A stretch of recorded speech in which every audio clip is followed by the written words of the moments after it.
Supporting Hawaii Farmers Association on theirs. The president is in Utah, so can't jump on.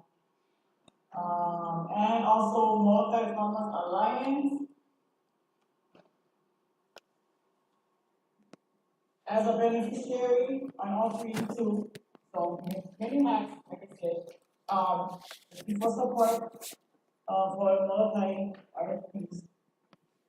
Also like to thank for I love for your time and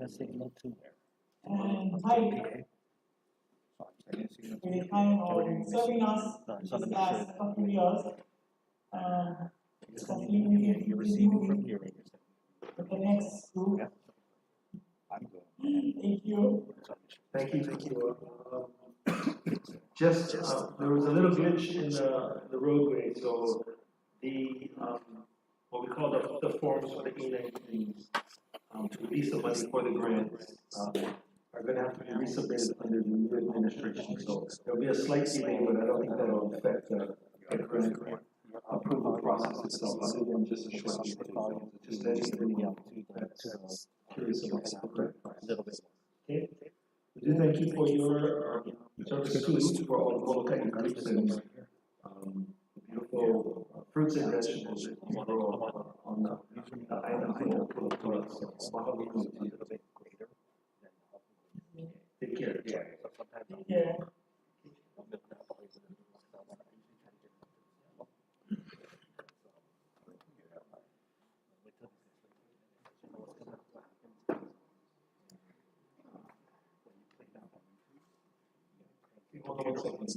Part of the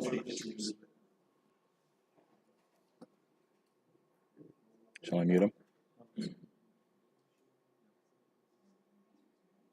Okay. Still researching. So Jeremy Kepa. Sorry. Brett Bakike.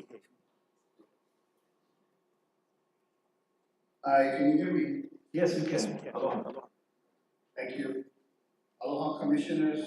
My name is Brent Kelly Nakihe, third generation DHL Hawaiian homestead in Kalamula, Molokai, situated on Lot 16 and East What did Number you do here? 00005. Normally off of It here. is I'm not sure what happened, but 1923. when I went to the audio settings, I'm the Vice this one President wasn't of giving, Kalamula that's why I Homesteaders brought this one up. Association Okay. and ask I'll have to check that it you out. please So we're good. approve all grant applications submitted for the island of Molokai. And specifically, Kalamula Homesteaders Association, RFP-001 and RFP-003. Mahalo and Mele Maka, Mameka Maole Maka Hikio. Thank you. Mahalo, Brent, for your testimony. Okay, seeing none, Mahalo, do we have a safety on the website? Mahalo. Okay, Aloha, Jeremy Bakila. Testify on item 9. Hey, good morning, everybody. Good to see you guys getting to work safely. I came from the island of Hawaii. I represent, today I'm working at the fire department, and that's how I got involved with this whole program. Testifying on items G1 and G3. I'm also president of I Know Alliance, our loan grant applicant representing Hawaii. I've been to almost every regional meeting for the Angola regional plan update. Been working really hard on that with the community, trying to get that set up. So I'm really excited to see our name Alliance on the list as recommended for grant RFP 002. So I hope you can continue to support us with our request in Angola and to support all the work we've been doing. Just wanted to thank everybody for the time in to review that grant and all of the grants for all of these worthy causes. And I'm honored to be here to represent Hawaii and continue to do the work in the community to get regional plan executed on all of those ideas that we have. So I just wanted to also wish the chair and deputy and Joby which is on their way out as well in the last meeting. So thanks for all your years of service. And we'll continue what we're doing in our own employee. And hopefully we can be an example of how we can make a difference in the community. Attending a lot of these meetings, I see that a lot of people just like to grumble and they say, you guys should do this, and you guys should do that. And going through this process and seeing that we can actually make a difference in our community. It's been really humbling and it's an honor for the years of hoping for your support when G1 comes around and for our work that we did on G3, on the penalty. Hope you guys can support that. Thank you. If not, Jerry, I just want to follow you personally and all the folks that support you in the efforts of Hawaiian. I think it has made a huge difference to the number of firefighters and the amount of trash that's down there. And it's truly, when community steps up, that's what matters.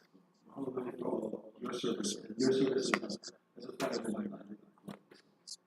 Have a good day. Stay dry. Stay tuned for the meeting for the focus. All of you, be safe.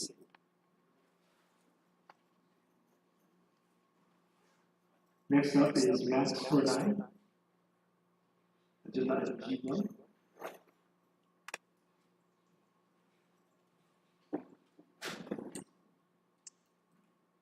Hi, everybody. Hello. Can you hear me okay? Yes. Okay. My name is Max Tornai. I'm the Development Director for Habitat for Humanity now.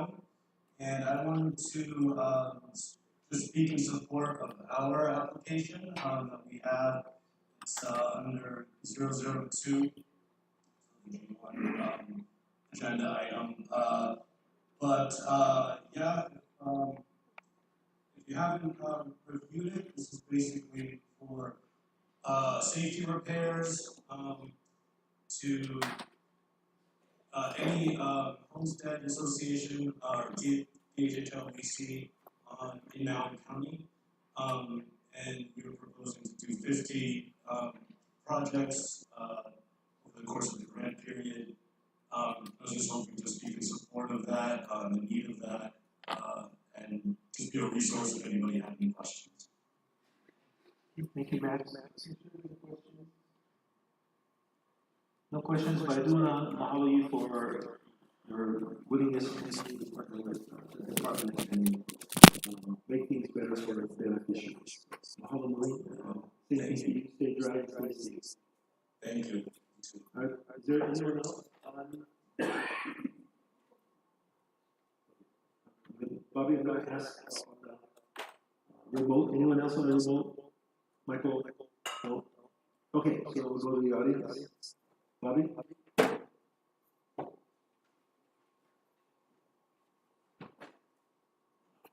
Well, I'm a business commissioner as well. Project manager for Homestead. Apologize for that time. Wanted to express my support for item G1, specifically for Waiguru and Hawaiian Homesteads. They've been generally considered for all 4 grants.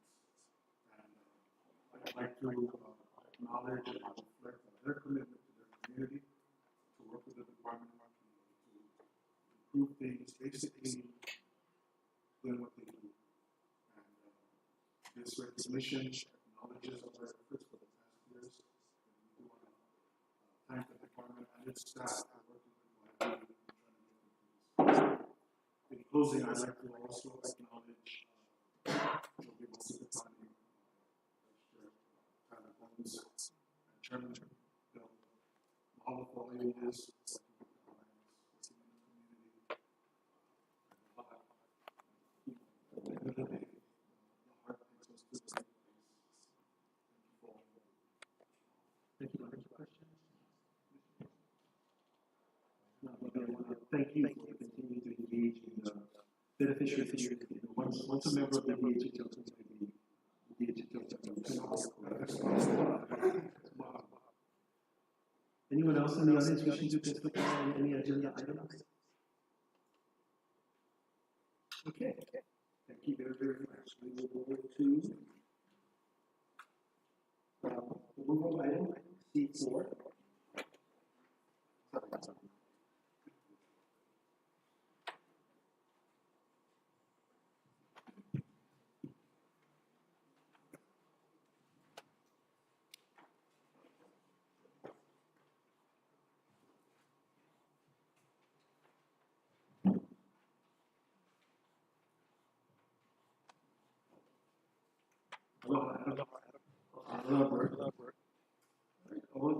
Commissioners, I've always been the chairman on C4. Commission, joining me this morning is Mr. Eisler, who's the division chief for the tribal connectivity and nation-to-nation coordination of the National Telecommunications and Information Administration. That sounds about right. And then we also have Bert, who is the state broadband coordinator, right? Okay. The state of Hawaii. What is it? Just so it's on the record.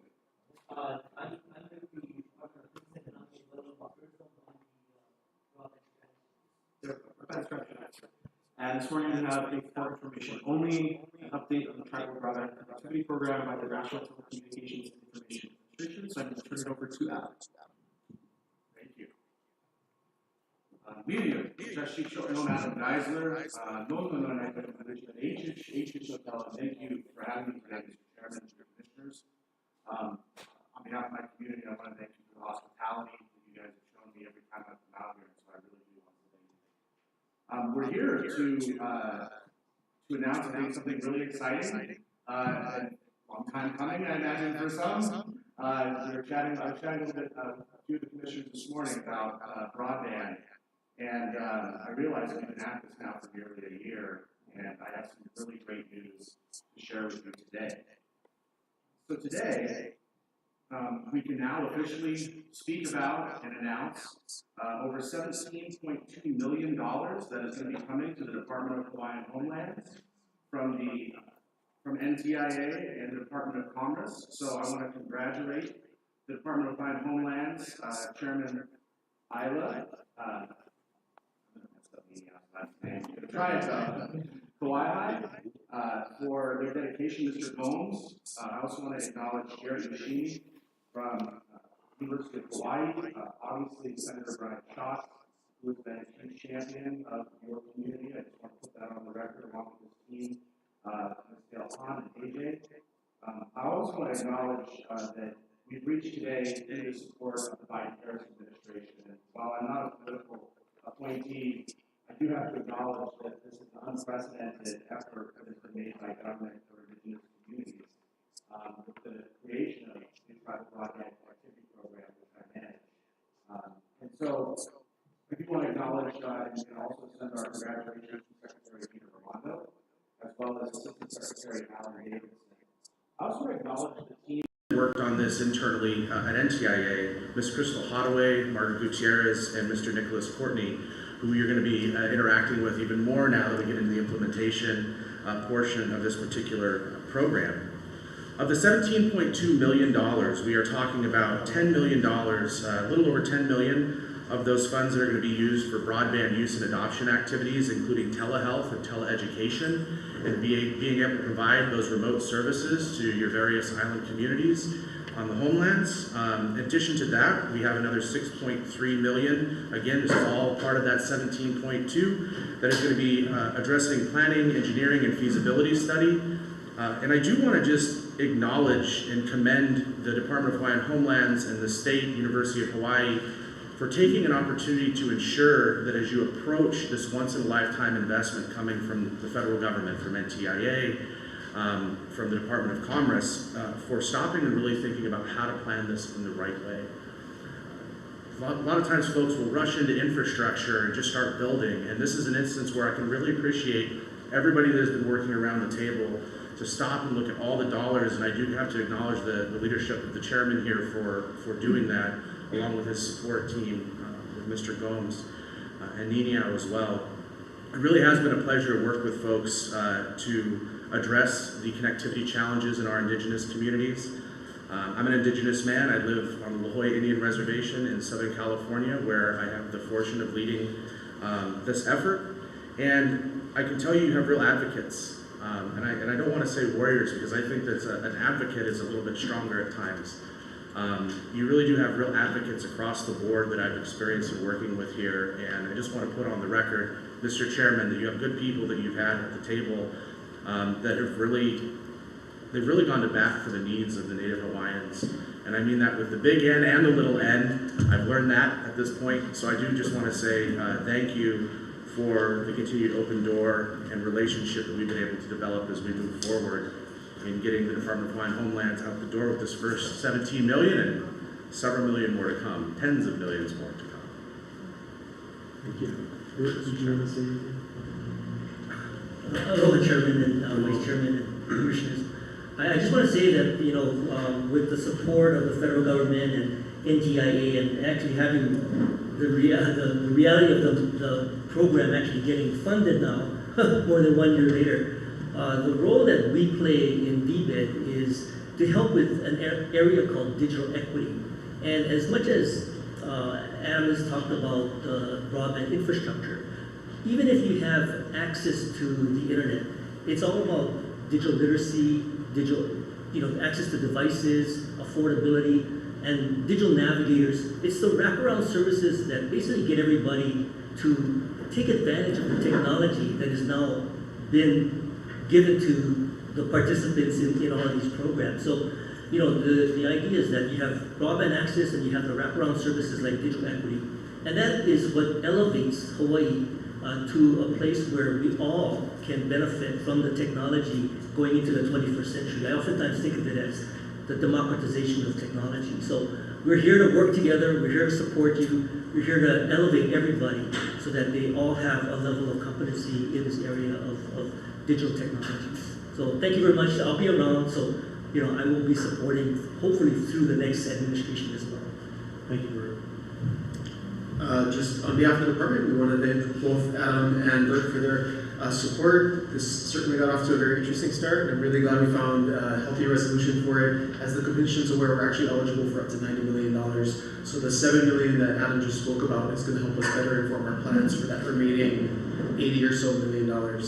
That's that math, $70 or so million, and then we can provide more hardened assets and better broadband services across the homelands. Obviously, this work will continue into the next administration, so I do want to acknowledge Niniao Kauaihai, who really was a champion for this in our administration and will be the only staff member at DHHL with the know-how, the information, and the ability to provide continuity on this particular project moving forward. So if we could just get a round of applause for Niniao. And then lastly, I do want to just acknowledge and thank our consultants on this and our other broadband efforts at Amarin Critical Infrastructure, which includes Mr. Jeff Blackwell, their former staffer Irene Flannery, and Sasha Maimath, and the rest of their team, who have been absolutely incredible in helping us learn. Niniao and I had little to no background on this particular topic 3 years ago. They do us a lot of credit calling us experts now. We don't actually think we're experts, but our ability to talk about providing digital equity and broadband across the Hawaiian homelands is a discussion that didn't exist 3 years ago. So we're hopeful that Governor Green and the incoming administration under Chairman Anderson will be able to deliver on all of the promises of spending this $90 million and completing the 2.5 gigahertz licenses as well in the coming administration. So mahalo. I do want to thank you, Deputy, for many sleepless nights trying to figure out a path forward when we were at an impasse. It is amazing your aptitude to catch on not only the technical stuff, but political stuff and the relationship stuff. So I do appreciate, and you know, in about 5 years, there are going to be children that access the internet. There are going to be tutors that can do telemedicine, and there are going to be a lot of kane that are going to be watching their favorite football game on their instruments. And I do not pretend to know anything at all about broadband, but it is an exciting new chapter for our beneficiaries to participate. And it is a great social equalizer. So I appreciate Senator Schatz providing the money. I do appreciate having your coming out here, understanding in more context of how complex this State Department is. And I do want to note for the record that the breakthrough really came about because we have this universal language between Adam and myself to talk about fishing. And we both love to catch yellowfin tuna, so we had something in common that created the opportunity to do. A few more thank yous, sorry, Chair. Monica and Felix from Jeff's team at ECI, we were remiss not to mention them. You mentioned Senator Schatz, but Dale Hahn and Senator Schatz's staff, as well as AJ, were absolutely critical in getting this over the line, as well as Garrett Yoshimi and David Lassner at the University of Hawaii, who helped take point. I think, under Governor McGee's administration, they recognize that DHHL's forte is not the development of broadband systems, and so the ability for two state agencies to work together to lighten the load and make the work all that more meaningful and impactful, we're grateful to them as well. I just want to make sure that we get all of that on the record. Very good. Okay, with that, thank you very much. We'll be looking for the money to be transferred into our account. Few steps to take, Mr. Chairman. We'll get there. You don't have a big check for us today? I couldn't fit it on the plane. And I would say, as gloomy as the weather is outside today, it's much better than what's happening in Washington, D.C. So true. enjoy the day or two that you have here in Hawaii. It'll get sunny tomorrow, I think. Mahalo, Brett. Thank you so much. Thank you, Mr. Chairman. Aloha.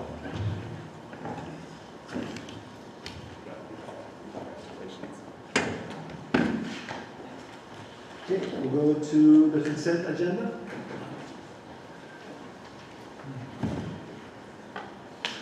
Good morning, Juan. Aloha, Chair. Chair, I just want to take a short time to, on behalf of the hardworking and dedicated staff of Homestead Services Division, we want to mahalo you.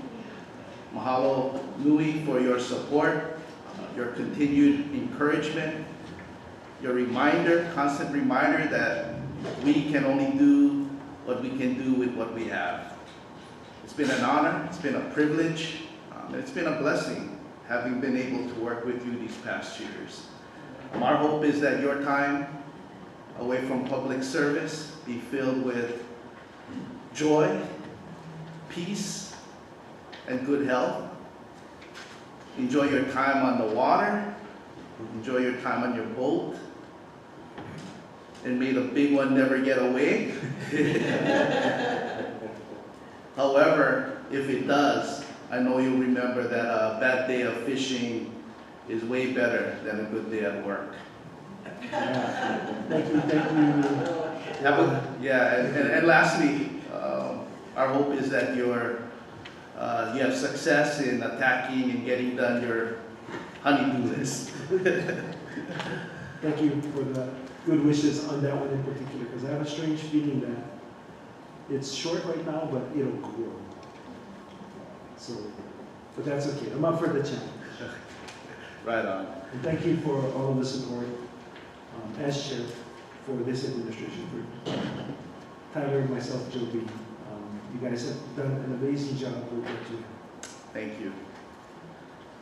With that said, Chair Ayla, members of the Commission, Homestead Services Division, for the record, I'm Juan Garcia, Homestead Services Division Administrator, and we have 11 action items for your consideration this morning. Okay, Commissioners, are there any items that you wish to see pulled out on the consent agenda and discussed separately? I don't want to pull it out, but I just have a question. Sure, go ahead. On D5, just a general question. This is designation of successors. There are like a few of them that the date of death and like the public notice are many years apart. I'm just curious as to what perhaps is background on that. Yeah, this agenda item includes public notice that went out in 2014. Sometimes it can be a challenge with regards to the Native Hawaiian blood quantum research.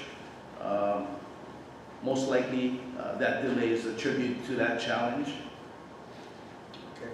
Yeah, I just wanted to understand. Appreciate it. Thank you. Thank you for asking the question. May I have a motion to consider staff recommendation? Second. Okay, any questions? Any other additional questions? Okay, not all those in favor say aye. Aye. Anyone opposed? Seeing none, the motion carries. Thank you very much. Thank you, Commissioners. Merry Christmas to you and your ohana. Okay, regular agenda item C1. That's Danielle.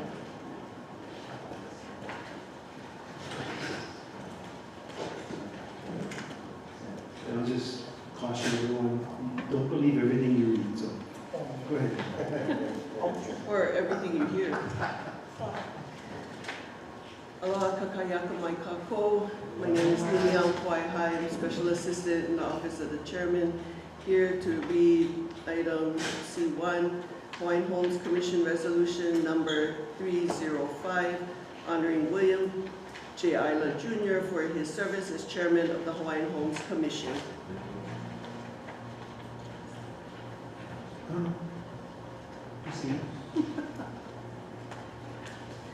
Whereas Prince Jonah Kuhio Kalaniano Ole introduced the Hawaiian Homes Commission Act for passage by the United States Congress for the betterment of his beloved Hawaiian people.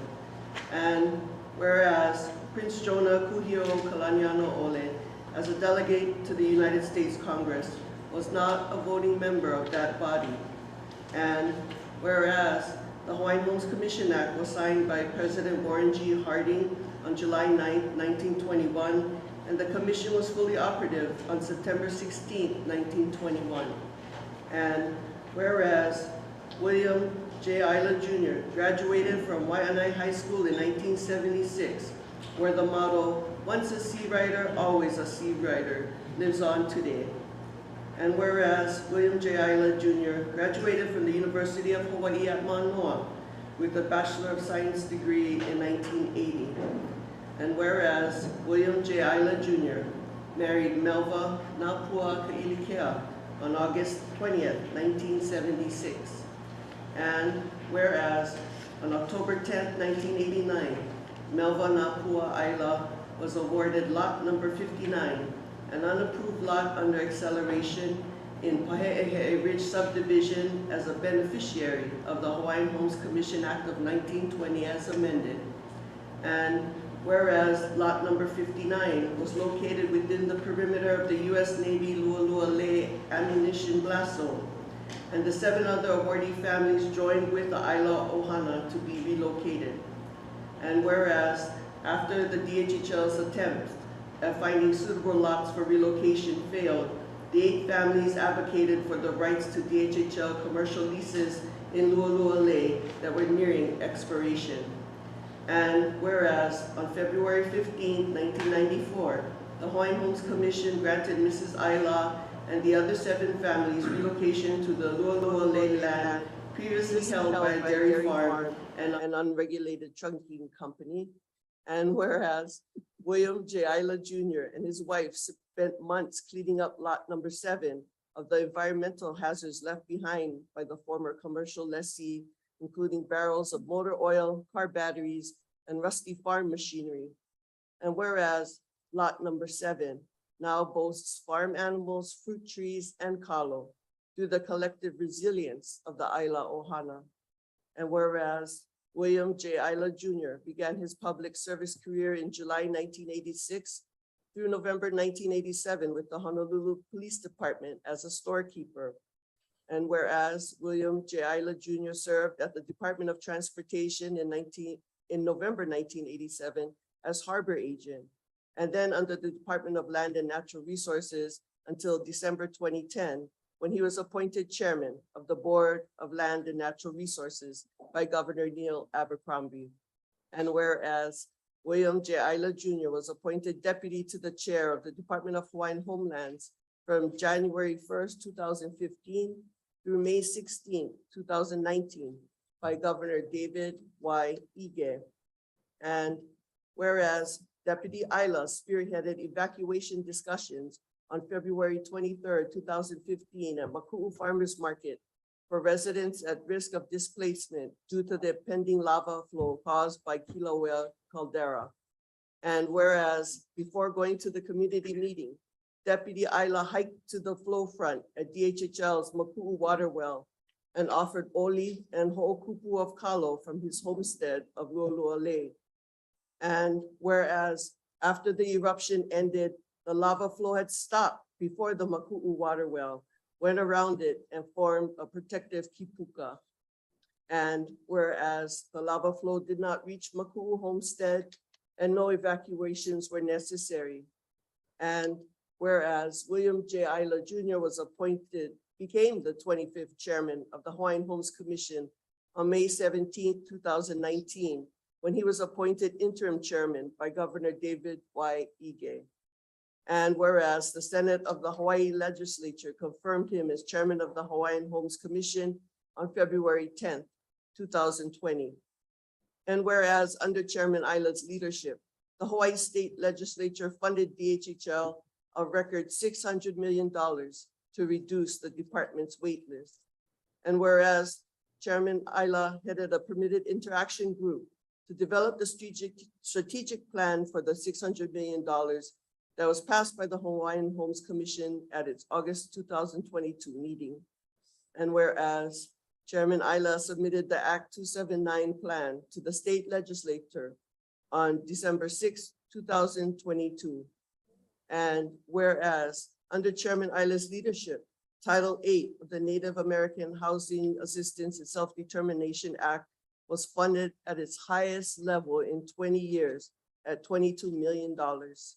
And whereas under Chairman Isla's leadership, DHHL was awarded $17.2 million under the Tribal Broadband Connectivity Program administered by the National Transportation and Information Administration. And whereas Chairman Isla displayed indefatigable resilience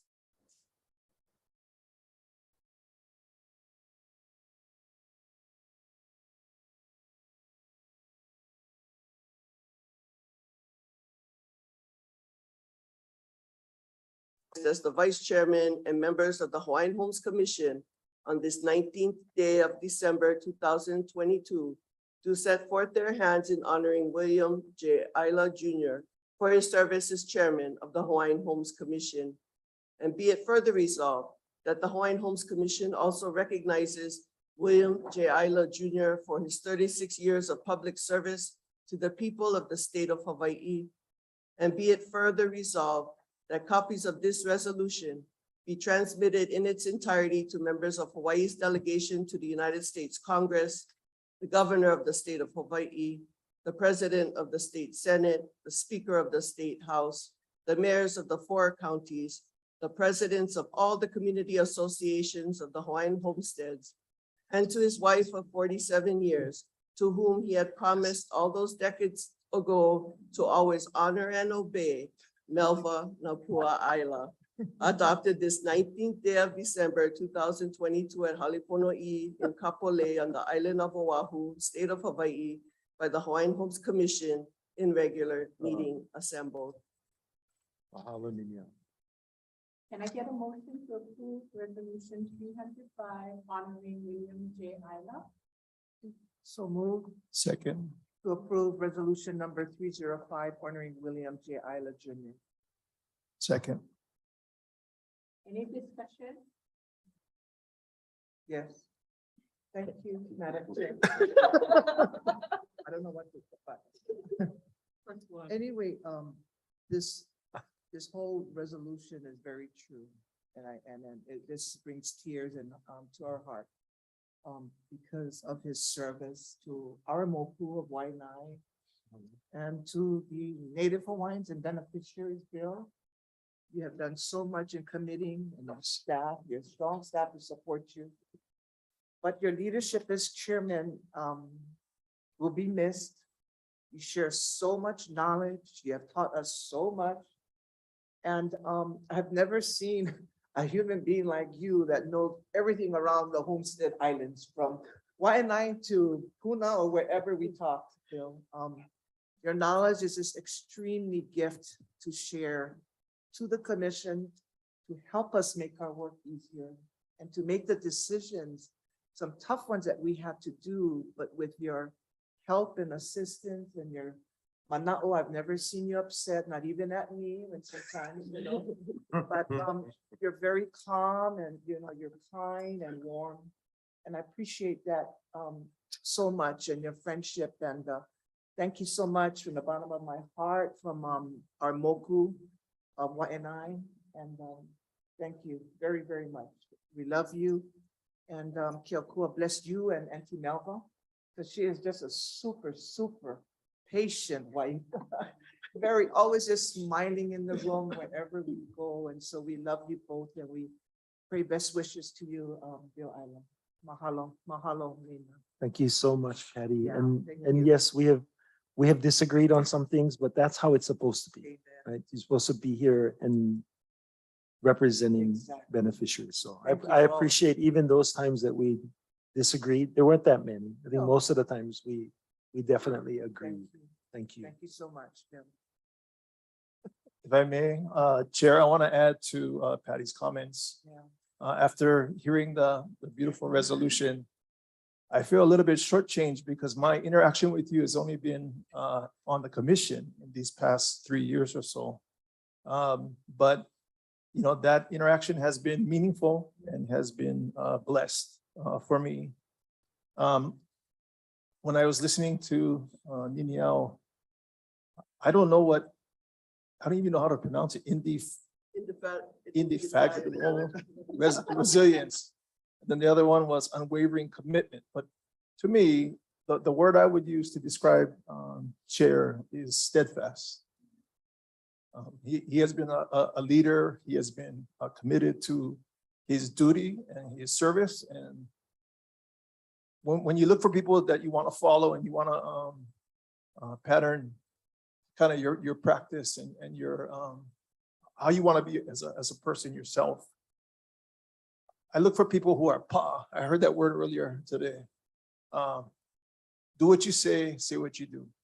And Chair has always been that for this commission and for me. So thank you for being the person that you are, for your service, and to your ohana ho maikai, kia kuapu, mahalo nui. Mahalo rasa. I can say the same thing about you, the steadfast part.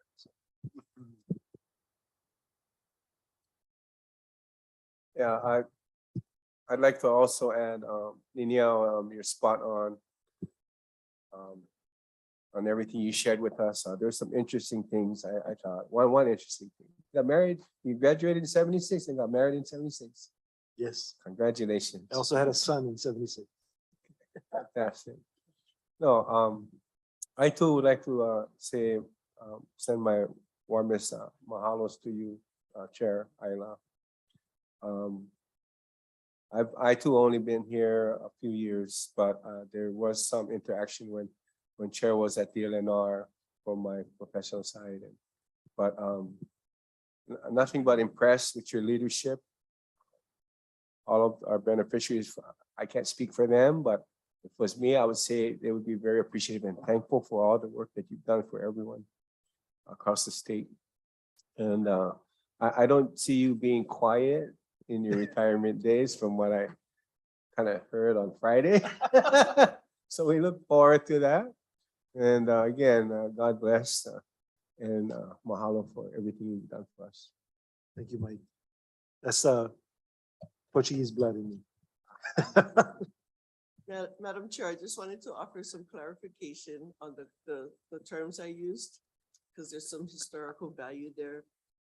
Indefatigable resilience and unwavering commitment comes from the Hawaiian Homes Commission resolution that honored Prince Kuhio January 10th, 1922 upon his death. So when I was reading through the whereas clauses and I saw those two terms, and I said that certainly does apply to our 25th chairman, William Johnson Isla Jr. Wow, for sure. We all learned something today. Last but not least, when I got request to serve on the commission. I used to have a pretty quiet life. And when I got the call, as soon as I came on the first meeting, my life was not quiet anymore. But I said yes because of William and Mel. I had served with them. I worked for Governor Benjamin Cayetano for 2 terms on his cabinet. And they were the kindest, wonderful, most honest people and hardworking people I have ever known. So I said yes immediately, not knowing what I was getting into, but it has been a wonderful experience because he has set such an excellent example in the way he leads. And the work that I have gone through with Hawaiian Homelands, the staff and the beneficiary has really touched my heart. So I have friends and family who are homesteaders, and we do need to do more for beneficiaries. And William has always done so much for beneficiaries. So we are going to do it. And I know he's still going to be in the community because we're still going to talk on him. But we love him dearly. Thank you so much, Pauline, and all the commissioners. I would ask one favor, and that is if we could defer the vote, because I don't feel it's proper for me to vote, and we're waiting for two more commissioners to show up. Can we do that? Yes, sir, sure. Everybody okay with that? Thank you. Yes, and we can take public testimony on this agenda item. Okay, so people Thank you, who would like Liliana. to testify now may step forward to speak on behalf of William, if you would like to. Thank you, Madam Chair.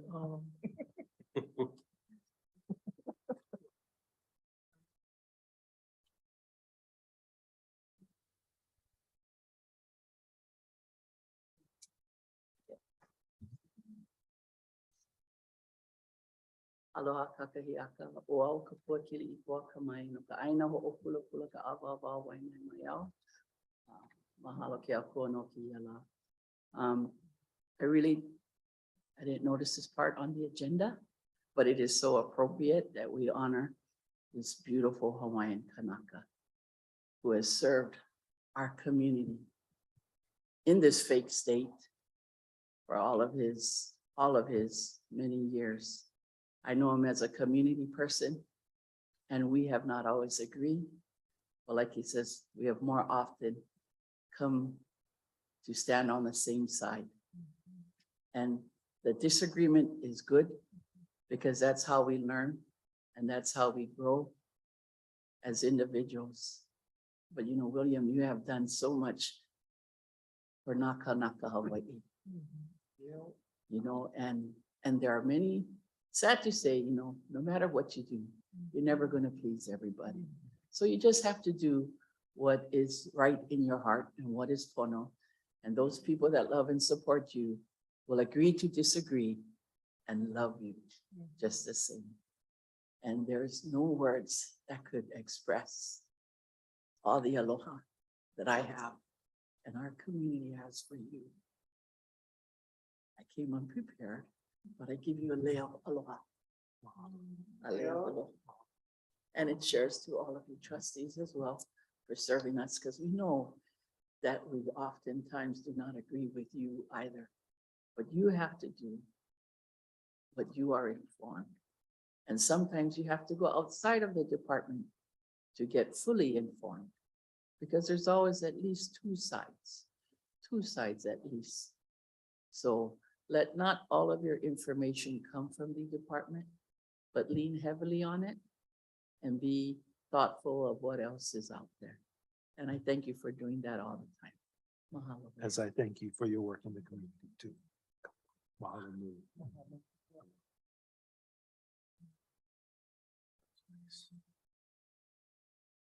Anybody online?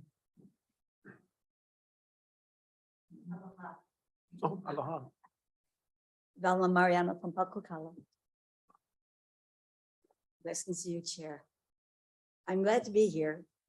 It's storming on Maui, but nonetheless, we're here to thank you for all that you've done. The Bible says, Jeremiah 29:11, God has plans and purposes, and you've done well. Like everyone said, we don't always meet eye to eye, or the things that we want to have done and don't get done, but we do what we can do. I just seek blessing over you, that you enjoy the rest of your time, and all that you've done, God honors that. God bless you. Thank you.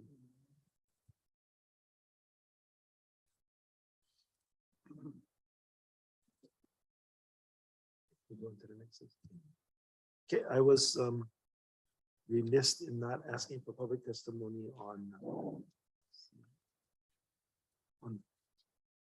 the consent agenda. So we'll go back, even though the decision was made. Thank you for handing it back over to me. So is there anyone wishing to testify or provide information on this, on the consent agenda? Okay, seeing none. Is there anyone, we did ask on C4, right? Okay, all right. That brings us to agenda item C2. Paula Ayla.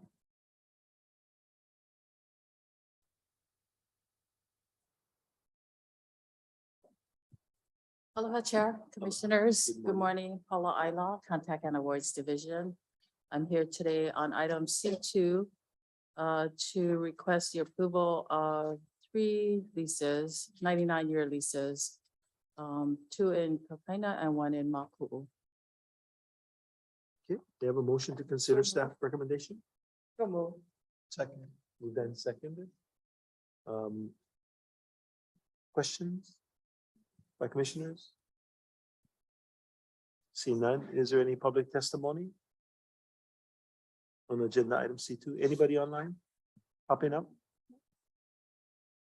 Anyone in the audience wishing to testify on agenda item C2? Seeing none, commissioners, all those in favor say aye. Aye. Is anyone opposed? Seeing none, the motion carries. Thank you very much, Paula. Mahalo. If I can have a minute to just mahalo you Oh. and Melva for everything that you've done for the Hawaiian community. It's been an honor to serve your tenure as deputy and chairman. So from the Waimanalo, Aila, Ohana to the Waianae, we're covering both coasts.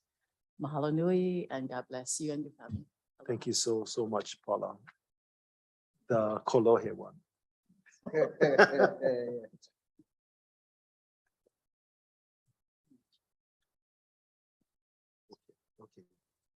At this point in the meeting, commissioners, if we could take a quick 10-minute recess and then come back and hopefully we'll be joined by the other commissioners by that time. So 10-minute recess. Yeah.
the virtual.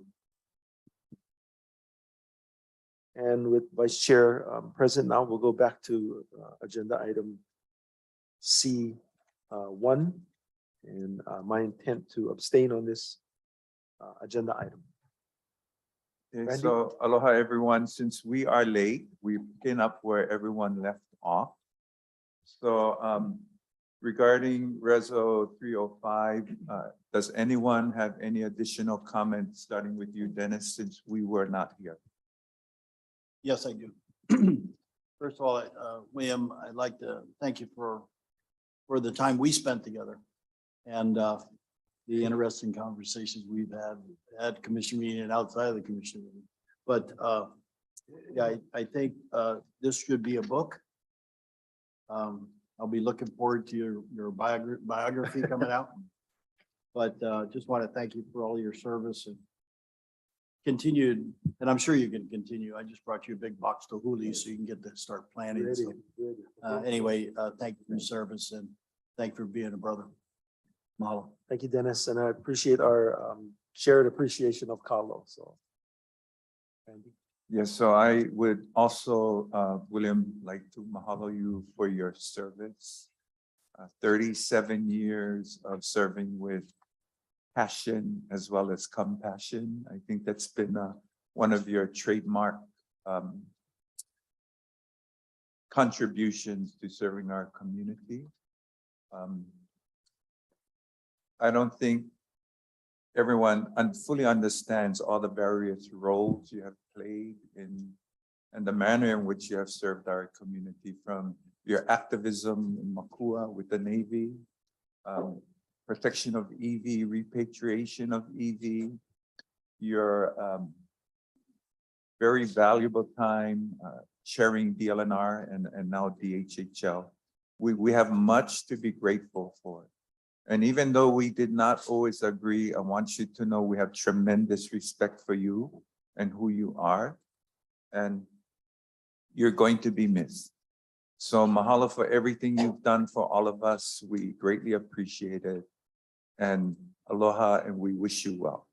Thank you so much, Randy. And I do want to appreciate and share my aloha for all the commissioners around this table, those who are no longer here at the commission table. I do want to mahalo my wife for putting up with all of my craziness for all of these years. And I do want to mahalo the staff, because none of the accomplishments and the deputy attorney generals who provide us with great advice. Sometimes we don't follow them all the way, but we disagree with them sometimes too, but so far haven't had any repercussions from that. Mahalo to the beneficiaries who, to today,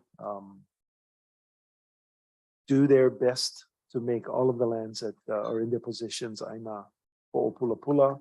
And my wish is that we obtain the necessary resources to put all 28,000 the wait listees on aina as quickly as possible. So mahalo, Randy. William, I also like to add on to your comments about our staff. And Friday was a really a wonderful opportunity to see all the many faces that comprise the machine that keeps the bus moving, that bus that no more doors, the windows go down but cannot come up. And so that's a very heroic effort that's often not fully appreciated. And for this staff to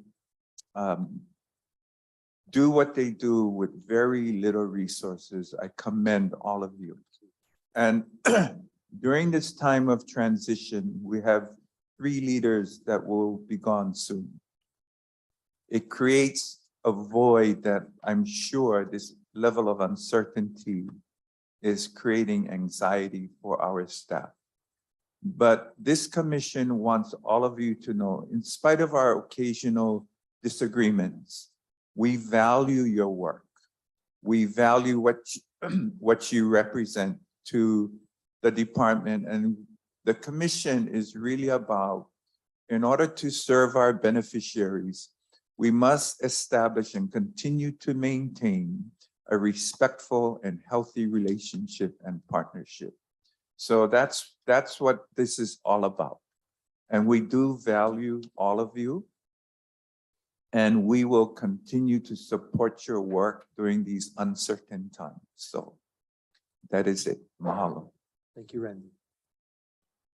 We have, Okay, if no one has anything else to say, all those in favor of this resolution say aye. Aye. Any opposed? If not, the resolution passes. thank you all. Okay, getting back to the agenda. Thank you, Miao. Back to the agenda, agenda item F1. Hannah? Aloha and good morning, Commissioners. Ana Albino, Acting Administrator of the Land Management Division. Along with what everybody said, I just want to echo the sentiments, what everybody had mentioned today on you, William, on behalf of LMD. Mahalo, mahalo, mahalo for all your hard work. Many occasions I had a chance to talk to you personally about personal stuff and work stuff also. And I appreciate all those moments. Just like to leave you a maritime quote that I found. It reads, Makani olu, aholo malie, which in Hawaiian means fair winds and following seas. So with that, mahalo again. Item number F1. Mahalo kana. Hawaiian Homes Land Management Division is seeking the approval for a preliminary approval to the issuance of a general lease to Waiahuli Homesteaders Association, Waiahuli Keokea, Maui, PMK numbers 22028, parcel number 181 portion, and 22002, parcel number 14 portion. We have a motion to consider staff recommendation. So moved. Second.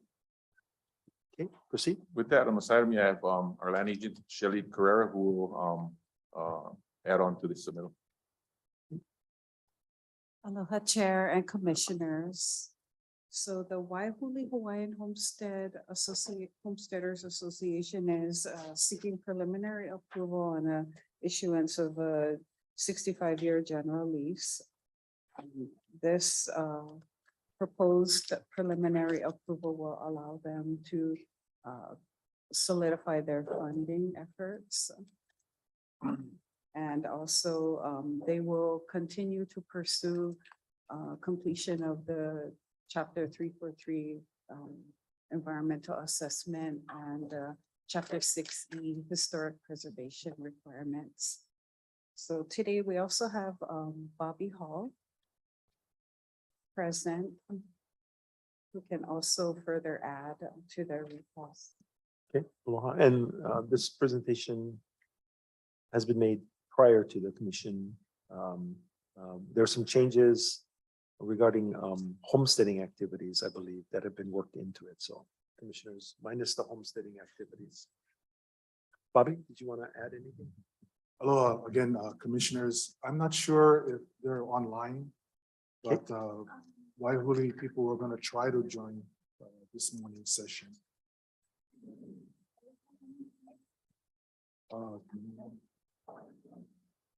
No more. Yeah, so I'm here representing the Waiahuli Hawaiian Homestead Organization. They are attending a funeral as we speak of one of their original board members of the Waiahuli Association. So I'll just go ahead and represent them. Mahalo again for this opportunity. Bob Hall, I've been working with Waiahuli as a project manager consultant ever since 2012 or so. And watch this organization continue to grow and develop their dream and visions for community development.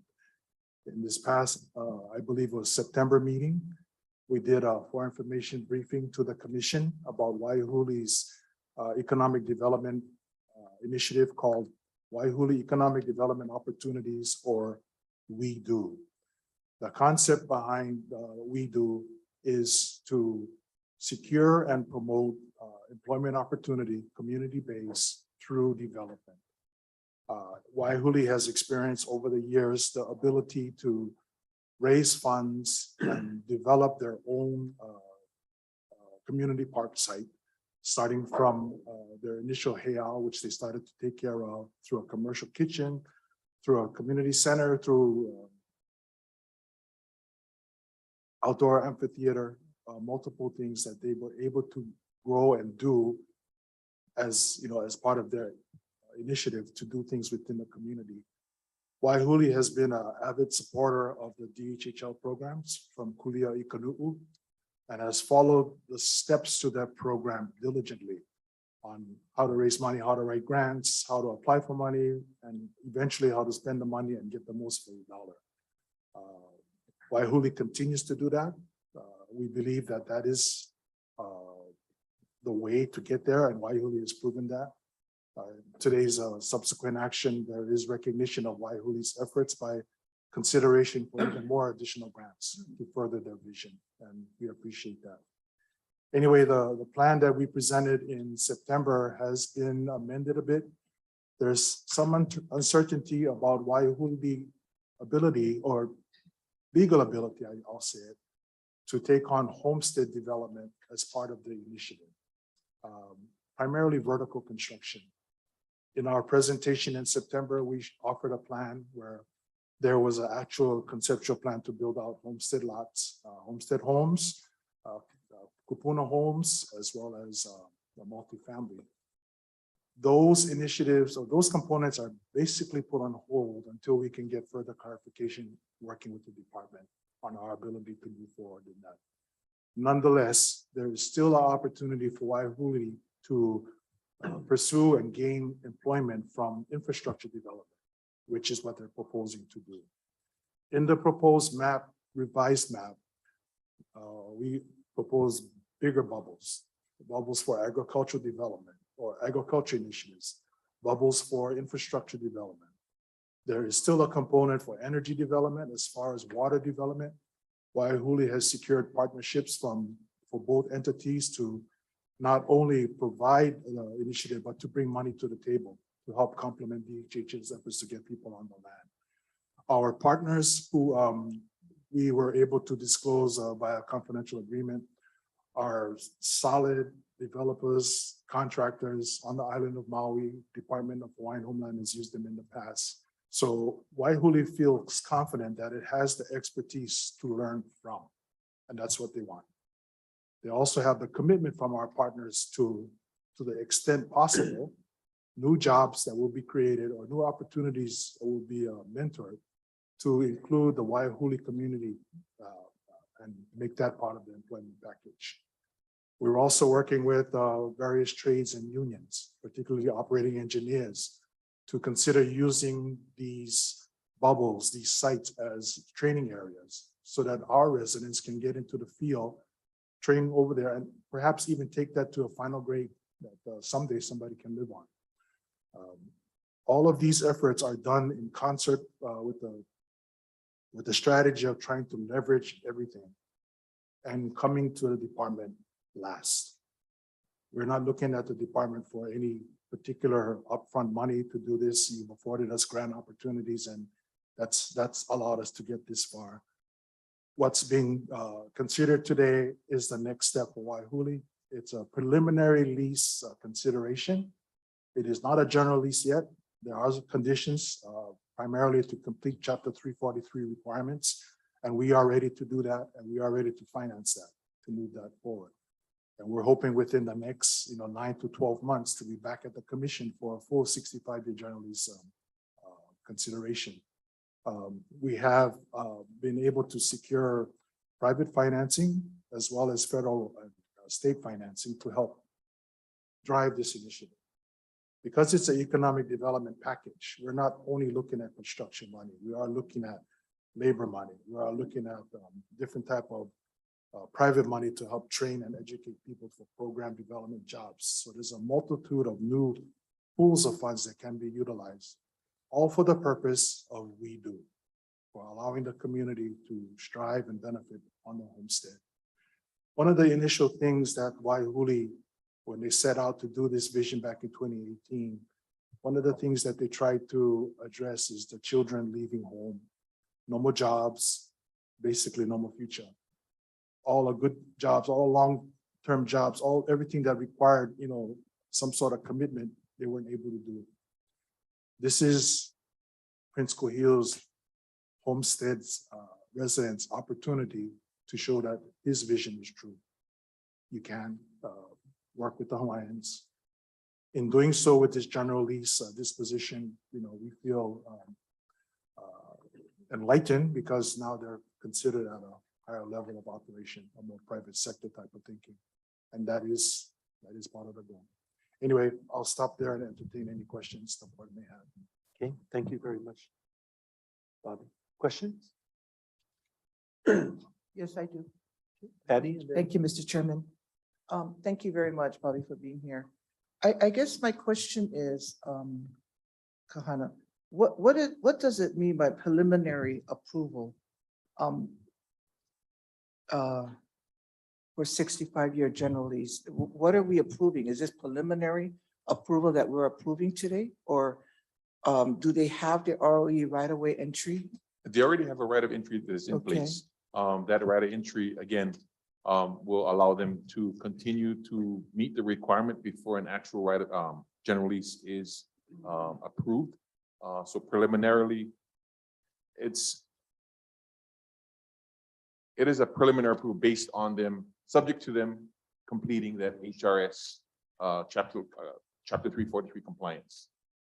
So the we're gonna come back to the compliance- commission The again. compliance is meaning they have to, there's a due diligence and I think I read something like environmental assessment, you have to do an EA. Correct. Is that correct? Is that Yes. why it's just called preliminary? Yes, until they complete all of that, then they would come back to the commission and get the full general lease approval. Okay, yeah, that kind of, I didn't quite understand what preliminary, and you're coming to us today with 65-year lease, and then what more that you have to do? My next question is this, I know you have your certificate in compliance. Do you have a 501? Waiahuli is a 501c3. It's Oh, been okay. one since 2005. Okay, it wasn't attached, so I just thought I asked if you do have the IRS exempt, and you are a nonprofit. So my next question is to staff is that when a nonprofit has a project, whether it's a right-of-way entry, and when they come to the commission for ROEs, is it normal practice that they have vendor compliance, 501, DCCA, good standing? Is that the normal request that staff works with the organization, nonprofits, to having compliance before it comes to the commission? Vendor compliance is more for funding. If we're gonna give out funding, we would require them to be in compliance with and I did include the vendor compliance for Waiahuli in there as Exhibit C. You'll see that in there, and the BCCA also, the following pages. But vendor compliance. What about the 501 IRS exempts? Do they have to present nonprofit organizations requesting for right-of-way entry to the department is to have that compliance form? 501, DCCA, correct? Vendor compliance, you said not for funding, Yeah. but I assume that you did get your vendor compliance because when I look at your grant proposal, you're listed here to receive. So that vendor compliance gave you the effort to get in compliance, correct? Yes. Yeah. It should. So my question back again, for the ROEs requested from nonprofit organizations, what is the compliance that they need to have to be presented to staff for land? BCCA, that would be good too with the IRS to confirm that. Typically, some of them are not with IRS. They'll say it's compliant nonprofit, domestic nonprofit corporation in the BCCA. If the commission so wants us to get tax or the IRS compliance, then we can ask. Certainly, while the ROE is going through, they could be going through the process of obtaining it, but before a 65-year lease would be granted, that would be a requirement, the proof of attaining the IRS nonprofit status. Okay, so it's, you actually mentioned that they don't have to have a 501 when they come to your department for ROE. Is that what you said earlier? Correct. Yes. Oh, okay. Do they have to have DCCA compliance? That would be, yes, I would say, yeah. Okay. Okay, great. Thank you very much. Oh, thank you, Patty. Um, Randy? Patty, thank you for that first question, because that preliminary approval for a license is confusing. Yeah. And so we have had discussion about the language and what that really means. So as I understand it, Kahana, the preliminary approval still subjects the organization to meeting all of the requirements that come with 343, the EA, et cetera, right? Correct. So it's kind of like a placeholder. The department is saying we support you pending you meeting every other requirement that is necessary. Correct. And again, item number 6 under the conditions states that they need to finalize their deed. Okay, thank you. I just wanted some clarification for other commissioners who may not be familiar. Thank you, Randy. And before the 65-year lease would be approved, they would have to come back to the commission. Good point. Russell? Thank you, Chair. Malo Bobby. Look forward to voting in favor of you folks moving forward. I wanted to check though, Chair. You mentioned some change that happened between our presentation in Maui and then this morning. Bobby touched on it a little bit. He mentioned it was legal in nature, so I'd like to know more about that change, and I question whether this is the right place to ask that or whether that should be done in executive. I think I can answer that question in Okay. open session. So the question becomes when we issue a disposition to somebody other than ourselves, the commission makes a determination that the lands are not needed for homesteading purposes. When a nonprofit then comes and says, I'd like to build some vertical on the lands that you're going to basically give a disposal to us, then that calls into question about those lands not being available for homesteading. So what was withdrawn was the applicant's proposal to build vertical structures on the bubbles or pads that they're proposing to develop infrastructure for us, which is slightly different than building the vertical. So that's the stance right now, the reading, and I hope the next commission will continue, commission and administration will continue to take a look at that. Is there a way that a homestead association, nonprofit, can actually build, but the disposition is made and a determination has to be made that these lands are not suitable for homesteading. So that's the change to get them through the due diligence portion, and then once they're done, they'll come back and ask perhaps creatively to do infrastructure with their partnering with union members in some sort of apprentice program. So the portions of the property that we are that are subject to this preliminary lease, those portions that were previously identified as going to be residential development, homestead development, those portions of the property are still in this lease. They're just not going to be done by this group. Correct. That's the intent. Step that needs to be. That's the intent until or unless there can be a legal way around, to make the process fit. Okay. If I may, Commissioner Karupu, we understood what the department position was. We also understand that we're allowed to have continued conversation to try to see how this thing can be done. So we're optimistic because it wasn't a flat out no can. But having said that, there is still multiple work opportunity that Waihuli can do just with infrastructure development.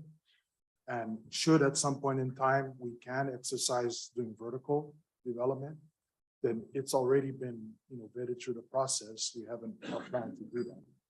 If we cannot, it seems like we can still proceed with the infrastructure development. Lots, roads, water, energy, everything but.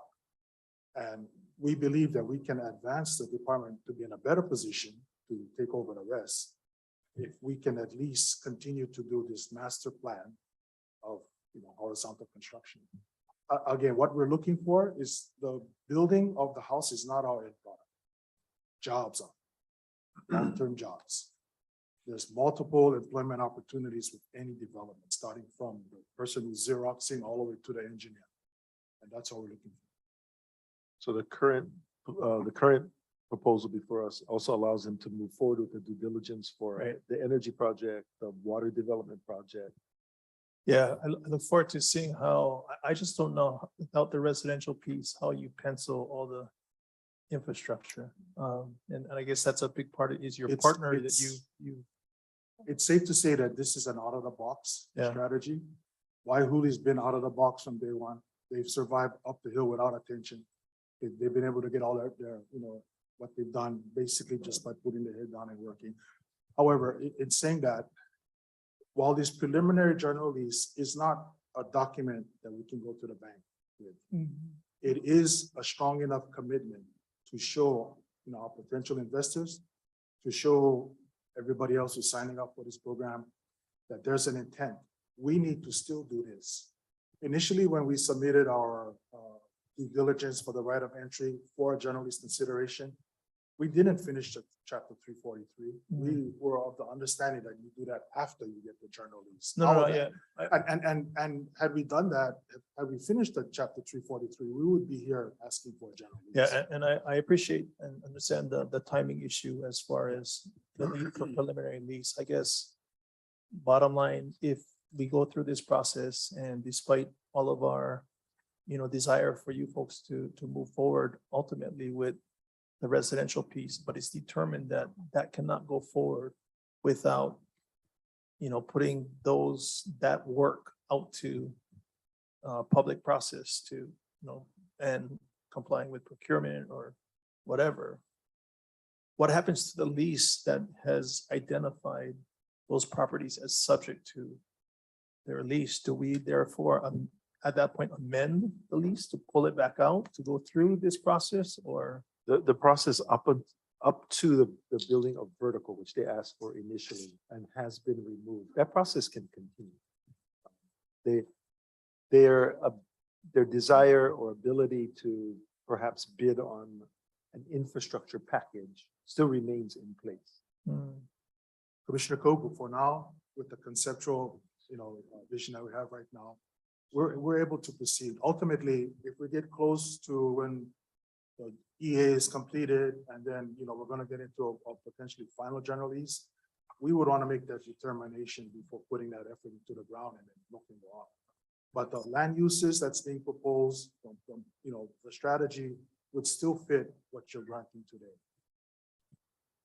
And at some point in the future, if the department can find a way to partner for that development, the parcel of the bubble may have to be withdrawn, and then the department issues. That's my, So we're going to determine that in the coming months, what the ultimate process needs to be. Correct. And then last question, is there any prior project at the department that worked with a nonprofit and may have addressed similar issues, or is this the first time we're? No, I think there is one project. However, it's under review how it was done. Okay.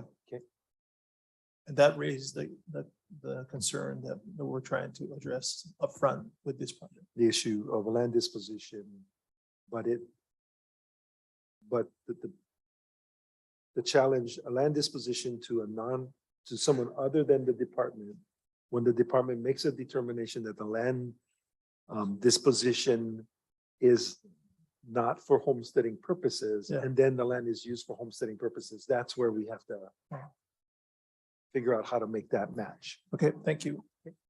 Again, best for you guys moving forward. Hello. Sure, we'll go Randy first and then Mike and then Dennis. So, so I appreciate the question, the clarity that I think is really important on this piece. So, so William, what we are saying here, I think you said earlier, if it's not suitable for homesteading, then why are we talking about vertical construction? Is that correct? It's the commission, in order to give this disposition, the commission has to make a determination, excuse me, that the land is not available for homesteading. Okay. Where it becomes a problem, or that determination is being called, will be called into question, is if the entity that receives the land disposition actually builds homes and tries to issue them out for homesteading purposes.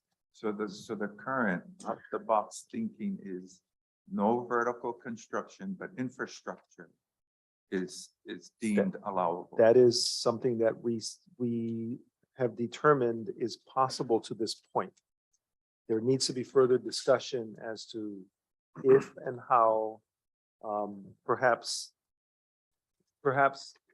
LDD contracts and puts out an RFP and they bid on the RFP to do the land development infrastructure part. And perhaps if we can get approval at the point that they are allowed to do some vertical, at that point, the vertical is done and then it comes back to the department for award and for control. That portion gets pulled out, it comes back into the department's inventory as homesteading. So all of this possibility requires further discussion and deliberation before approval is what you're saying. If we go to that part, this part, what they're asking for approval today, I think is okay. Okay. Yeah, I don't mind out of the box thinking. I just don't like getting stuck in the box for good intentions, so yeah, we're gonna proceed with some caution, but okay, got it. Thank you. And I mean, if I may, Commissioner, neither does Waihuli. I mean, this is intended to be as successful as we can. If we see that there are certain parts that cannot, then Waihuli is not intended to just hang on to the land and do nothing. That's not how they operate. But to continue to remain optimistic, to allow us to work this through, to figure out what can be done. We don't know today, but we hope to know by the time we get into a general lease assignment, which could be as early as 9 months from now. I mean, there's a financial commitment that we'd have to leverage in order to make all this happen. And that won't happen if we're not ready. And we understand that. We have many other homestead associations that are thinking of something similar. So this is the sort of test for it.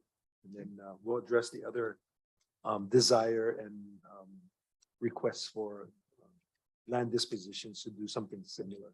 Especially there's interest in doing senior housing. But again, that once you house folks, the land is homesteadable, right? So that's the challenge. We have to figure out a way to make it happen in as fair a way as possible. Thank you. Thank you. Dennis, did you want to? Thank you, Bobby. Yeah, I guess the fact that we're even having a discussion about homes in this area, we've already established the fact that it is not land that is not being used for homes. There are, part of their application is for energy development. And Correct. Water, But we're having a conversation about this plan was originally set up for homes. Having that conversation is sort of counterproductive to what we're saying, that it's not available for homes. So I'd be concerned how we move forward. I understand that you have, investors and that want to be more comfortable with something in their hand that says, hey, we can move forward. My understanding is that you're not going to move forward on the infrastructure until we get some kind of agreement to move forward, whether it's an RFP to put in infrastructure. I would caution commission, moving forward, having an outside entity outside of this commission, having control of those homes in that location.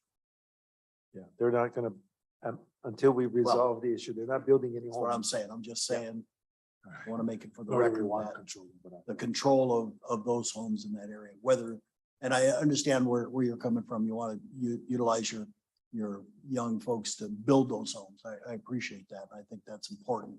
The control of those homes still should be within the commission's purview.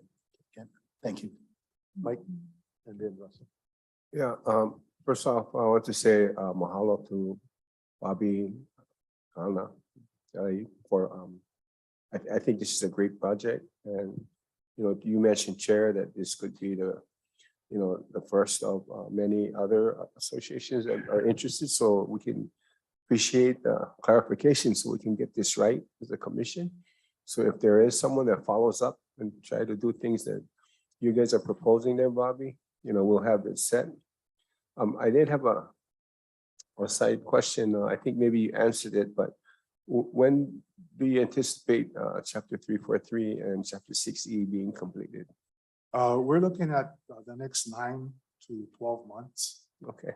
Yeah, we already have the professional staff on board ready to go. So this, if the commission approves this preliminary, then you guys would move forward with those two. Yes. And that's what this is partly about too. We were gonna move forward even if there wasn't such a thing as preliminary journal approval. Yeah. All right, appreciate it. Thank you. To decide, any other question? Yeah, I did real quick, Mr. Chair. Maybe this is for staff.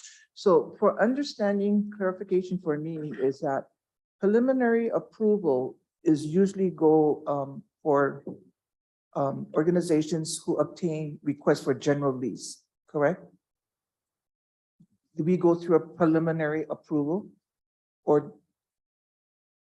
so does an organization requesting for ROE entry, they don't have to go through a preliminary approval? There's a difference. What is the right of entry is simply to do the due diligence on the land and the environmental study on the land and the effects of the projects that are permissible to move forward. Okay, so more so when an organization requests for general lease, they go through the preliminary approval. They have an ROE, they go through a preliminary approval. Not necessarily. There are commercial properties that go through a bid process and then receive a general lease. Okay, trying to understand from. Chair, can I? So Yes. my understanding is that this is a unique situation with preliminary and then coming back for final. We typically don't do preliminary. Correct. This is not a approval. competitive Right. type offering. Yeah, so. Okay, So I this guess is- that's why it's new to me, because we've never went through a preliminary approval. And so that's why I'm So asking I these think it's, questions. unique situation Yeah. or what's turning out to be a unique proposal and project. We've done it for some energy projects because there has to be some due diligence. And Uh-huh. then through that due diligence, the applicant provides a package to Hawaiian Electric for their PPA. And if they're accepted, then we move forward. If they're not accepted, then it's done. So we've done it for energy projects, but this is unique. And Yeah. And in addition to that, Thank too, you for the clarification, yeah. in addition to that, the right of entry, when it was initially requested, it was for 3 years, and I believe the purpose was stated, the intent was stated why the right of entry was being issued for due diligence purposes, and in the end, they wanted, the organization wanted to do this project. Thank you, Mr. You're Chair. welcome. You're welcome. Appreciate it, Carmen. It's a unique way of relooking at other tools in the toolbox to get things done. Yeah, Chair. So I just wanted to mention, so being unique is not a bad thing. It's a good thing. It's we talk about thinking outside the box or whatnot, but we want to make sure that we follow whatever rules and procedures we have to, but if we have capable people with capable associations that want to come in and do this kind of work to promote making land that may not be currently suitable for homestead and, you know, lifting it up to become suitable for homestead. And especially not on our dime. This is all, you know, their work. So, you know, we should learn to do it correctly now, and then we should scale it. We should do it all over the place. If I may, Chair, Waihuli wants to thank Hawaiian Homes for allowing us to be unique. You know, everything that's been done on the hill from 2010 on is basically trust in the homesteaders going to finish what they say they want to do. From getting the grants to building the first, you know, commercial kitchen, everything is based on trust that we're going to do what we say we're going to do. I mean, there's a leap of faith going forward with this initiative. It's giant, but the potential outcome is worth the risk, you know, of having families work in their own backyard.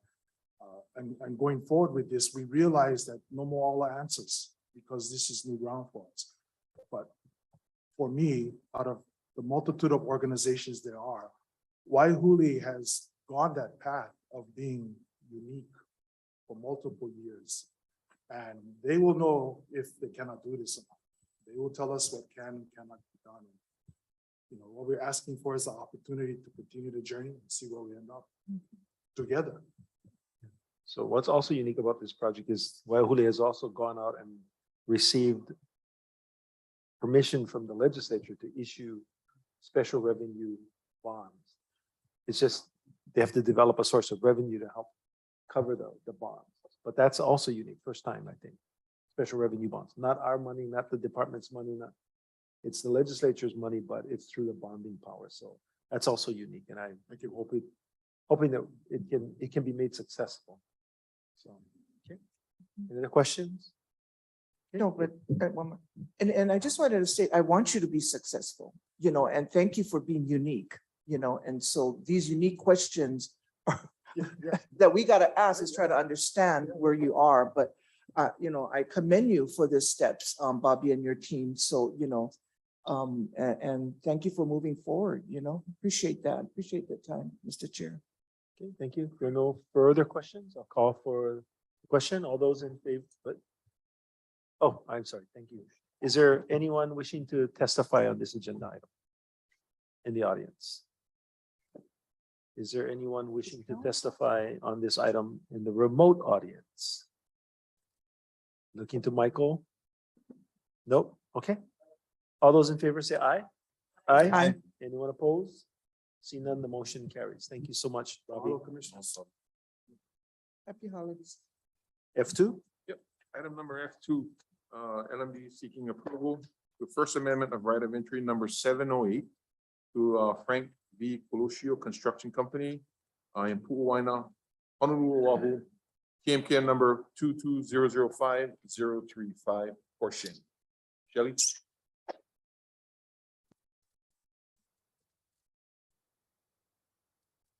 So the permittee currently holds right of entry permit number 708. Chair, you need a motion to consider. Yes, thank I you. also, I'll move. Second. Thank you. The permittee desires to amend the land area. The current part approved land is consists of slope hill areas that are unusable. So they'd like to amend the exhibit to remove the unusable portions and also amend to include areas that are usable. It's a temporary. Yeah, it's a temporary right of entry for the purpose of utilizing the parcel for base yard purposes. So they're currently working on a board of water supply improvement project. So they're storing materials on site. And they discovered that a portion of the ROE premise is not usable because it consists of hill slopey areas.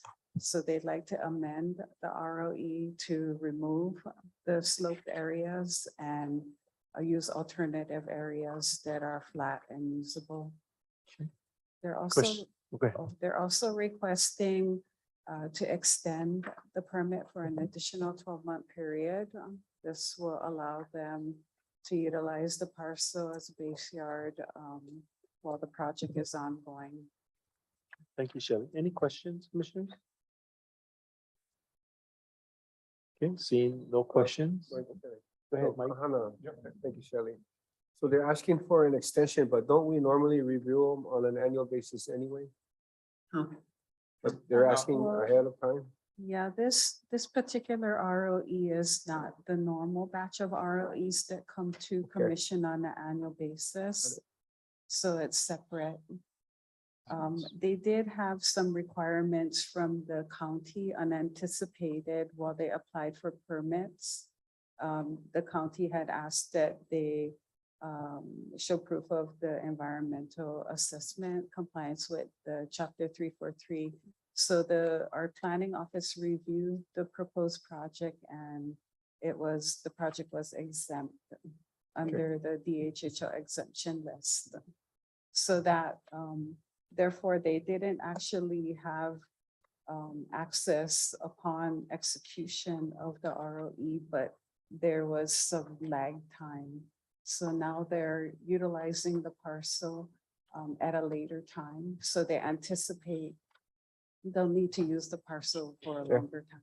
Thank you, Shelley. You're welcome. In addition, they also have agreed, although the reduction in land, have agreed to pay the rent that was proposed of $2,133 per month. Okay, thank you. Russell? Kana is a full certificate of insurance Yes. and includes environmental. Correct. Yeah, thank you. Okay, any further questions?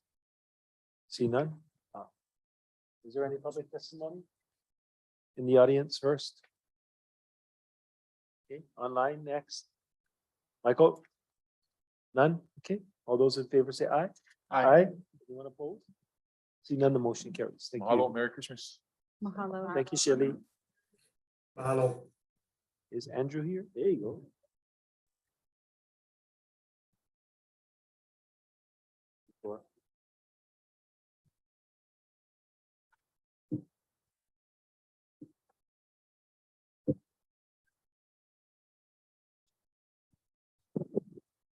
Go ahead, Andrew. Sorry.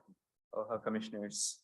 Before we begin item G1, I'd just like to take the time to mahalo William for his service. You have been an exemplary leader for the department. You've always made staff feel supported, respected, and you've treated us with aloha. And your time as chair, and I think I've joked with you before, hasn't been the smoothest of times. You know, we've gone through Mauna Kea. We've gone through a once in a century pandemic. And we've also recently experienced the largest cash infusion that the department has seen through one legislative session. So through all of that, you have treated us with aloha and respect. And I just wanted to mahalo you for your leadership during this time. Thank you, Andrew. We couldn't do it without all of you and without the deputy and without Joby. So it's been a great team. Thank you. Item G1, approval of recommendations for various grant awards statewide. The recommended motion action is that the Hawaiian Homes Commission approve 1, 7.5 million allocation from the State General Fund, one time only. 2, $988,444 allocation from the Native Hawaiian Rehabilitation Fund. And 3, a combination thereof to fund the following organizations for the following grants statewide. And the various RFPs are listed in the written report. Okay, thank you, Andrew. We have a motion to consider staff recommendation. So moved. Second. It's been moved and seconded. With me today, I have Gigi Kairao, the department's grant specialist. Hello, Gigi. Aloha. Good morning. Happy holidays, commissioners. I just also wanted to add to Andrew's earlier comments. It has been a pleasure serving with this administration, Mr. Chairman, Deputy, and Joby. Thank you very much for your guidance and direction. I'm really gonna miss you guys. Good to be here with all the commission and continue the great work we do here at the Trust. First, I would like to say mahalo to the chair and commissioners for directing $7.5 million from the state special funds to support the department's grants program. This is 7 times more than we've offered in grants in recent years. Particularly with NERF funds declining, the state funds is a blessing. The department was directed to expedite and get the funds out the door as soon as possible. We started in July, the first of fiscal year. And the funds need to be encumbered by June 30, 2023. The department issued 4 requests for proposals to solicit grant applications following the state procurement process called competitive sealed proposals. We offered the most flexible RFPs this year. All nonprofits and DCCR homesteads were eligible. You did not have to be an IRS 501c3. Applicants were required to be registered with the state of Hawaii and be in compliance. We also increased the capacity building grant from 5,000 to 15,000. Unfortunately, we only received 2 applications from DCCR homesteads, not as many as we have in the past, and only 5 applicants applied for the capacity building grant. We received applications from a handful of very strong organizations with capacity and with a strong track record, and have demonstrated they can deploy the funds. We also had a handful of well-written and very clear proposals. So I do want to thank many of the applicants that came in with some very good, strong applications. We received over $10 million in grant requests, and we have a budget of 8.5. So it shows us there's a clear need in the community for grant funds. And I do know there's more organizations that had intended to apply, but they weren't able to make the deadline. So again, demonstrating great need for grant funds out in the community. We received a total of 32 grant applications. Overwhelming majority, 23, came from homesteads. So this, the recommended grants, we're recommending 23 organizations after committee review. And if after your approval today, this will add to our 40 current grants. So we're going to have over 60 grants to track and monitor. Just FYI, so after commission approval, some of the next steps, we do prepare contracts for each of these grants. And as Chair had mentioned earlier, because these are state funds, there is an extra process where we have to request for the funds from the governor's office. And there is a little delay in getting those funds. But once we have the release of funds, then the grantees can start their projects. Okay. Thank you, Gigi. Mhm. Commissioners, questions? Thank you, Mr. Chair. Yes, Patty. Thank you. Thank you, Andrew, and thank you, Gigi. Thank you very much. Actually, I was looking through this list, and thank you on behalf of Oahu and the my area, our Moku of Waianae Coast. They were eligible as far as Ka'ala Farms, Kawaiona, Onauau, and Nanakuli Hawaiian Homestead, Princess Kahanu. Graciously, they're on this list. So my question to you is, you mentioned that they did not require to be compliant with the 501c3. Is that correct? Yes, that's correct. Okay, so to get the funds to move forward to the nonprofit, what do they send in, a W-9 to you or the state? Per rules, any nonprofit can apply, is eligible. So you simply need to be registered with the state of Hawaii. You need to have a DCCA good standing certificate and a Hawaii Compliance Express certificate. Those are the only two requirements. Oh, I guess I'm just kind of confused because when you go for the state GIA ledge funds, you have to have your 501, you have to have vendors, you have to have all of this. And so you're under a state agency. And so now you don't have to, it's not required to have a 501. So I'm just trying to match up what's going on here. You know, it's just kind of inconsistent of the compliance when you get state funding. Don't you agree?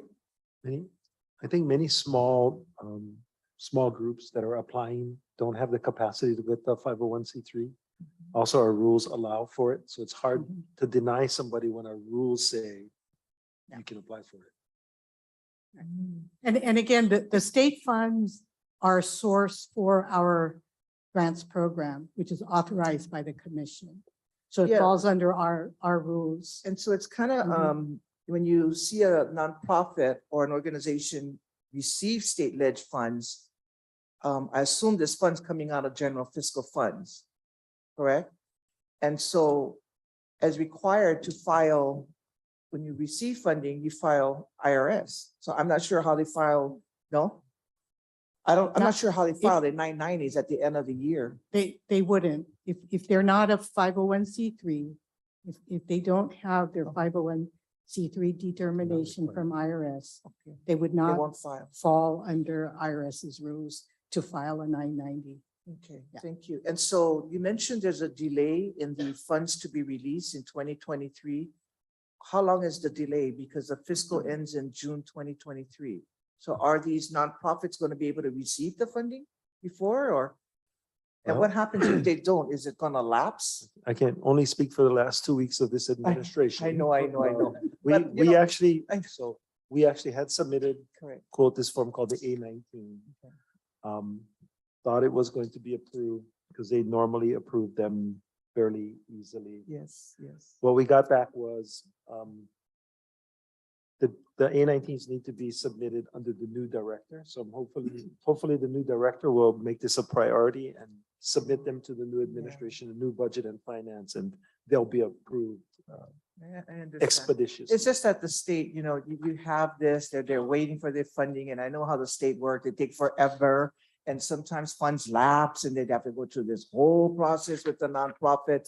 I mean, I've been there, I've done that, and so it's not as easy to get funds from the state. Trust me, as a grant holder, and so, thank you. Just for your information, the bigger size grants, which is under RFP 1 and 2, those are funded by the state funds. So those ones are going to experience this delay. The smaller size grants, number 3 and 4, are funded by our trust fund. So those we can get out the door as fast as possible. So we do realize that nonprofits are waiting for their funding. So we're trying as best we can. And we'll be sure to remind our new administration. Thank you. Yes, that will help. That will Thank certainly you. help. Okay, any other questions? Mike, then Randy. Okay, Mike, then Randy. Thank you, Chair. Thank you, Gigi, Andrew. So first off, I'm supportive of all of these grants that put forth in this item, and I appreciate you guys also reaching out to all the different associations several months back, letting everyone know about this opportunity. Just a quick question, just for my clarification. So there's this grants review committee. Can you explain a little bit about them more? I just want to understand a little bit background on the committee. Sure. Our grants program, since it was established, follows the state procurement method. It's called the competitive sealed proposals. And as part of procurement rules, we have to have a selection and review committee, not only for grants, but any other procurement the department does. So we call it the Grants Review Committee. And it can be made up of DHHL staff who are qualified, as well as external folks, or a combination. So this year, we did use a combination. So there were a couple of staff, including myself, who have the qualifications to serve on the committee. And we had one external, who actually was a prior DHHL employee who ran the grants program. So what, what other qualifications can you get? And so they do the review and the scoring. And all that information was in the RFP up front, so applicants were aware of what the scoring and the process was. Okay. Yep. Thank you, Gigi. Randy? Yeah, Gigi, Andrew, yeah, I wanted to mahalo the department as well for making these funds available to our communities. There are some really significant awards that have been received and some pretty exciting projects that I think really helps to build community resiliency, independence, and everything that comes with that. So thank you for that. I'm kind of drilling down on one of the smaller awards, to ka ohana o kahiki nui, and it's that long-standing unfinished project, the fog drip. So my question is, this is a smaller amount, but Gigi, do you know how much more is going to be required to bring that project to completion? Do you have any idea? Yes, we had to modify their initial grant. So this is a second grant to them for the same project. And it's my understanding they're short about 90,000. And in both proposals, the prior one as well as this one, they do talk about fundraising.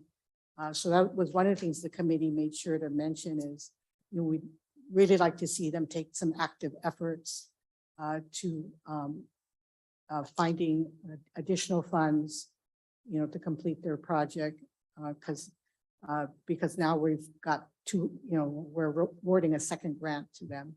So we'd like to see them diversify, and make up the difference. And again, it's a planned budget, right? As many projects are.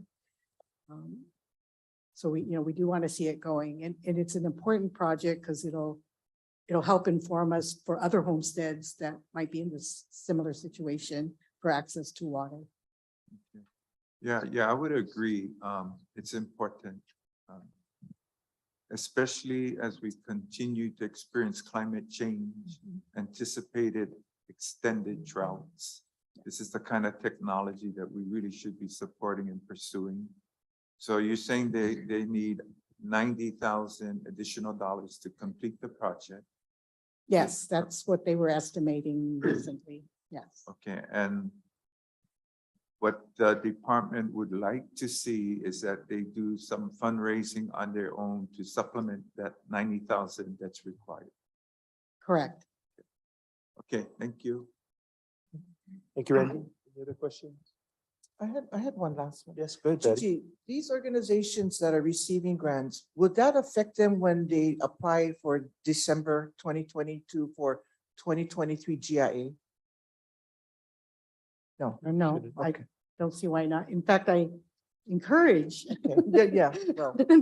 they all diversify and apply for other funds. Okay, it's just that it's like in the same pot, so I just thought I asked you, but thank you so much and appreciate all your hard work. Thank you, Andrew. Thank you, Mr. Chair. Okay. There are no further questions. All those in favor say aye. Aye. Oh, wait, sorry. Oh. Public testimony. We recall the question. Aloha, and Chair. is I'm there- here to testify. Thank you. Okay, who do we have? Yep, This is go ahead. Aloha, my name is Faith Chase. This is my 21st time speaking in regards to the fractured homestead, Ka Ohana o Kahiki Nui, otherwise known as Kook. I support the efforts to bring water to the Kahiki Nui homestead. I personally helped write the drought relief emergency project to the Department of Interior Bureau of Reclamation.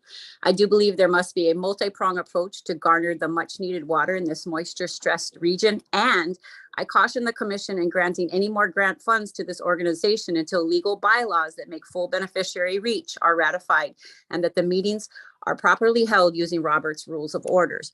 I appreciate the clarification by Commissioner Teruya regarding due diligence and right of entries. With respect to these points, I must remind this body that Cook has mismanaged 2 right of entries. It is critical to remember that the 1995 Kahikinui Forest Reserve Community Management Conceptual Plan specifically states that the organization tasked with forest management must always be a separate organization from the Homestead Association Cook. Ka'ohana o Kahikinui does not have any forest expertise and has yet been cloaking various commercial outfitters with homestead permission in order to garner DHHL right of entry permits for the forest management kuleana.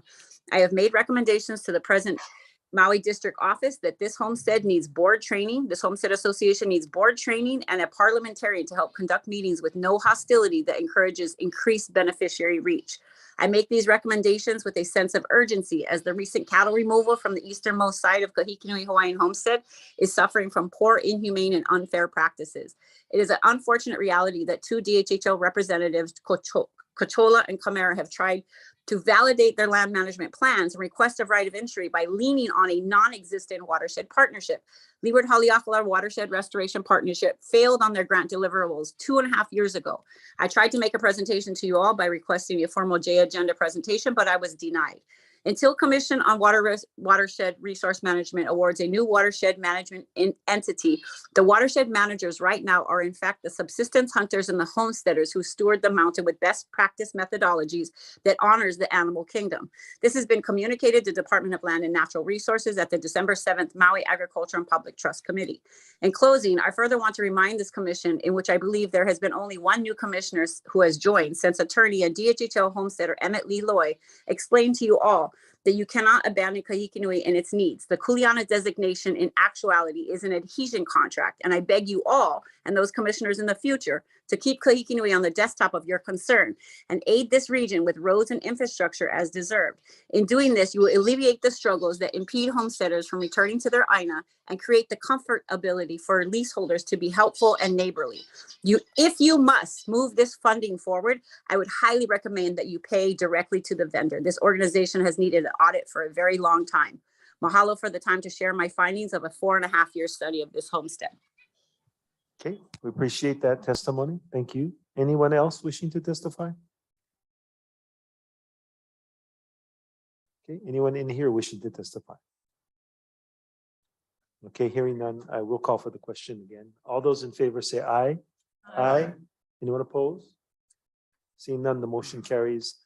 Andrew, I'm gonna ask your indulgence, because I see the leadership of the Waimea Homestead Association, and we're going to go in exec session after. I'd like to pull G4 to the table.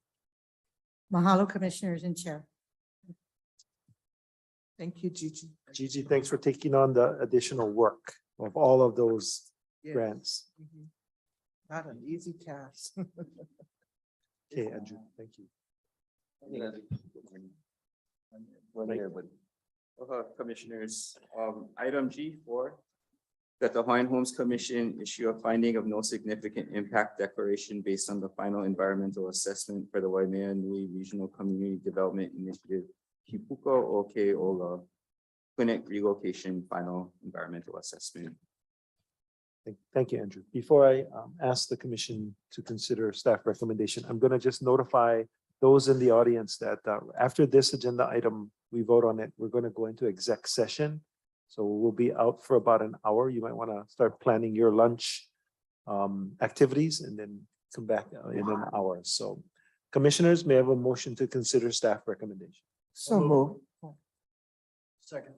Thank you. Continue.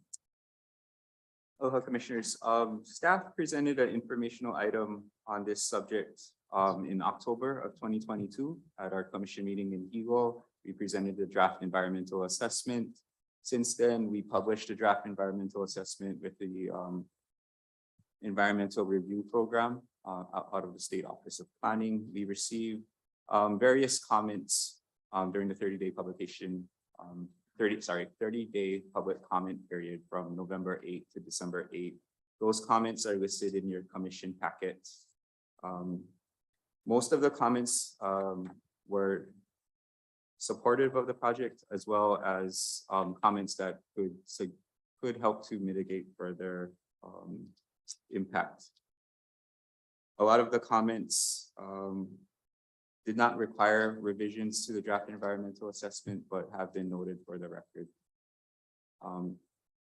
As you folks know, your finding of no significant impact is based on 13 criteria of significance outlined in HAR 11-200. Those 13 criteria of significance and justification for how this project meets those criteria of significance are outlined in your commission report. At this time, we'll take questions if there are any. But they might want to say something before we take questions. Sure. So this is the second process that we went through. We did a environmental assessment 2015, 2015. So we didn't have the health center in that first set of plan developments, but our health center, so in our executive board, everybody took Kuleana of one certain area. And so one of our board members, executive board members of the Homestead Association, took on our native health.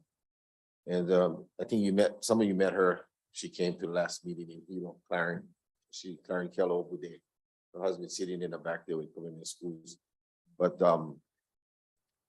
her strong leadership in building that system of having the first Native Hawaiian Health Center run by one homestead was extraordinary. And we didn't foresee it to be moving at such a rapid pace. 40% of our population is Hawaiian. We one of the large Native Hawaiian populations. You guys probably know that a homestead makes up like 28,000 acres of homestead lands. And we growing fast. Like when I go back home, I gotta renovate one space to increase the demand of what we've been having. So we've growing pretty darn fast. And we started with modifying 2 units in commercial space on fee simple land, renting. And now we're up to 5 commercial spaces. And we're growing at a really, really fast pace. And pretty much outgrowing a building. So the push to put our health center, Native Health Center, on our community lands is a really, really, really important situation. We are a rural health clinic, RHC, with the federal government. And the top tier of the health centers is a FQHC, right? Federally Qualified Healthcare Center. Hamakua has a healthcare FQHC, which the importance of that title or those acronyms is the higher you go to the highest level of FQHC, you're able to get federal funding more available, a lot more available. Our RHC level is 1 step below that. We're not eligible for FQHC in outside of homestead lands because Hamakua Health is nearby, and also Laipua has one Los Angeles company that operates a FQHC out of Kona. But there's a criteria in the system with the federal government that if we build our health center on federal trust lands, Hawaiian homelands, that criteria wouldn't apply to us, and we could actually qualify as an FQHC. Right now, we're too close to 2 FQHCs to have a third one, unless we build them on trust lands. And so that has always been our goal, to build on trust lands, but it kind of gave us a greater incentive to move the project forward. And because we're growing at such a rapid rate, we're ready to start the fundraising to build a full-fledged comprehensive health center on our community lands. It was in the original design of our master plan, but not in the first group of projects that we had during the first process of the EA. So this is actually an addendum to the EA. The EA was done already. This commission found a FONSI on it, and this is just adding in the health center. Just some little background of what's happening. Okay, appreciate that. Questions for Mike? Thank you. Yes. Hello, go ahead. hello, Mike. Aloha, Aloha, Mike. sister. So mahalo, you folks all came in from Waimea. Yeah. Yeah. Rainy. Raining weather, but thank Soaking you, wet. thank you for being here. So the Cocoa Clinic, and I thank you for you sharing this because I do support the extension, and it's the Cocoa Clinic that wants that additional extension to help, because you will see the increase of Native Hawaiians coming to the clinic, and right now it's too small, correct? So that Yeah, we- extension will help you to engage, to get more clients into the clinic. We actually not, No? we actually not really pushing for more clients, though they're coming. They're We're not coming. asking, they're coming. Well, I'm glad they're coming. Yeah. And I'm so glad they're Hawaiians are Native coming. Hawaiians, right? Yeah, exactly. So a 40% population, I think our Native Hawaiian base is somewhere around 55%. And so we are above the population. I think it's important to understand that it's our homestead created this health center. And so because of liability purposes, we started the process of creating there's no such thing as a subsidiary nonprofit. Every nonprofit stands alone. We wanted to create another 501c3 for the health center. Our health center run by beneficiaries. So the board of directors are majority beneficiaries. So it's one of the requirements in any division, like 9 divisions. As they build the capacity, the board must be driven by beneficiaries. And that's in the bylaws of the homestead. And so this is per se a division of the homestead. We're growing so fast and we have great goals, and we do a lot more than just healthcare. We do social services, we're reaching out. So we want to expand services to add on much more additional things. So it's not just increase what we're doing already. So we want to have the ability to provide a comprehensive place. Pretty much where we at. I think that's great. I think that's wonderful, Thank that you. it's on the trust land, Department of Hawaiian Homelands. Should And- be, right? Yeah, and I think that's wonderful as a community use for that purpose. Yeah. And so I'm just going to jump in a little. For us in our MOCA, we have the Waianae Coast Comprehensive on Hawaiian homestead land. A majority of their services does provide medical health to beneficiaries that live in homesteads area. So they, it's just a beautiful service that they have. Like you said, you may walk further to do food sustainability and other things that can be available to your organization. So thank you and good luck. And thank you for the opportunity, Mr. Chair. Share a little bit more and cover up what you do. So one of the biggest criteria for us is that if you knew our master plan and our comprehensive plan of action on our community lands, the 161 acres, there's a lot of projects in there that our health division can actually get funding for. The ag park, the equestrian park, cemetery. There's a lot of projects in there that as an FQHC, they qualify for funding because it's related to health. And so it's important for us to get this health center up and running. Our homestead's priority project is a cemetery, Winamo Cemetery. You gotta go Hilo Kona. So that's our priority. We're doing the water infrastructure right now, the safe drinking water with the county. That's another issue I'll be coming to you for later, but we got the funds from GIA to do the water line. It's a hookup fee that the county trying to impose on us is something that I gotta deal with you guys at a later date. Thank you, Mike. Mahalo. Any other questions? Just a comment. Randy? Yeah, I wanted to also express my appreciation for what your community is doing for our beneficiaries. I do like that this is beneficiary initiated to meet a need that is the result of them coming to the center for services. So I really appreciate this kind of innovation because it serves as a reminder to others that are always looking at our associations to do great things. And I think this is an example of the great things our beneficiaries are capable of doing for themselves. So thank you. Thank you, Randy. Thank you, Randy. Is there anyone wishing to testify in the audience? Okay, seeing none, I think we have someone on the remote. Okay, so no, nobody on the remote. Yes, did you want to come up, Kapua? Yes.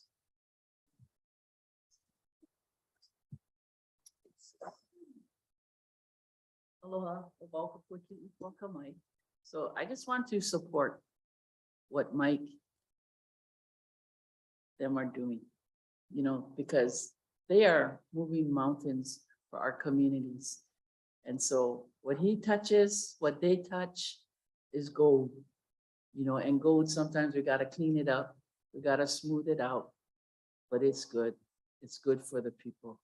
And like he says, they don't need to call them, the people come because they know what they have to offer is true and it is good. So I stand in support. Mahalo nui. Thank you very much, Kapua. Spirit moves you, come up anytime. All right. Seeing no further questions, all those in favor say aye. Aye. Anyone opposed? Seeing none. One request, Mike, the next Micah showing for fashion, I'd like to see you walk down the. You can still dream.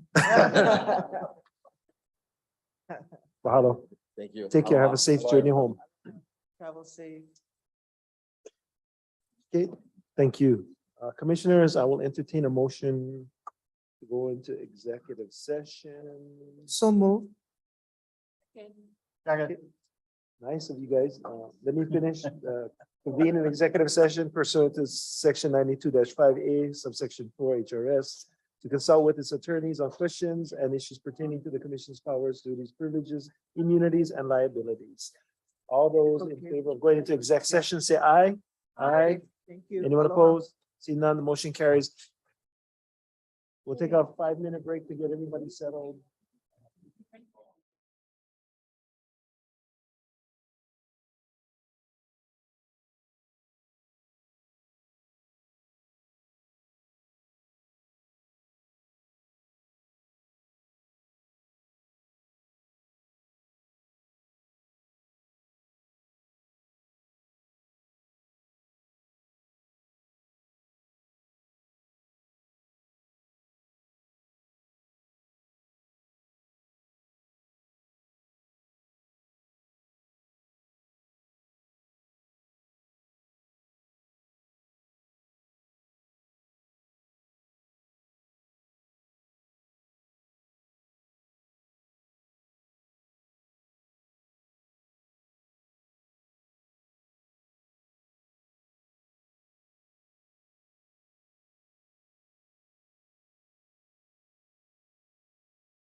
session and back on the agenda item H1, Rodney. Hello, Commissioners. I wanted to say mahalo to Chair Ayla. Mahalo nui for trusting and believing in us because, you know, with all that knowledge he had, he knew what was the real thing. Got out of the way. That was the best thing I've ever done. Thank you. Item number H1. The recommended motion is that the commission approve the transfer of the entire receipts deposited in the Hawaiian Home Receipts Fund as of December 31st, 2022 to the Hawaiian Home General Loan Fund. Thank you, Rodney. May I have a motion to consider staff So recommendation? moved. Second. Questions for Rodney? You have the submittal, it's pretty straightforward. We've done this many times. If there are no questions, all those in favor say aye. Aye. Oh, Oh, virtual. yeah, testimony. Sorry, this is, the new chairman is gonna have to figure this out. We'll remind him. Testimony in the audience? Testimony online, anyone? Nope, okay. Let's finish that. All those in favor say aye. Aye. Anyone opposed? Seeing none, motion carries. Thank you once again, Rodney, for all of your hard work and your institutional memory. Look forward to you continuing to be of service. Okay, Mahalo, Rodney. back to the planning office agenda, G2. If not, she's not here, then. Oh, you're hiding in the corner.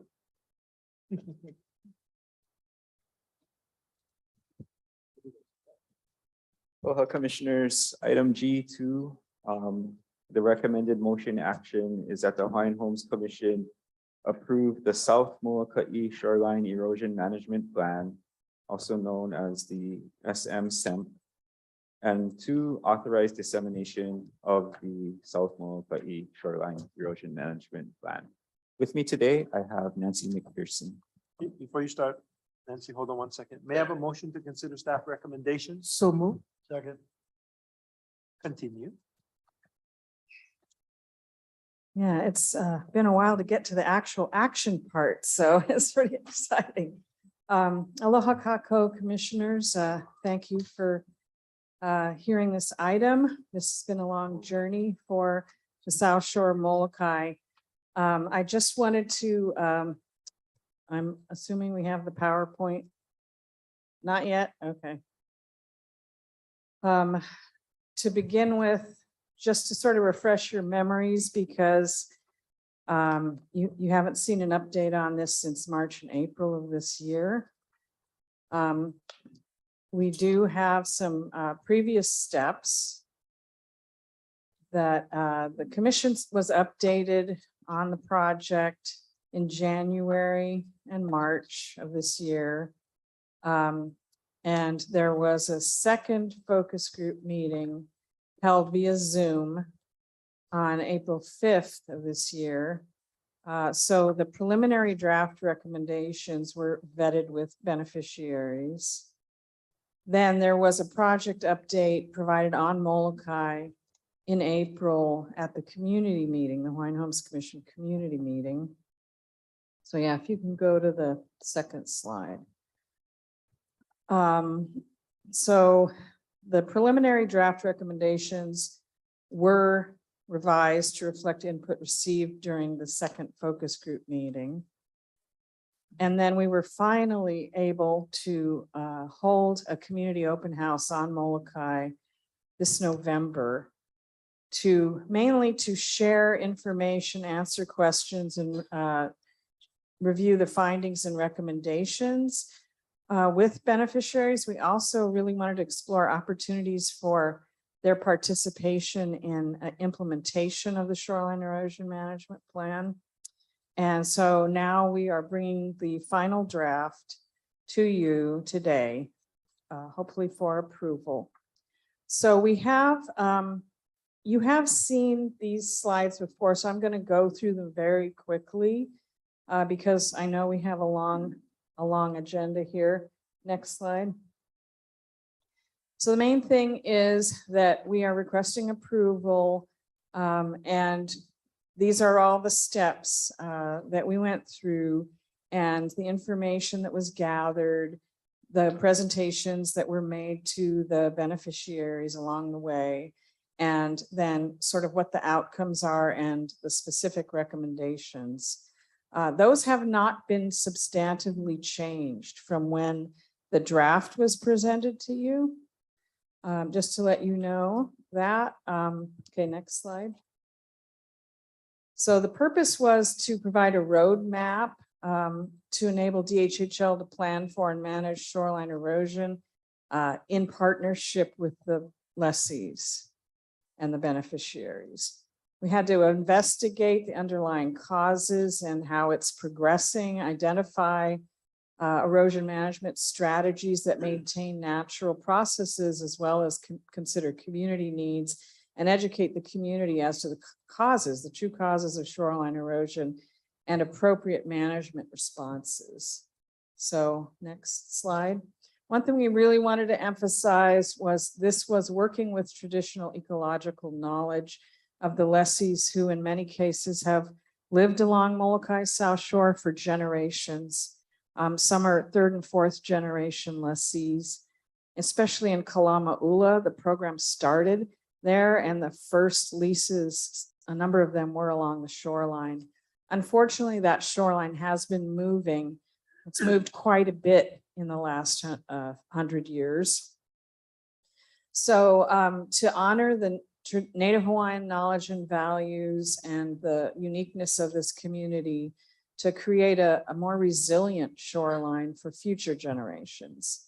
And next, these are the planning principles. We really wanted to make this place-based. We wanted to make it grounded in culture and natural history and cultural history. And what is very innovative about this plan is it's based on beach cells. Coastal zone management in the state until recently has been done on a parcel by parcel basis by the counties, and that is not really addressing the problem. It needs to be looked at hydrogeologically, so how the sediment moves around, how the fish ponds accrete and exacerbate erosion. That's been an important part of this. And then most importantly, what are the opportunities for community-based implementation? Next. So this is just a review.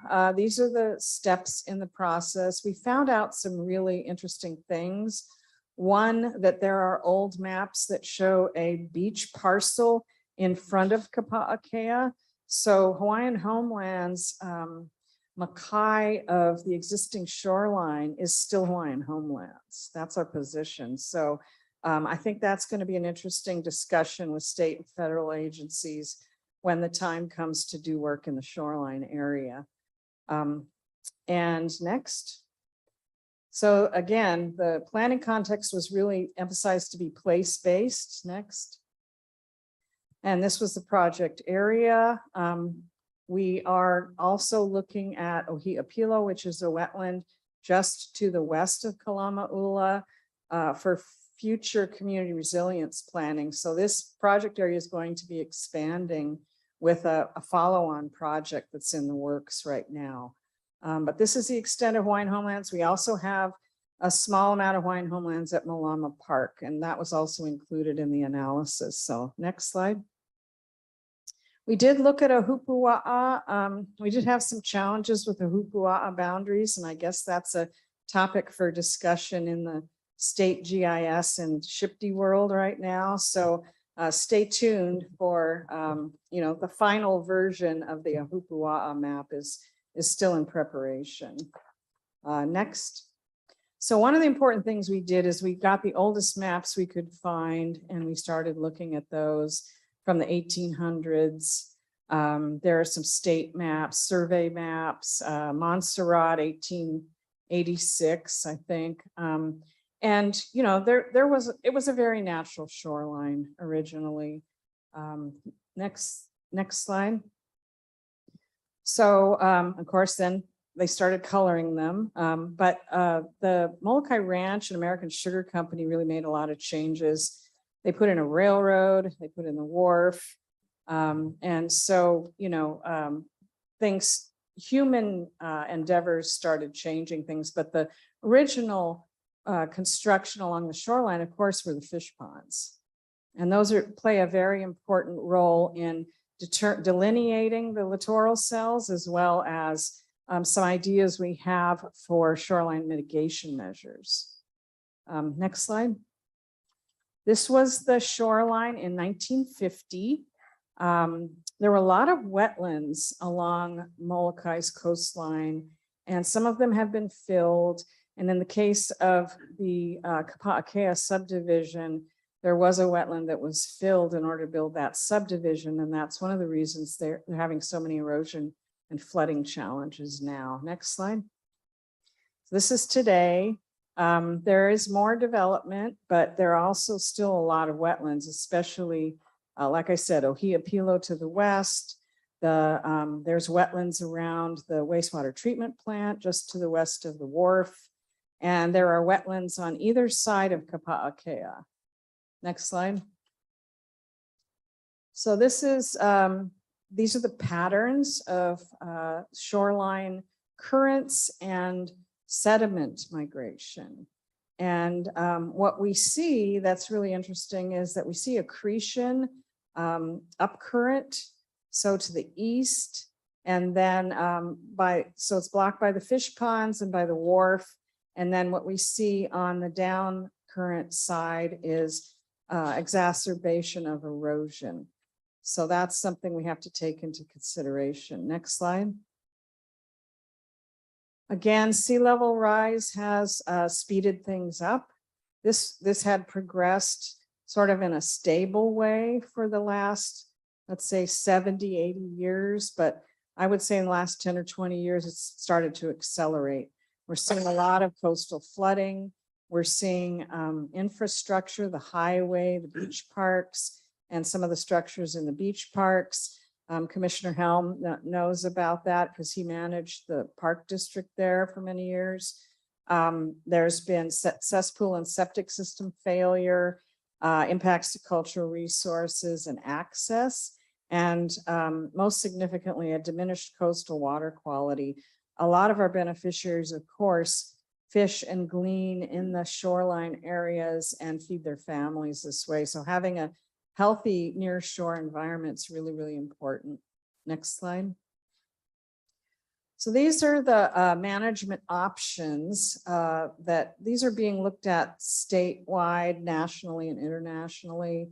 And these are kind of the main categories. You can realign, which means to relocate, reorient, change how the house is positioned, change where it's located on the lot, and in some cases, possibly relocate to a different area.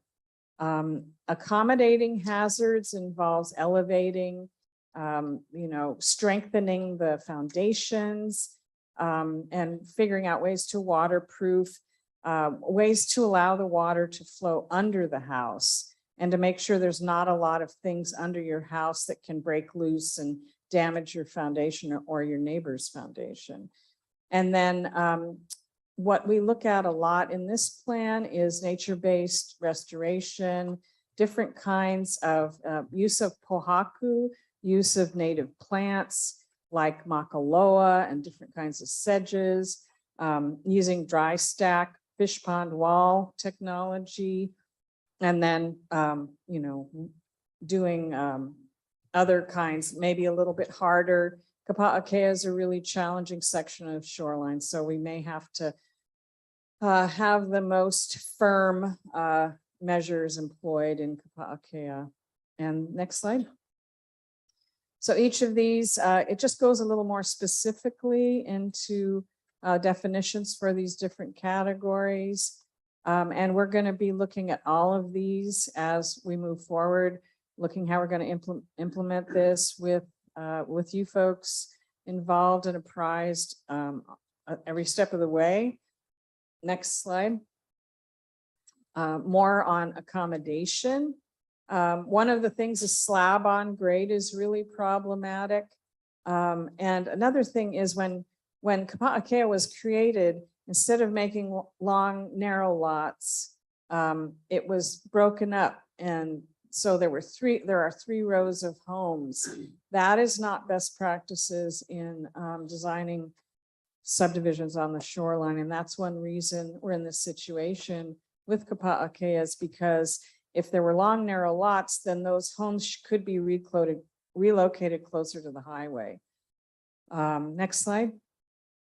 And so there's this continuum. We're going to employ the living shoreline methods wherever possible. Kami'ololoa and Kalama'ula may be a better location for that. And then we're going to have to go a little grayer and a little harder for Kapa'akea. Next slide. So we did do additional community outreach. Staff attended a community resilience event at Metropole Center. About 20 beneficiaries stopped by, asked questions, were given information about 2 projects that we're doing, this one and the Community Resilience Planning Project. And then 2 days later, we did the community open house at Kulana Oiwi, and we had a few beneficiaries come by and spend quite a bit of time looking at our displays and asking questions, and we did get a few comments.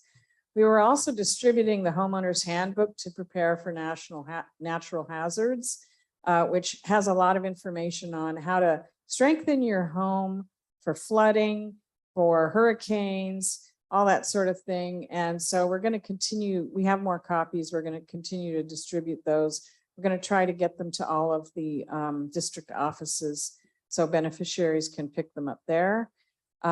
We shared information on the strategies and recommendations, and we had a lot of folks sign up who are interested in participating in implementation. So that was encouraging.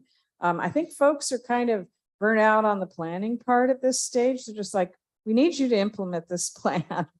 We need help. And I actually got a call this morning. Kapa'akea has gotten a lot of debris deposited from flooding. And so they're in a real situation over there as of this morning. So we're going to have to take a good look at some short-term solutions for their situation. Okay, next slide. This is just showing how we broke it up into littoral cells with core strategies. So existing conditions, core strategies, and recommended actions. Next slide. And I know this is hard to read, so I won't go into all of it, but we do have a summary table in your submittal.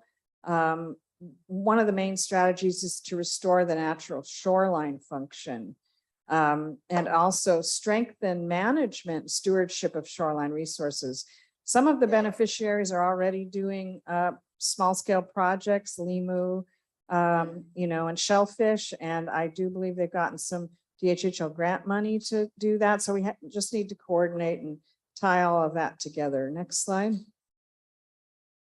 So again, we need to assist lessees at least by offering, financial ideas and resources and possibilities for them to, if they can't afford to make these changes, to assist them to make these changes, to at least buy them some time. Next slide.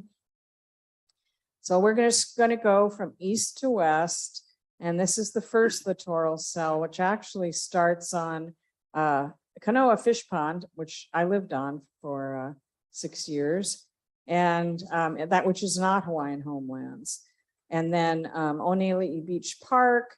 And then when we get to Ali'i Fish Pond to the west, that is Hawaiian homelands. Next slide. So these are the recommendations. There's ideas for restoring natural, native plants, dune species, and also addressing, the issues of structures that are too close to the shoreline, removal of mangrove and restoration of the fish pond wall. Next slide. This is going toward Kapa'akea. This is Kami'ololoa. So again, we've got a lot of observations. We did 3 or 4 site visits, and we definitely see some interesting dynamics on the shoreline. You can see how there's thicker places and narrower places. There are definitely places right by the highway that are eroding. Next slide. So again, more nature-based solutions, figuring out, except for where the highway is, you know, how to restore native plants and stabilize the sandy areas. Next slide. This is Kapa'akea going towards the wharf. And so as I mentioned earlier, there's wetlands on to the east and to the west. So the idea being there's also remnant fish ponds, that there are definitely some pohaku based measures that could be employed. We have to look at the fish ponds and the wetlands as assets. They're sponges and buffers, and they break wave energy. So, you know, restoring those is really, really important. Next slide. We can kind of keep going. Okay, and then this is west of the wharf, and this is Kalama'ula. There's still quite a bit of wetland there. There's a lot of mangrove. And then there is also erosion west of the mangrove. So the idea being that, you know, the idea originally was that the mangrove would capture the silt and keep it from going out on the reef. Well, that's not really working anymore. So we really want to look at restoring native species and see if that can help clean up. But we really have to look Mauka. And so that's going to be the next stage, is looking Mauka and looking how to stabilize the Mauka areas. Next slide.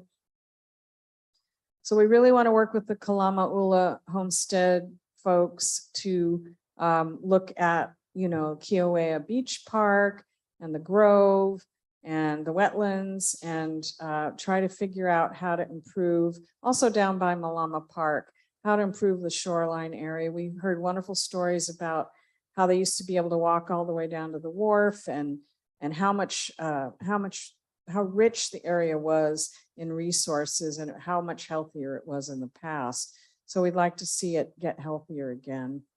Next slide.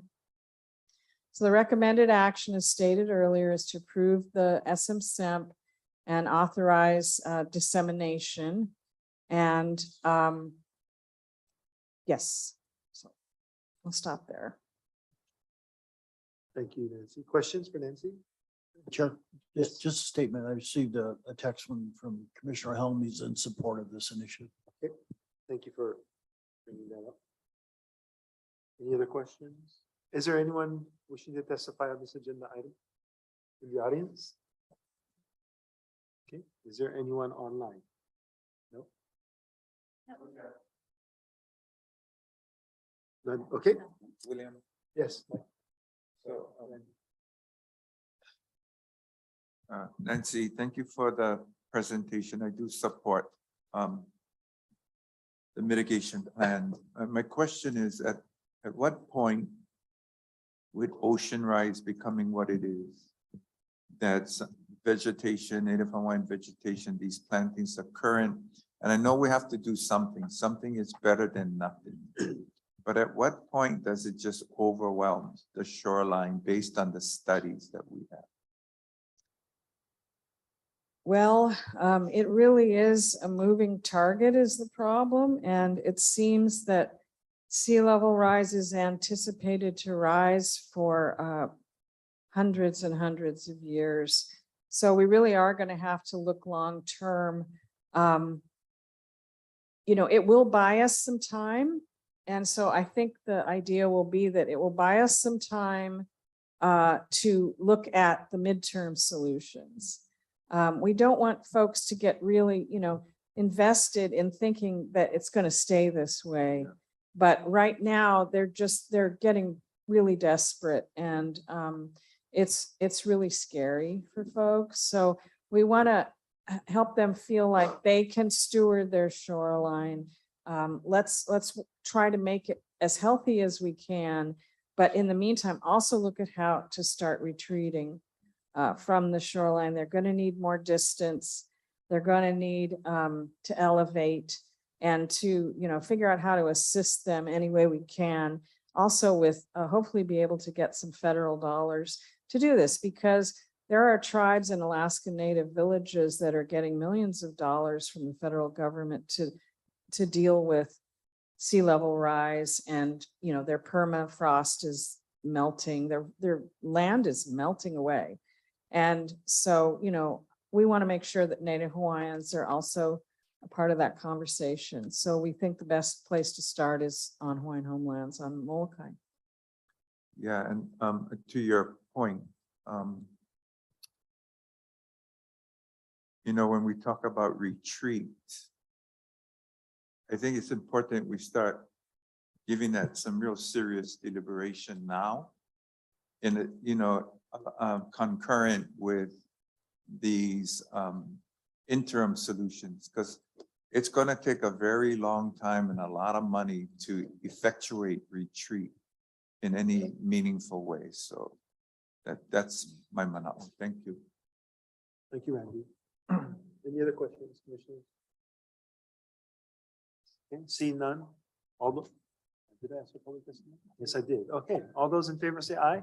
Aye. Anyone opposed? See none, the motion carries. Thank you. Could you just go to the next slide just very quickly? I wanted to make sure you approved it first before I went to next steps.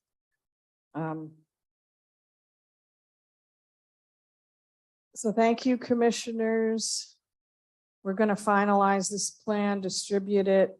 We're also working to procure the consultant for developing community resilience for Molokai coastal homesteads. So partially based on this project and other work like UH Practica that we've had done our Hawaiian homelands, we obtained a NIFWIF grant to fund this project.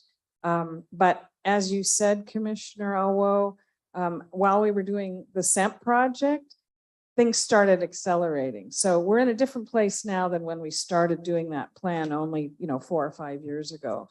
So again, it's trying to play catch up here, but we do think that this community resilience plan will also attract more federal dollars to dealing with these issues on our homelands.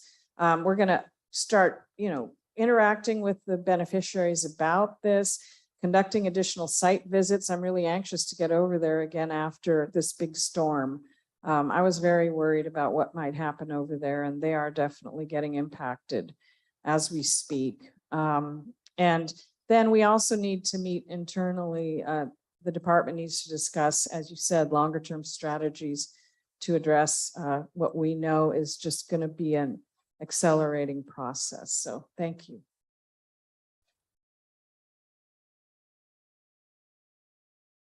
Next agenda item. Commissioners, item G4, the recommended action is that the Hawaiian Homes Commission approve the Anohoa Regional Plan Update 2022 and to authorize dissemination of the Anohoa Regional Plan Update. G3, right? G3. G3. Yeah, G3. Okay, may I have a motion to consider staff recommendations? So moved. Second. Nancy is also the lead planner on the Anohoa Regional Plan. Thank you, Nancy. Thank you, commissioners. This one has also come before you a little more recently, and we do have consultants who are also still assisting us. And so this one's much briefer. So you did have the draft plan come before you. And what we have done since then is we have gone out and did one of my favorite types of community engagement is an open house. And so we also did an open house in Anahola at the beach park. And we did that in October. So I think you all know that at this point, the purpose of the regional plan, it's really about getting community involved. We really want, this is our planning system. We're at the regional plan stage. Next. So we want the community to engage and identify and prioritize the projects that they think are important. And This go round for the regional plans, we really emphasize, as you've heard with other ones like Kapolei, the action steps needed to implement the priority projects. Next. So we do have our existing land uses based on the previous general plan land use designations. And we do have quite a bit of residential, but we also have quite a bit of special district and community use in Anahola. So next.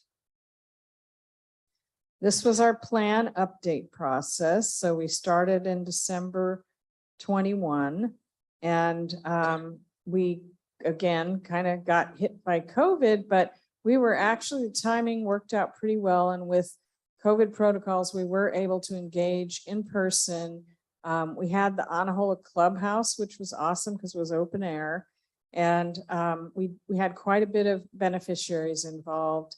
And, but you know, you'll have some come to the first meeting and then new ones come to the second one. So it was very iterative. And, but we really felt like we were bringing everyone along on the path to identify their priorities, their community priorities.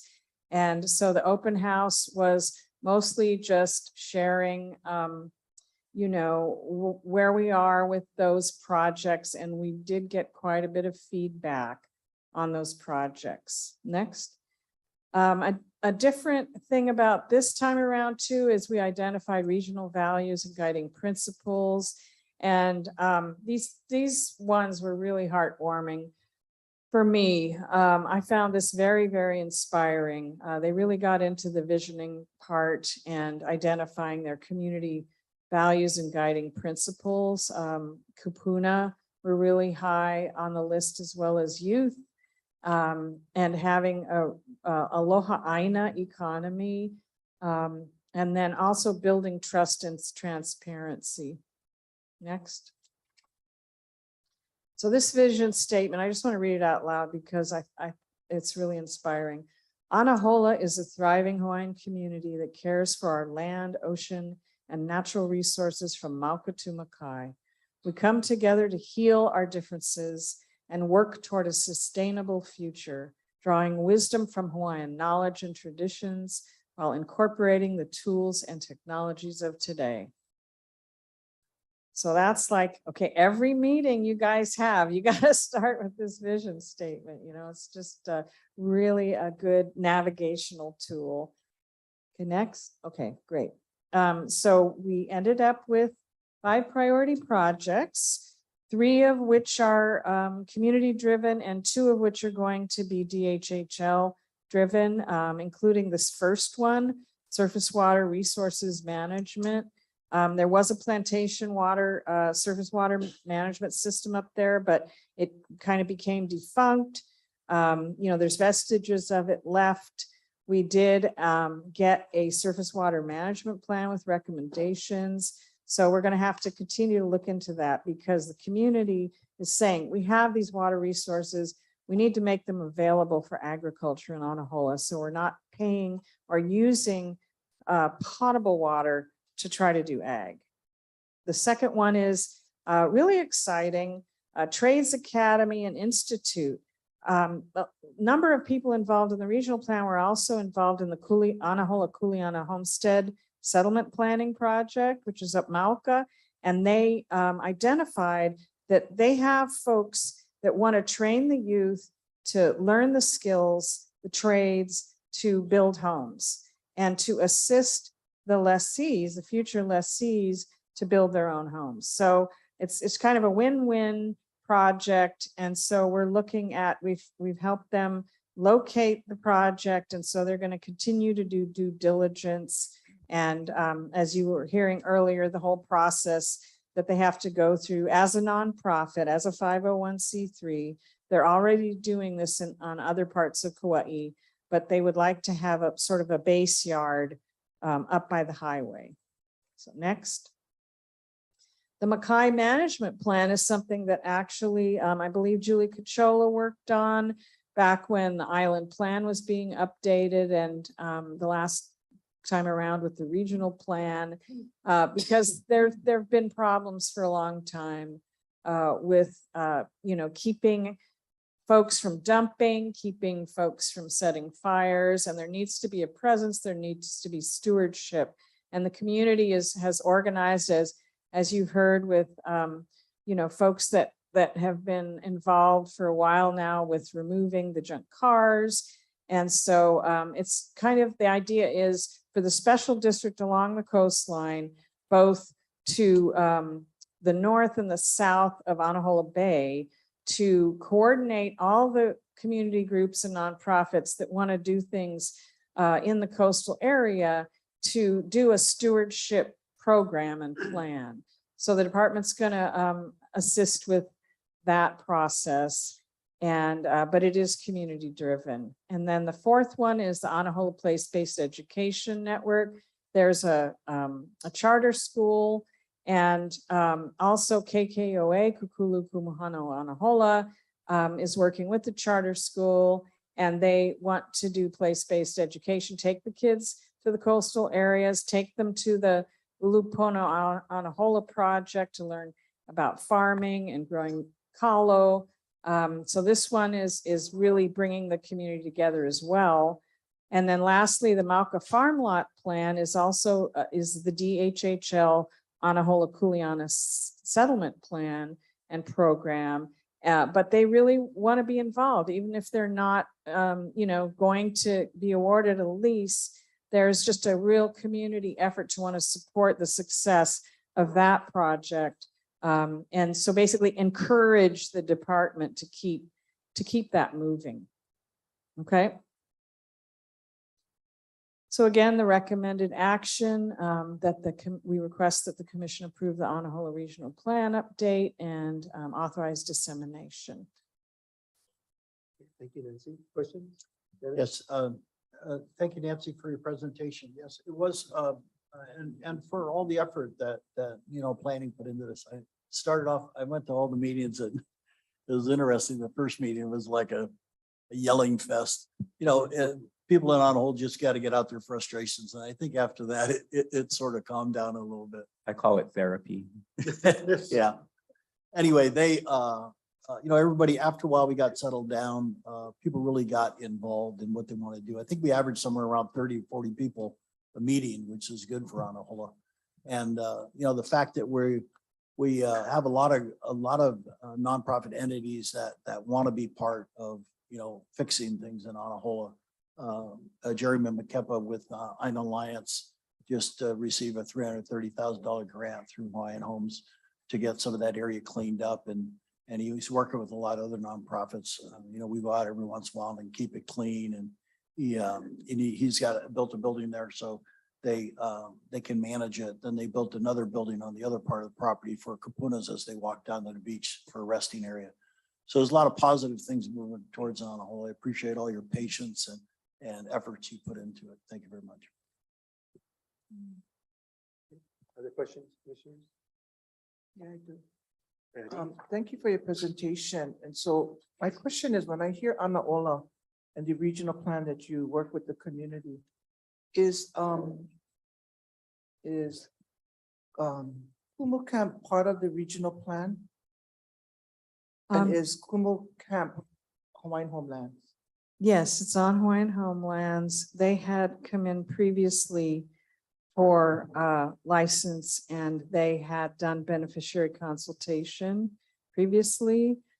So that was not brought up during the regional plan update process. So is it still functional? It's still down there, yes. Oh, okay. It wasn't identified as one of the 5 priorities that beneficiaries wanted to see, but So is that an economic and development proposal? How does that come under community use? I'm just curious. If you permit me, Andrew. It is an operation that's occurring without permission right now, and the new director is going to have to bring it into compliance or get it to change hands. All right, okay. That's for, stay tuned. Thank you. William, I had trouble hearing you. What Oh, was I'm sorry. So it's a project that is not in compliance, i.e. it doesn't have a land disposition. So the new director is going to have to either provide a plan to the commission to bring it into compliance or to put the property up for another land disposition. Okay, thank you. But you just stated to me that they have a license. Didn't you just say that? No, that Oh. was a mistake. They had an Okay. ROE at one point. Yeah, Okay, so but if they don't exist in currently, they don't carry any kind of, no, according to our chairman. it wasn't executed. Yeah. Okay, all right, okay. Yep. Thank you so much. Thank you. Okay, if there are no further questions? Yeah.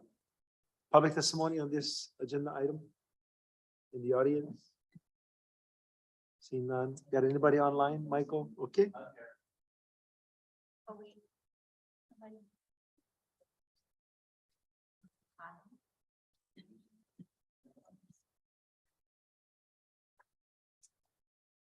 Okay, we have someone, Lokana, on the screen. Can you let her? Okay, no, we have no one. So all those in favor say aye. Aye. Anyone opposed? Seeing none, the motion carries. Thank you very, very Thank you, much, Nancy. Commissioner. That's a lot of work that you folks do. Thank you, Andrew. And your team. G5. Commissioners, item G5. The recommended motion action is that the Hawaiian Homes Commission accept this beneficiary consultation report related to 3 land use requests in the Waianae Waianae Ahupua'a on the island of Oahu.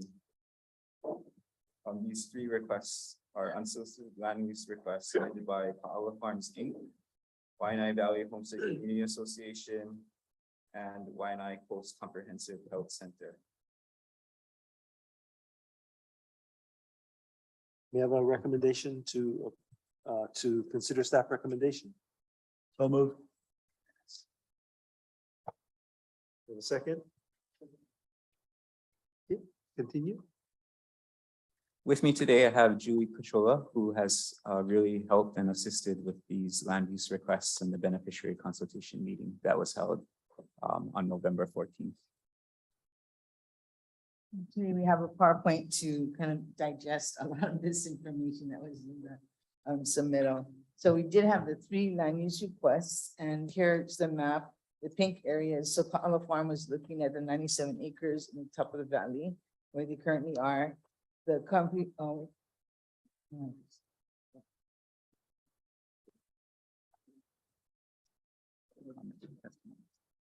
and Hawaiian Coast Comprehensive Health Center is looking at expanding their area in that lower area where they are. And then the Waianae Valley Homestead Community Association is looking along Farrington Highway at the Waianae Bayshard area for some projects. So those are the land use requests. We did have a beneficiary consultation meeting on November 14th. We sent out over 4,000 invitations to the lessees and applicants that reside in 96792 zip code. So that's the whole coast, Waianae, Kahatu, Nanapuli. We had about 28 people who attended, and each organization was given 10 minutes to give their presentation on the project. And then we facilitated discussion after that. The first project that was presented was from Pa'ala Farms, and for like 25 years, they've been under a license agreement. And what they're looking at right now is to they're requesting a long-term lease for what they're doing there. And the long-term lease will allow them to leverage additional resources that they cannot currently leverage with the license. The Pa'ala Farm is created like a pu'uhonua out there, and has been doing this for many years. What they presented to us was their long-range conceptual site plan that it kind of expands their whole concept, and it develops these different components. They have the lo'i gardens, pathways, classroom spaces. They have to repair the hale that's there because and construct washrooms and they're looking at microgrid alternative energy system and wastewater septic system, and also fire mitigation, because of the wildfire situation of MoCo. So the concerns, the comments that we received, basically when you're talking about the microgrid solar panels, people were worried because we're having these massive solar projects coming out, and they're concerned that that this is not one of those, that they're not, Cottle Farms is not proposing to put up a big solar farm that will be up on the mountains that they'll be able to see. But Eric assured them that they are not proposing a big solar farm, that it would only be smaller panels like the kind you would have on top of your home. And they're also looking at other energy alternatives like hydroelectricity options. There was a lot of appreciation expressed by the commenters about, the work that they've done at Cottle Farm, and appreciation for the educational stuff and the cultural stuff and working in the community for so many years, and an interest to working closer with them in the future, the homesteaders. The second land use request, second presentation was given by the Waianae Valley Homestead Community Association.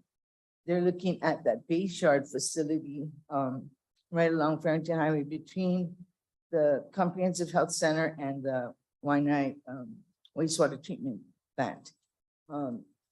And what they're looking for is a right of entry so they can do due diligence work. They can get the EA done and, really look at that site. They're looking at developing this area, this parcel as a community-based economic development center. And right now they're looking at two projects. One is the sustainability co-op, which is basically a community solar project that they would, submit to HECO. This is a small project, so this doesn't go through that whole bidding process, but it's just a 250 kilowatt community solar project. And then there's the second part, which is the West Oahu Funeral Services, which would provide a crematorium service for people on the coast, and give them that option in terms of their end of life arrangements. So people were asking, okay, where's the power coming for the crematorium? It was explained that this would be propane, but and then they're really looking at the solar project. So how are beneficiaries going to benefit from this? And so is every house in Waianae Valley Homestead going to, receive a discount? And the answer was no, only those that, there's several criteria. One is that you cannot currently have a solar project on top of your rooftop because you would have already had accessed HECO services that way. But the other thing is, they're looking at, you have to subscribe to the system. So this is just a community solar project. So you subscribe to the system and the subscribers get a discount. Now for this project, they're looking at subscribers being first and foremost Waianae Valley homesteaders, other homesteaders in Waianae, also applicants possibly. But actually for a small project like this, a 250 kilowatt project, it's only 70 to 80 households that would be included. So it's not everybody in the valley, 70 to 80 households. Crematorium idea, okay, so I think people were kind of caught off guard as to where this came from. But if you're following their Waianae regional plan, you can see that they have identified the columbarium as a regional plan priority project for some time now. So they're looking for a location to put a columbarium up MoCA. And this kind of came up, and this is perfect because this is the crematorium that could support the columbarium. So it seemed kind of where did this come from? But it was actually very consistent with their planning and long range look at what they wanted to do that was expressed in the regional plan. The last presentation was from the Waianae Coast Comprehensive Health Center, and what they're looking at is they already have, the center located, but they're looking at the lands adjacent to the existing center because they want to expand. And they want to expand. So, I don't know if you know what they do, but they provide teaching they provide health education, basically, they graduate doctors and healthcare workers. They have a cultural kind of center where they're doing native healing practices, and they want to share that with the community, providers, clients, and patients. So that's there.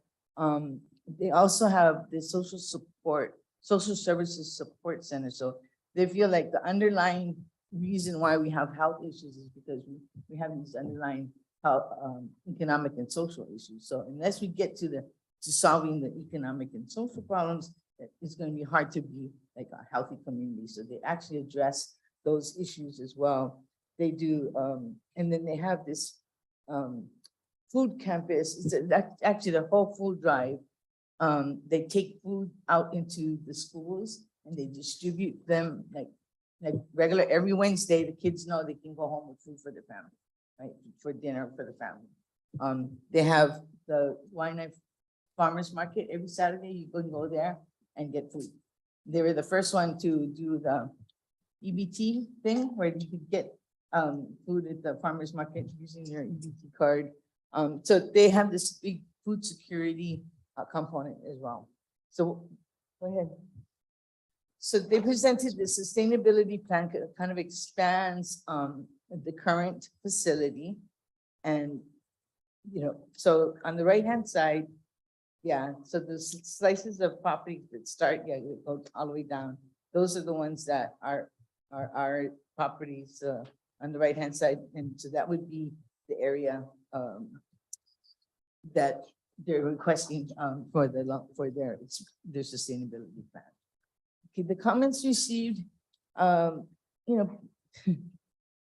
lot of our beneficiaries were saying, well, not a lot of the beneficiaries, but they were saying that there still is a lot of problems out there. Right? We still see homelessness and mental illness in our community, and that it's still there. So they need to better serve this population. They want the health center to be more economically self-sufficient. The help, and then there's a lot of comments about how this is an excellent program. This is the only health center you can go to, and you don't have money and you'll still be seen. Right? This is and so they're grateful for the services that were provided by the center over the years.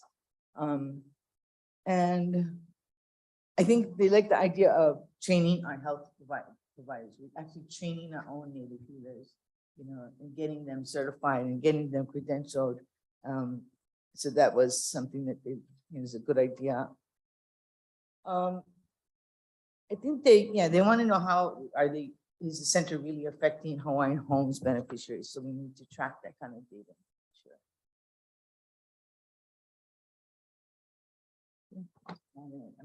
You have the entire transcript in here.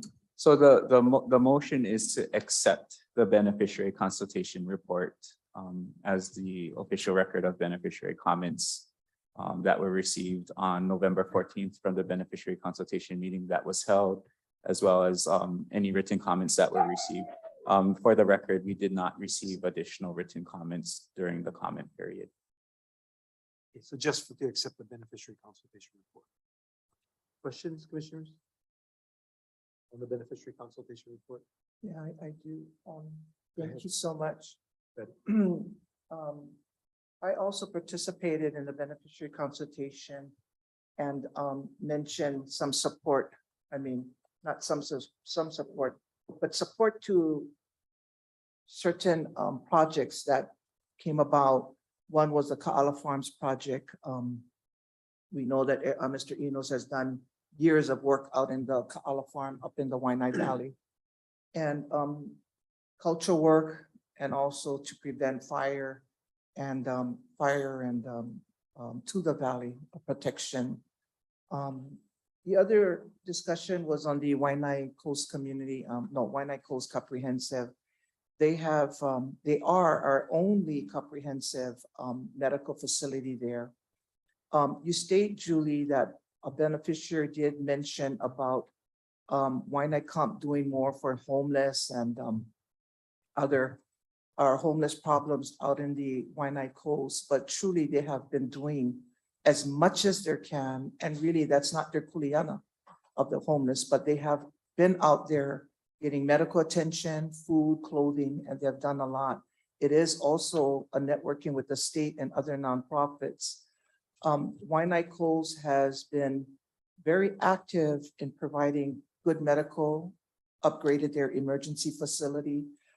Those who live in that Moku patronize the Waianae Coles because they're the only facility there. They have an excellent staff, mainly hiring our residents that resides in the Waianae Coast. So they live, play, and work in the Waianae Coast. The other thing that they provide is a center of healing. And they have Healing Malama Center, which is a clinic of physical gym and physical awareness.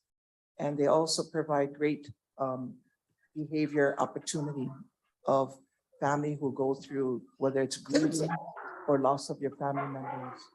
I must say, I did take the opportunity to use that service when the loss of my son. I had the opportunity to patronize the behavior and excellent staff. I must share that. So they are moving to food sustainability. They have one of the largest food bank facility, food sustainability that covers the entire Moku from Nanakuli to Makaha. Well needed in Waianae.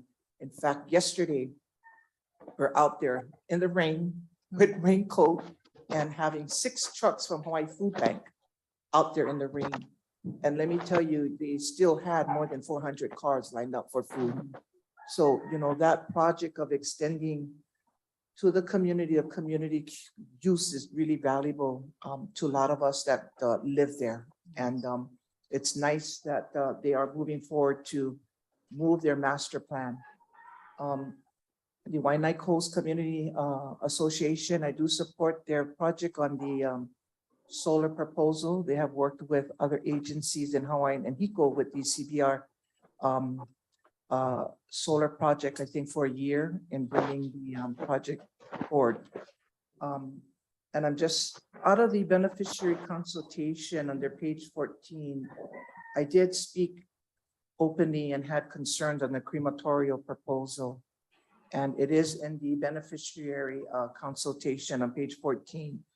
And I wasn't sure if that was the time to bring that up, but I think this is the time to bring it up openly. And I did receive calls from other beneficiaries and they weren't aware of that project in our Moku. It is a very, it is shocking to see that a proposal in that caliber to be proposed in that area district, only because if you look at the adjacent where its location and our medical facility, a crematorial on Farrington Highway next to a healing center and a comprehensive hospital that's providing health and wellness. People were just not too comfortable with that. And I wasn't too. Part of next to that area, we have the Waianae YMCA that provides exercise opportunity of pools. But part of the Waianae Comprehensive Master Plan is a Kupuna Center up in that area. And if that moved forward, it'd be very it's not a good balance. It doesn't look like a good balance of a crematorial next to the facilities that I mentioned. Like I mentioned, they did email or call me and they didn't, you know, some of the beneficiaries or resident that did speak, they don't really want to come out to speak to oppose a project, but they speaking to bring these concerns to the commission. And so I just want to be openly and blunt and bring it to the floor. I will support the other projects, but for me, I will abstain on the crematorial right now. I know it's up for Tuesday for consideration. My whole hope is to defer as that crematorial proposal to we can have more dialogue in the next administration or look at other sites to offer them. This site particularly, it just doesn't blend in when you have medical health and life, and then you have that right on Farrington Highway. This is my mana'o that I share, I did, Julie, participate in the 2018 regional plan, and I did print it out. And I did have the opportunity to mark a lot of areas of the discussion of the regional plan 2018, where this commission adopted to a lot of support on the Ka'ala Farm proposals. Waianae Comp, there's nothing in here on crematorium in this regional plan. What is in here, which I mark a lot of these pages, are beneficiaries, kupuna housing. And I can go down to the pages. It's kupuna housing.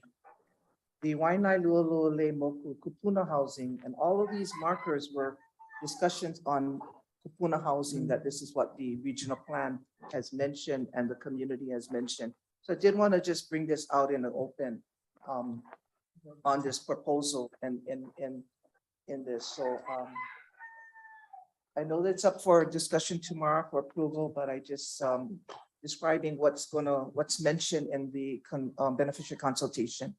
So thank you for the opportunity. And like I mentioned, I will be supporting the other three, but I will abstain on the crematorial at this time on the beneficiary consultation. Thank you, Mr. Chair, for the opportunity. Thank you, Patty. Andrew? So thank you for also mentioning the food bank, because I forgot to mention that they're looking at developing it. The warehouse. So that they can have the food in the community. But also with what's happening tomorrow is, they're looking at an ROE for due diligence, and all of these issues can come out. And that's why people don't know about it, so they can actually get out to the community, look at the impacts, have these meetings. Correct. And I want to make mention too, in 2020, I think 2020, Lieutenant Governor Josh Green came into the Waianae comprehensive, and we all met on this master plan proposal. And his support was for community good use, food sustainability, food bank, and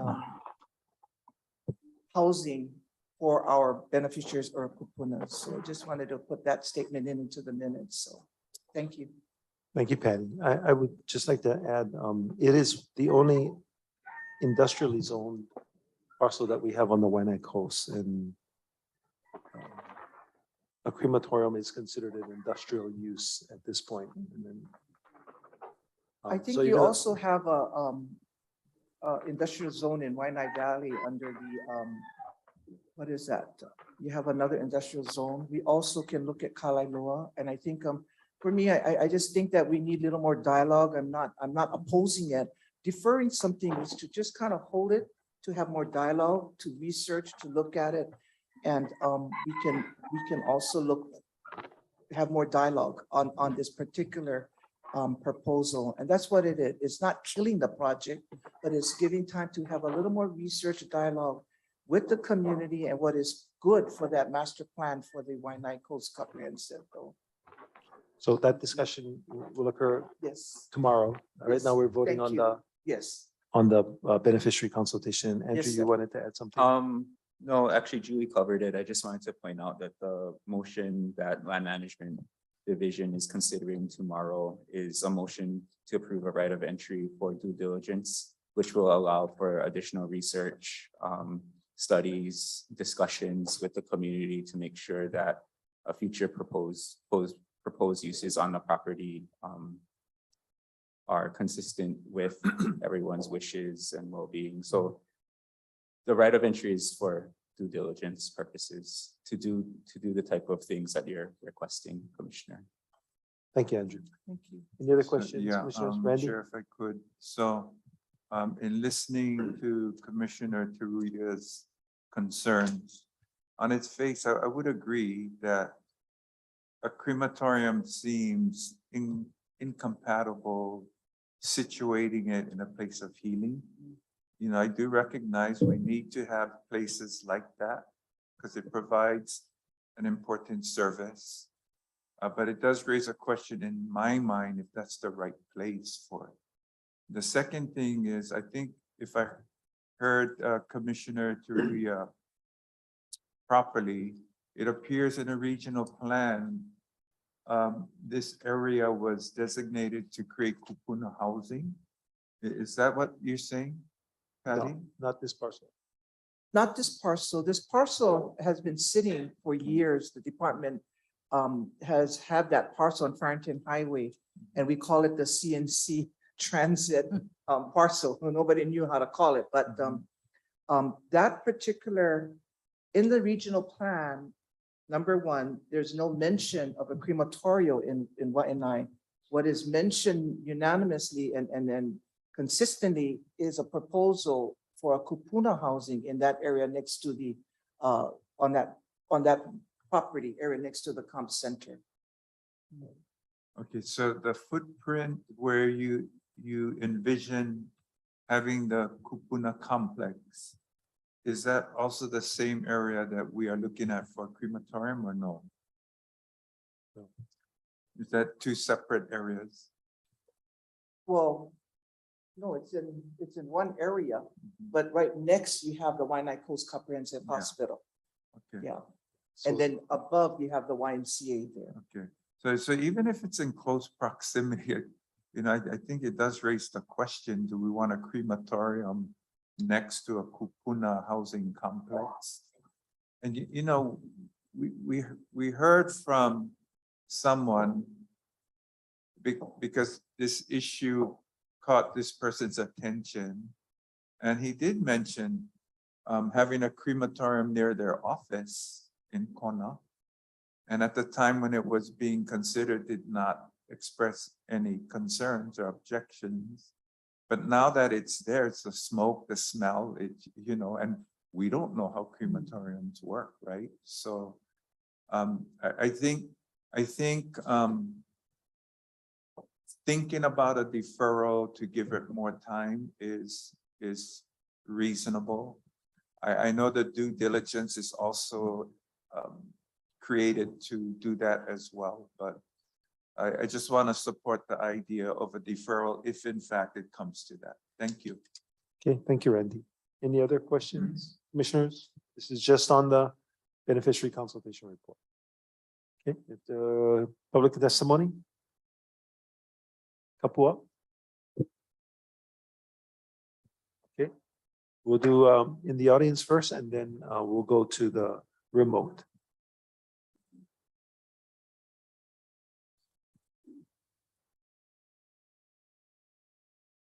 Aloha. Aloha. Oh, wow. Kapua kiling po kamai. I am a 30-year lessee, second generation. That's in my own house.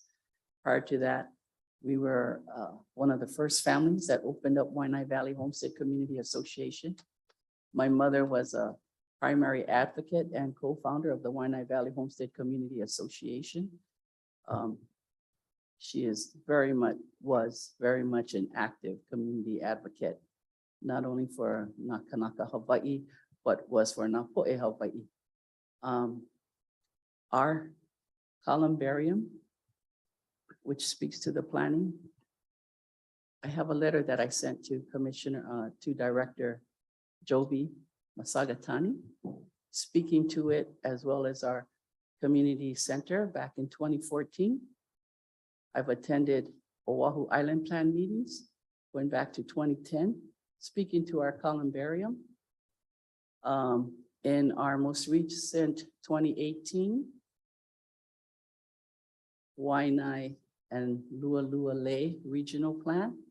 It is also documented in there. It's just that in the manner of the way that the items are listed, it might not be as clear and evident. But our columbarium idea has been around for a while. It has not come to any fruition because the priority of the association is more so on our community center, understandably. But when the opportunity to have a crematorium come alongside of us at this particular time was something that me, as a homesteader, could not ignore. And so I do apologize that our previous meetings were focused on our Waianae Sustainability Cooperative. And even though the crematorium came alongside of it, we did not open that discussion, although Lori has been a part of our meetings, an active part of our meetings once the opportunity came along to open it up for her. So while it doesn't speak to the life and the healing, what also happens at medical facilities is we holla. And so when we holla, it is just as appropriate to know that right around the block is a facility that can help you. Many of us Kanaka have been cremating our bodies, our families. I have a cremation plan at Valley of the Temples. But with Auntie Lori's plan, I plan on bringing it here in Waianae, where many of our people are. And we know that many of our people take the cremation route.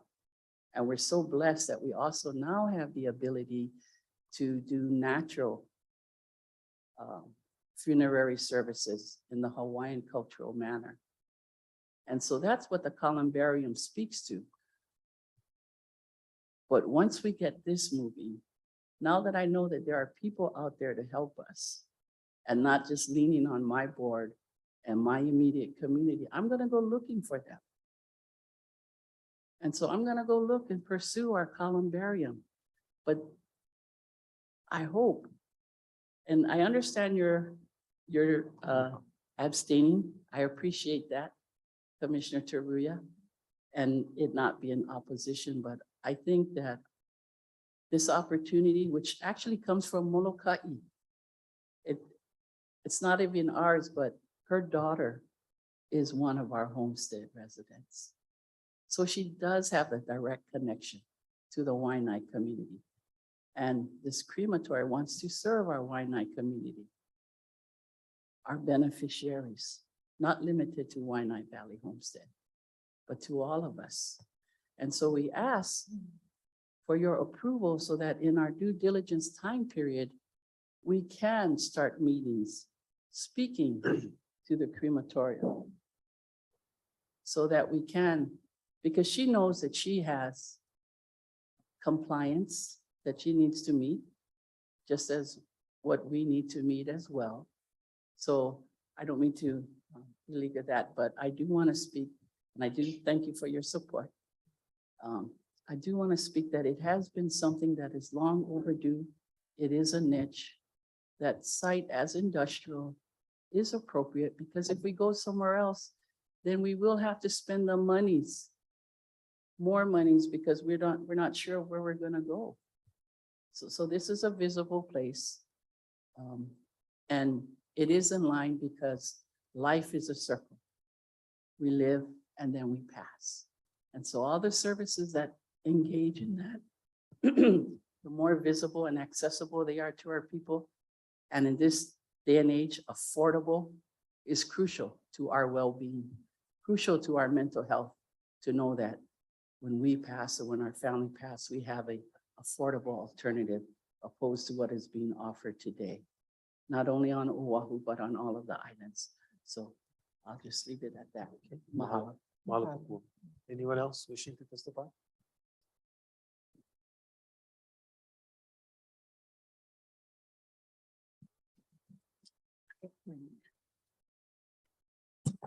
Aloha, my name is Laurie Buchanan.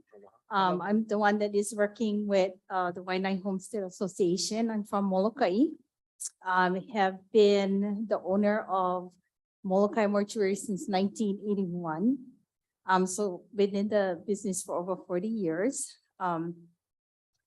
And it was fortuitous when I met up with the Homestead Association, as we were all talking about having the ability for our people to return home where they belong.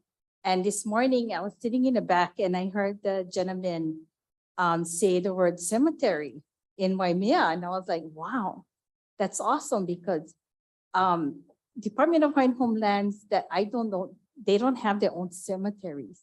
So, I see that especially on Molokai, you're born in one area, and then because you have leasehold properties in another area, you're forced to relocate away from where you belong. And when it comes your time to hala, you pretty much just get stuck going wherever you have to go. And so you're not coming back home.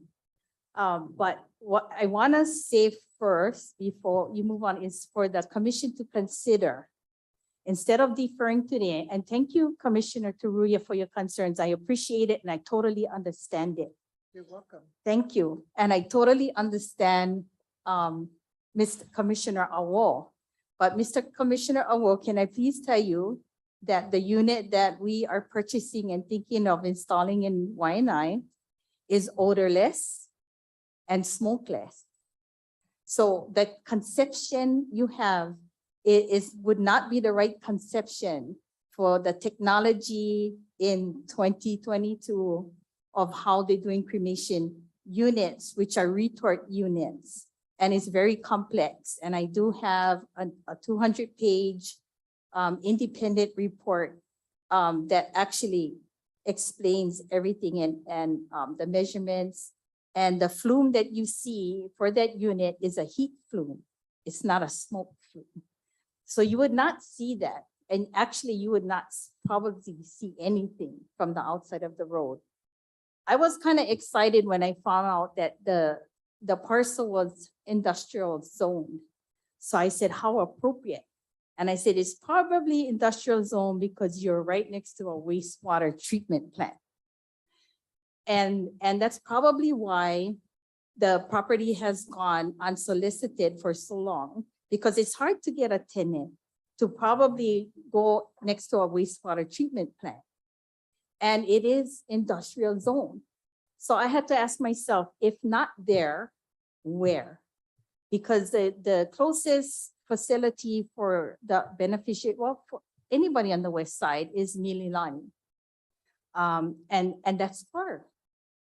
And everybody I asked really didn't have a place. They had to buy funeral plans, which is extremely,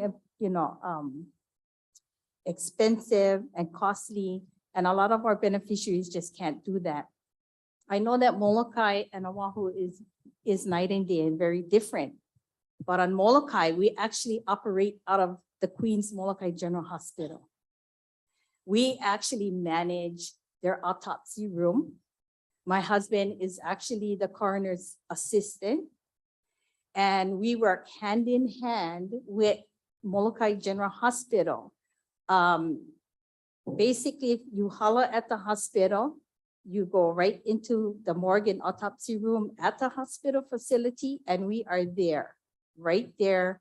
We start initiating, working with the families right there. It does, I feel, take a burden off of the social services at Molokai General Hospital. Whether those deaths are anticipated or tragic, we are right there to answer the questions of the family, to give them solace, to help them through the process. And it's really been a very great partnership with the Queens Molokai General Hospital. And so to me, being brought up as in the mortuary business from when I was born, because my parents started in the 50s as Riddy's Molokai Mortuary. Dying is very natural for me as living. The whole process is a holistic process for myself. It's not strange. It really is a holistic process for me and my family. And so we don't even have people come to our facility to do funeral planning. We go to your home because we know there's 25 of you and you all like here and you all like be a part of the planning service. So we go to everybody's home on Molokai. I really don't know how people deal with death on Oahu, except what I've seen through my daughter who lives in Waianae. And over the past 10 years, through her, we've helped several families.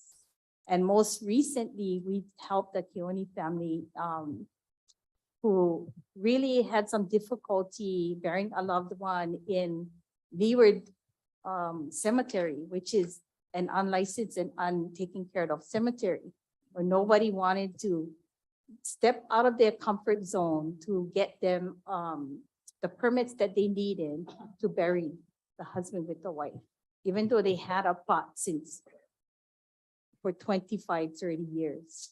But we were able to do that. And so because I've been doing this all my life, there's only a handful of mortuaries left in the state of Hawaii that are actually owned by people, residents. The rest is owned by mainland conglomerates. So there's only a handful of really local owned businesses.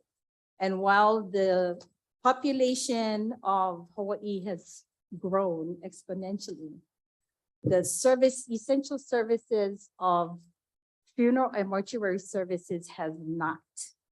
This became apparent during COVID, when we had to ship in a lot of FEMA and emergency services because we were afraid that the mortuaries here would not be able, and they barely made it. You don't hear about this because nobody talks about this, but I just felt from when my daughter was helping a lot of the families on the west side that there was a niche, there was a need.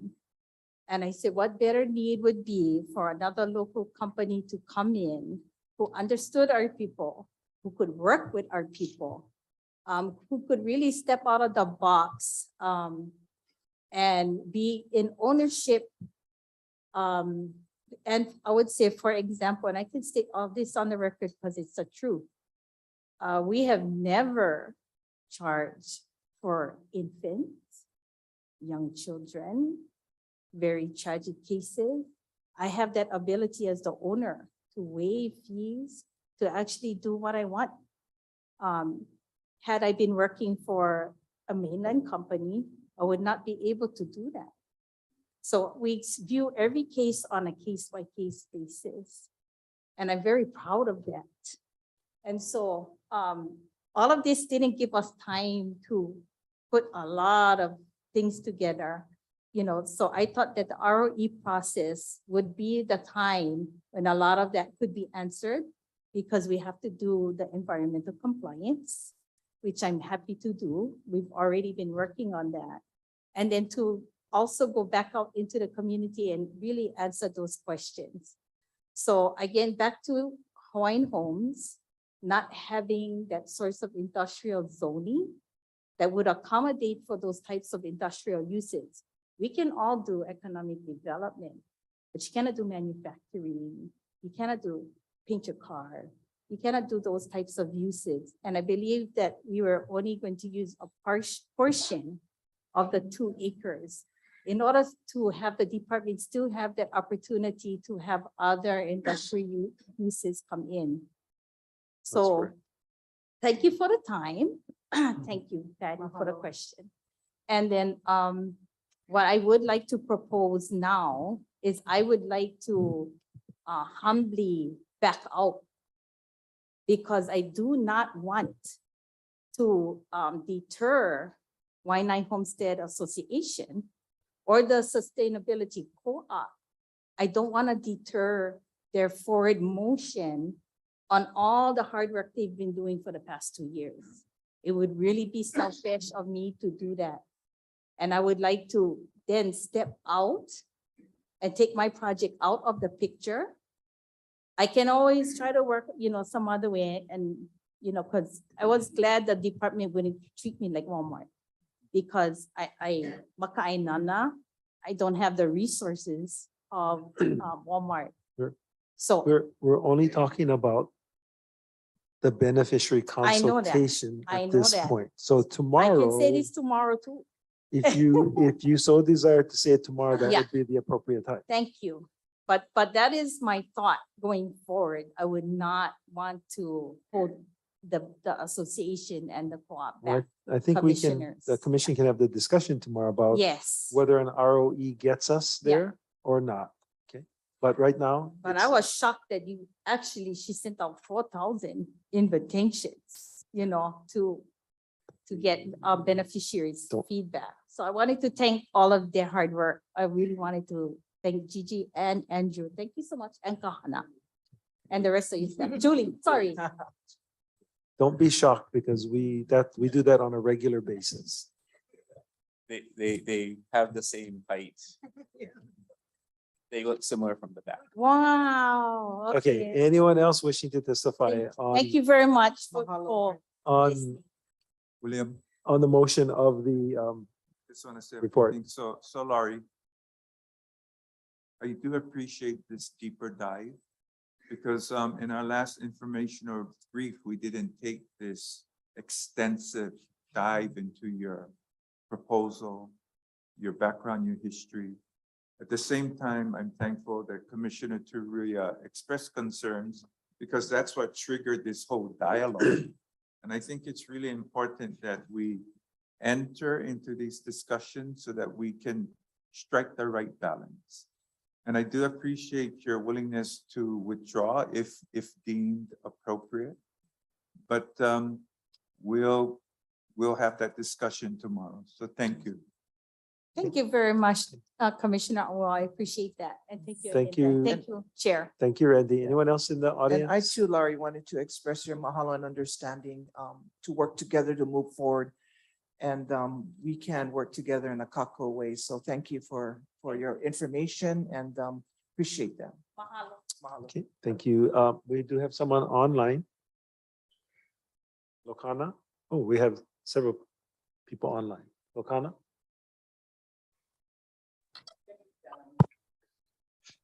We all,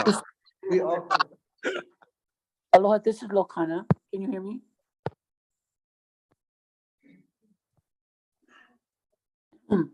Aloha, this is Lokana. Can you hear me? aloha. I was just told that video is supposed to come on, but that's okay. I'm good. It's on, it's on. Maybe, can you hear us? I can There hear you go. Yeah, back it out and then there you go, right there. Mahalo. Aloha Kako, Chairman Ayla, our commissioners, our staffers. We appreciate your staffers because without you, nothing can be done. You are the backbone of everything that happens at DHHL. So I wanted to also acknowledge you, as well as our community. My name is Lokana Keli'ikoa. I am the daughter and sister of Kapua. I'm sorry, I'm not her daughter, but I'm the daughter of Joseph, also known as Poli, and Jermaine Keli'ikoa. My sister Kapua had just testified. It's just an echo of what she's saying as well of Auntie Lori. Julie, I want to take the opportunity to thank you also. You've been a tremendous instrument in helping us and guiding us. So I wanted to take this opportunity to thank you as well, Julie. Mahalo. As Kapo has mentioned, we have been homesteaders since 1977. Our mother was the co-founder who established Waianae Valley Homestead Community. We have been trying to continue her legacy. She has impacted our community in many ways. She served on Waianae Coast Comprehensive Health Center as a board member as well. She's also been a commissioner for the city and county. So she had a lot to do with our Ko'olina as well. Mom has been in so many places that we couldn't even touch. But we are here today because what they have done in the past has brought us through today. And today, thank you for allowing us this opportunity to speak. I'm not able to be there in person many times because of our work as you are doing. We have not done this alone. We have had many families along the many of years to help us to get to where we're at. We've had organizations more recently like Kula no Poe, who have helped us to reveal to our community what their needs are and what their desires are. And some of those we're encountering those little steps by step. But today we come before you asking humbly that you allow us the opportunity for that right of entry. As has been mentioned today, that is a time for us to explore, to determine, to dig deep as to whether or not this is something. Our board is a new board. Our president is Josiah Jury.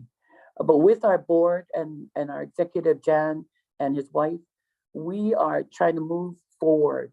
We have been in the community for over 40 years. Kapua has represented us in many times when we thought that we would not exist. And in these times, she has represented us well.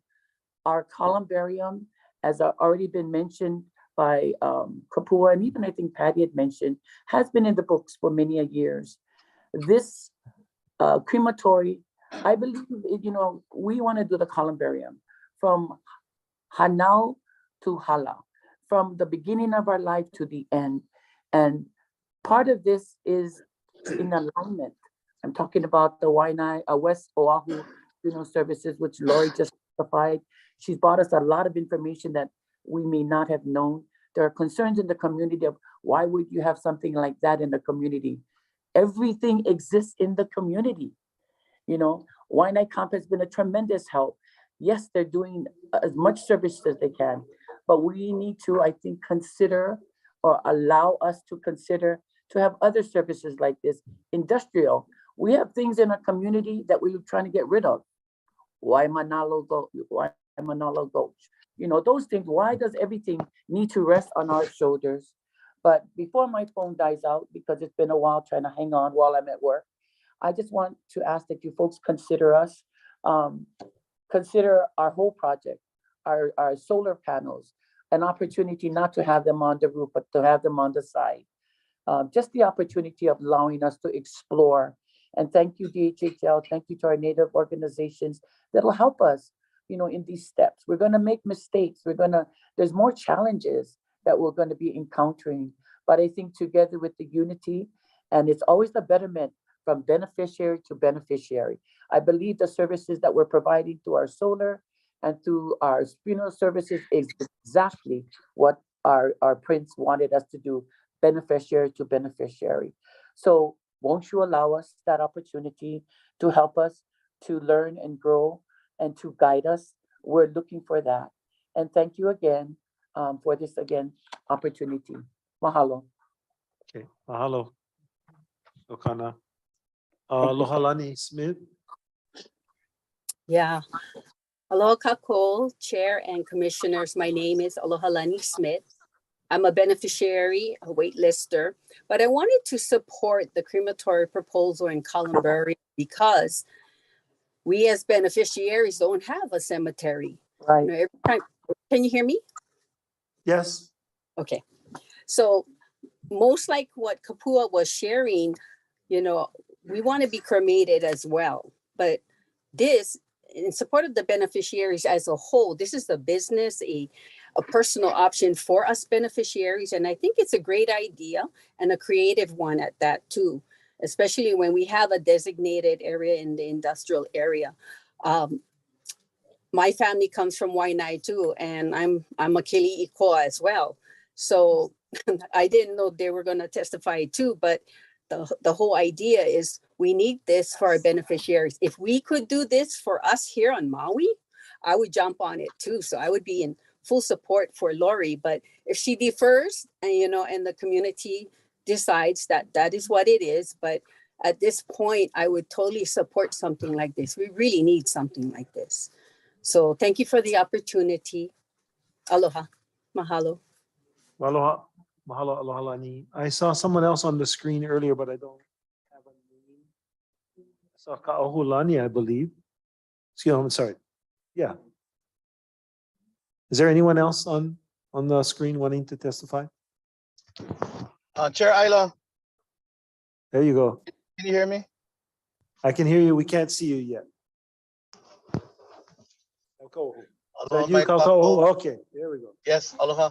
Lono ikamakahiki, mele kalikimaka me kaoli makahiki o chair, as well as the entire staff of DHHL and all my fellow beneficiaries that are watching Zoom. Just got on, and I too want, as a homesteader, Apuea, Waianae Valley, been a homesteader my whole life. I was raised on First Road, Nanakuli, when I was born, 66, and in 77, like Kapua them, my parents, we got the word at Puea Waianae Valley. And so I'm in total support of what Tita Kapua, especially the columbarium, womb to tomb, and even for our community-based renewable energy project. And I hope that you folks, Chair, before you leave, I hope you leave part of your legacy to help, help out us homesteaders in Waianae. And yeah, I just support everything that would benefit homesteaders and would benefit us Kanako Evi. And thank you folks for you guys' time. And the sun just came out and it's nice. It's a good sign. So anyway, yeah, I wanna kako my tita Kapua, the hard work that she's doing in fact all of community members that has been, and the columbarium, the womb tomb, that's so my kai, I just wanted to share a little bit. I wanted to be when my time came, I wanted to what is that word? You get your ashes cremated, but after taking classes with Kumu Halealoha Ayao, the protection and repatriation of Iwi Kupuna, and finding out that I don't want to be cremated now, and and I want a place for my Evie, and if it's up well right next to where we're at, that's even better. So I hope, Chair, that you folks find some grounds on that, and hopefully Kako, the columbarium, as well as the community-based relation renewable energy project. So with that being said, Lamaikai everybody. Have a safe holiday season, everybody. And the sun just didn't peek out. That's a good sign. So with that being said, everybody, nui ke aloha, ke kuapua hui o kako. Okay, mahalo. Coco. We have Georgie.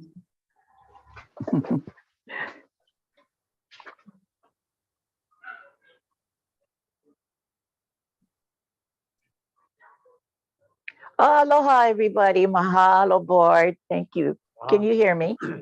Yes. Oh, okay. Aloha. Oh, sorry. And I've been hearing from both sides and everything like that. My husband is from Nanakuli. He's been living there for quite a while.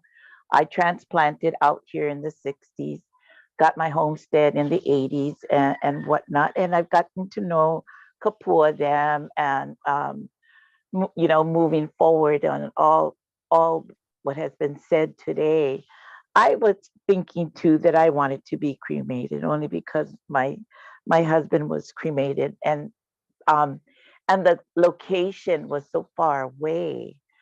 And mahalo to Patty and everyone who had, who shared their thoughts and whatnot. And then the columbarium thing came up and I was, gosh, that would have been awesome too if we had something like that, because as everybody know, Nanakuli had their own cemetery, but Waianae doesn't, because we simply don't have the space. So the columbarium idea would have been perfect, and it would have been close by for my family to come and visit me if I don't visit them first. but and I told them, better watch out, you better come visit me. Anyway, that would have been that would have been perfect. I'm all for the columbarium, and listening to with the location and all that kind of stuff, and finding out that's an industrial. Well, so be it. If it was there, and I heard Auntie say that she was going to back out and all that. But either way, I'm in support of whatever the decision may be. But of course, I would, being that, I sit on the board of the Waianae Homestead Association, that, I'll just go with the majority. Thank you for letting me speak, board. And Merry Christmas and Happy New Year to everyone. Aloha. Thank you, Georgie. Is there anyone else?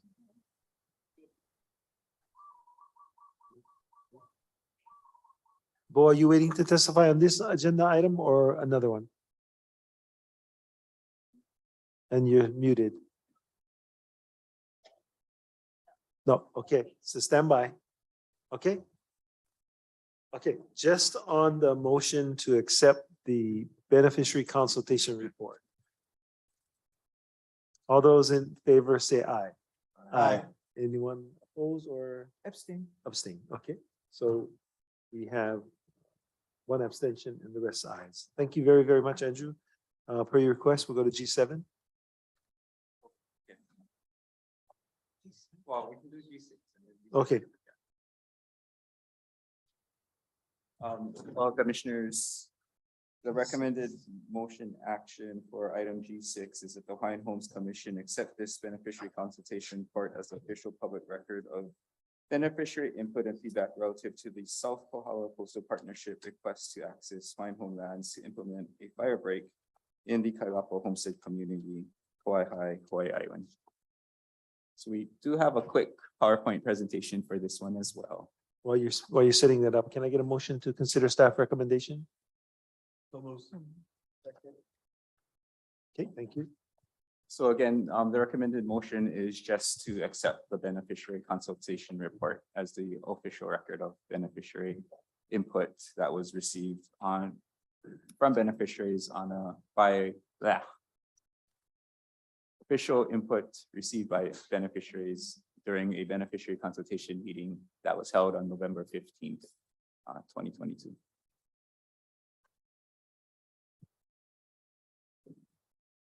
Next slide. So the Kailapa community has been susceptible to wildfires in recent years. For those of you who don't know, Kauai is a very arid and dry climate. This picture is a picture of recent wildfire that occurred in 2019, pretty close to the existing homestead community. Next slide. The existing homestead community consists of about 200 lessees. It is located in the area around the road, around that road area. The proposed fire break is proposed to go Mauka of the community and inside the existing ungulate-proof fence line. It will not include the side areas to avoid existing archaeological sites. Next slide. This slide just gives a brief description of the proposed scope of work, the approximate size of the fire break area, and the methods that will be used to create the fire break. So just to emphasize, no heavy machinery is being proposed by this potential project. Next slide. This slide just gives an overview of the proposed timeline. We hope to implement the fire break in partnership with the South Kohala Coastal Partnership by July 2023. And I just wanted to emphasize that this project is being completely funded by non-DHHL resources, being funded by a federal grant that's from NOAA that will be given to the Department of Land and Natural Resources Division of Aquatic Resource Management. So it is a really true partnership amongst several agencies and nonprofit organizations. Next slide. Approximately 200 postcards were sent to the existing Kailapa homestead community. About 15 people attended the consultation meeting that was held via Zoom on November 15th. Of the 15, 7 self-identified as beneficiaries. There was one written comment that was submitted to the department during the 30-day comment period between November 15th and December 15th. All of the beneficiaries that attended the meeting generally supported the idea of the fire break project. There were some specific concerns that were expressed. They related to notification of when the work would begin. Primarily because some beneficiaries have animals in the area and they want to make sure that the animals are removed prior to the start of the project. They suggested time frame for notification was 2 weeks. There is also concern amongst the homestead community that they hope that there would be enough community volunteers to participate in the work days associated with the project. And in the written comments, there was concern about the long-term maintenance of the fire break in the long term. Next slide.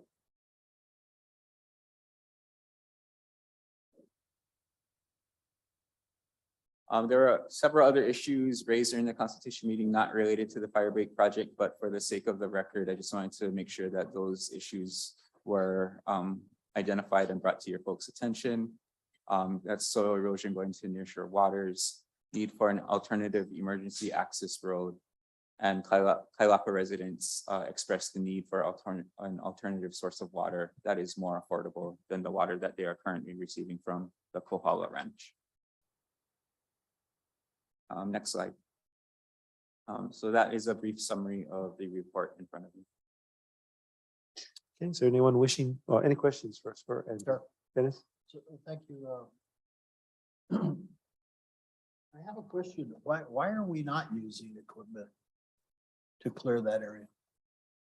We are not using equipment to clear the area because there is a likelihood that there might be historic resources in the area. So the use of heavy equipment might unintentionally disturb historic resources. And you mentioned the maintenance by volunteers. I think the long-term maintenance plan hasn't been fully discussed. Actually, on the line, I do have Lauren Kupita from the South Kohala Coastal Partnership. If you can maybe identify maybe some of the preliminary conversations that have occurred related to long-term maintenance of the fire break. Yeah, so this project, ultimately, a contractor will be selected from Division of Aquatic Resources, and part of the match for the grant is to have the community participate in work days. Kailapa community is also a FireWise community, so that goes aligns to their FireWise requirement. But there isn't a long-term plan for maintenance of the fire break currently. And so that has to be discussed with the community of how they can maintain it long-term. Okay, thank you. Any other questions? Is there any public testimony? No.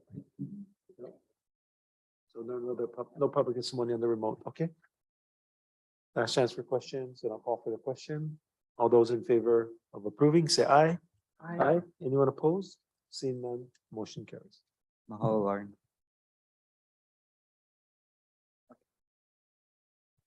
Six. Yeah, P7. 07. Commissioners, right now I'm just presenting G7 as for information only. The intent was to give you folks the information today so that you could potentially act on the recommended motion tomorrow morning. So item G7 is related to a draft memorandum of understanding agreement among the department, Kamehameha Schools, and the County of Hawaii Department of Water Supply regarding water system improvements and allocation of Department of Water Supply water credits, also known as equivalent units, and facility charge credits in Keauhou, North Kona, Hawaii Island.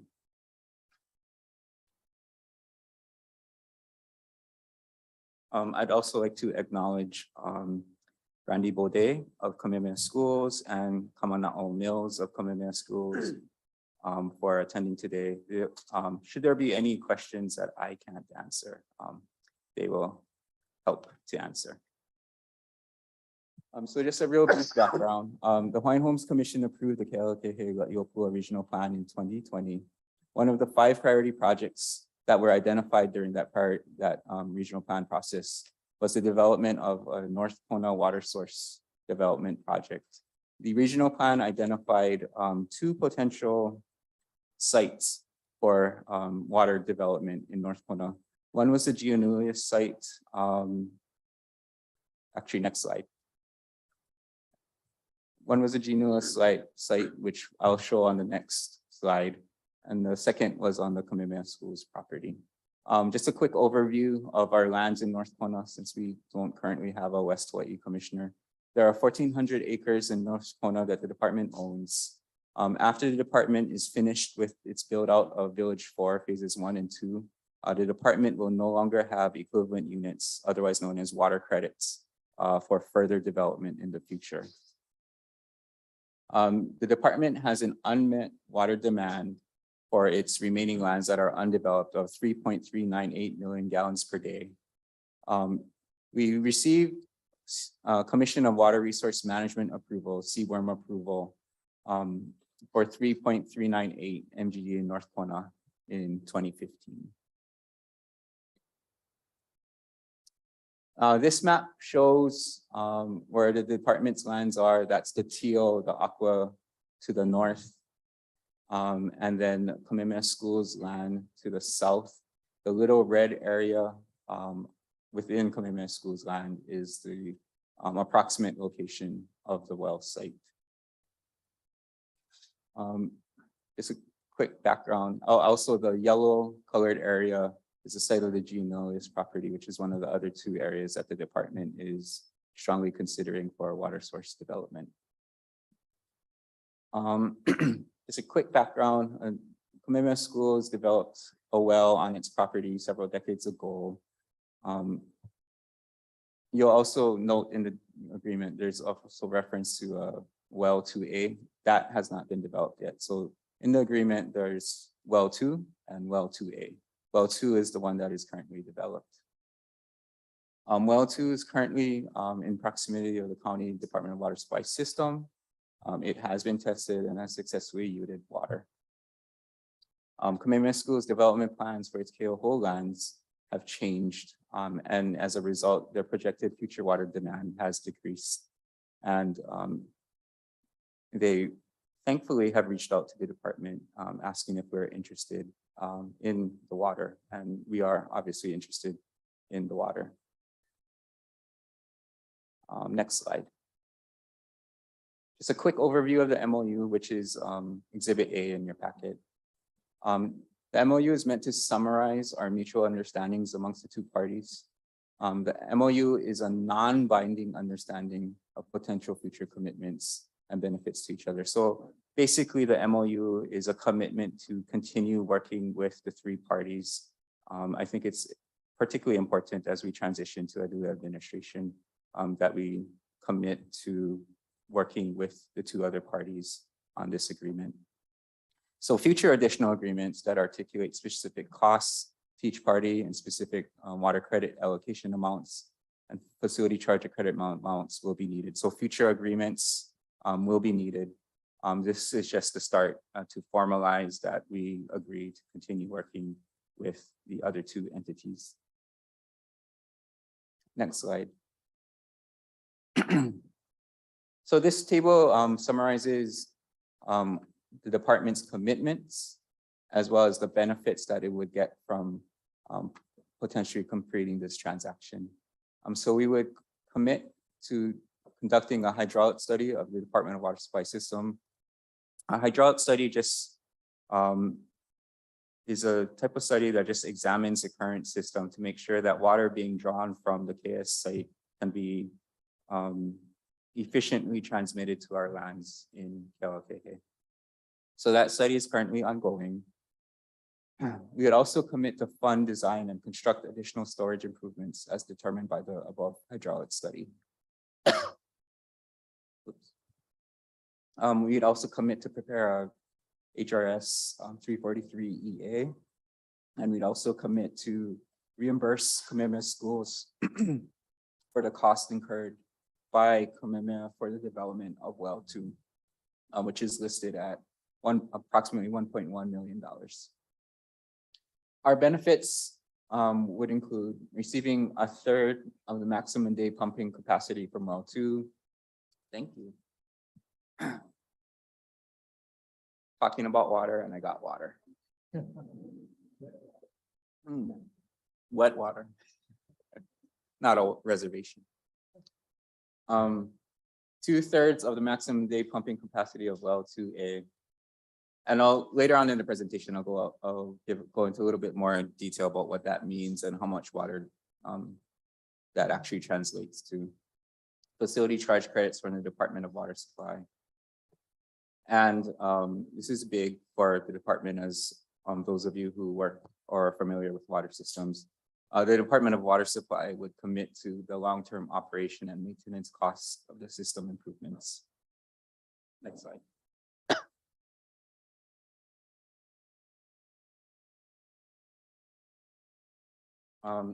This slide just kind of summarizes Kamehameha School's commitments. They would dedicate improvements to the Department of Water Supply for well 2. They would essentially give long-term access to either DWS or the shell for these improvements. And then Kamehameha Schools would give the department its allocation of water from well 2. And benefits for Kamehameha Schools, it would resolve its prior commitments to the Department of Water Supply under previous agreements. It would receive reimbursement from either the department or DWS for the use of its lands for the project.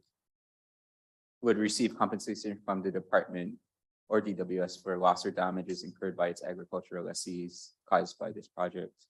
And it would receive reimbursement from the department for well 2 costs previously incurred. Next slide. Commitments for the Department of Water Supply. Actually, I should just mention that they couldn't be here today because their Board of Water Supply meeting is Monday and Tuesday as well this month. They would acquire all necessary property interests from Kamehameha Schools for the well 2 site. And other property interests necessary for improvements for the system. The Department of Water Supply would actually fund the improvements for the well 2 site. That's why the department would be getting only a third instead of 2/3 of the water for well 2.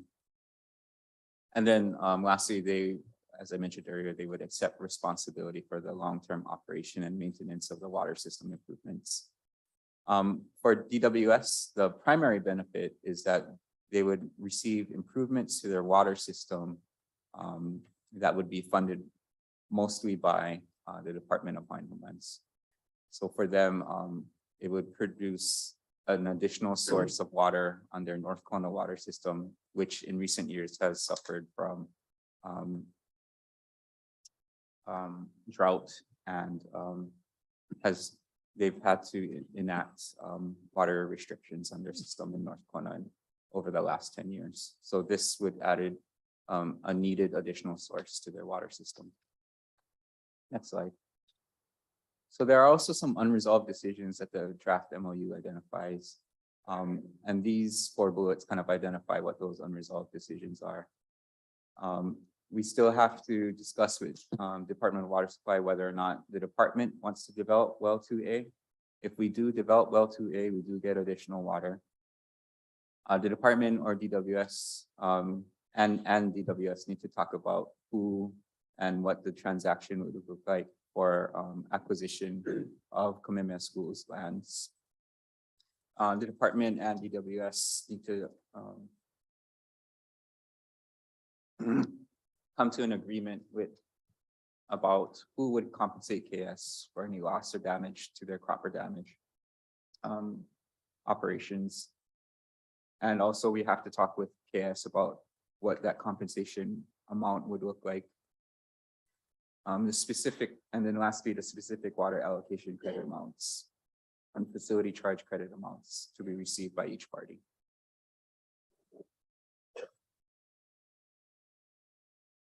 I think. So this slide just meant to kind of illustrate what we know and what we don't know, what the costs would be to DHL in this agreement. There are 3 unknown costs. One is the cost to design and construct additional storage as determined by the hydraulic study. As I mentioned, the hydraulic study hasn't been completed yet, so we don't know for finite certainty what those costs will be. Also, we don't know what the cost would be to purchase or acquire property from Kamehameha Schools. we have to, one, decide whether or not it's DWS or DHHL that would pay for that cost, and then two, we'd have to negotiate a reasonable price with commitment schools for that, what that acquisition amount would be. And then lastly, we don't know how much it would cost to compensate commitment schools for any loss or damages related to interruption of their agricultural operations at this time. We do know some known amounts, like the cost for the 343 EA, which is under contract currently, and the cost to reimburse commitment schools for well 2.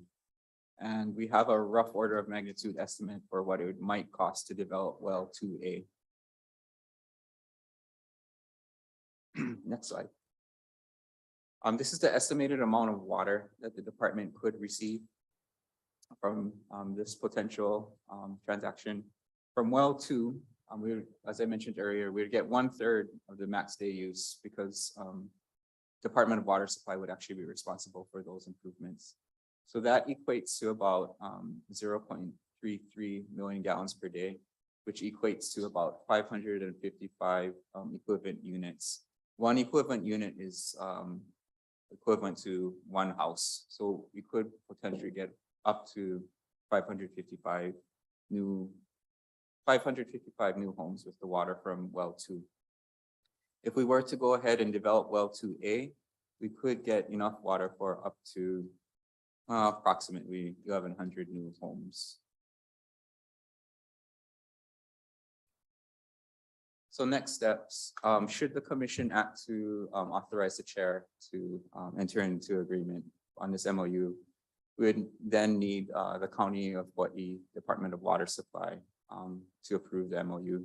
I forgot to mention earlier that the Kamehameha Schools Board of Trustees approved this MOU in its October meeting earlier this year. And they also gave the department permission to start to discuss this agreement publicly. We would need to complete a Chapter 343 environmental assessment. And then, as I mentioned earlier, we need to continue conversations with the 2 other organizations regarding the unresolved issues that I identified previously. And then we need to design and construct the water system improvements that we reach agreement on. Questions? Go ahead, Mike. Thank you, Andrew. Thank you, Andrew. So we're looking at delegating the chair's authority, so it's going to be incoming chair, correct? So you would be the one really kind of spearheading to continue all these activities. Or who would be? Let's rephrase that. It would be a collaboration between myself and our colleagues in Land Development Division. And then you would have to apprise incoming chair of what's going on then. Yes, we'd have to apprise incoming chair on this project as well as all the other projects that are currently ongoing. So would the costs associated with this be under consideration on the funding from the legislation, the 600 million, or? I believe that part because of the 600 million strategic spending plan was flexible. It could be. It could be. You have Stuart. Stuart. Aloha, Chair and Commissioners. It's a pleasure to be here sitting next to Andrew. And I really see a lot of benefit in this.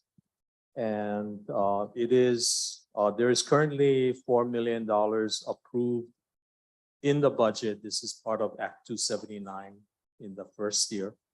We have $4 million, and based on the figures that Andrew is sharing, that we actually need more, and especially if we get into the development of well 2A, which is really going to provide the long-term needs for DHHL in La'iopua.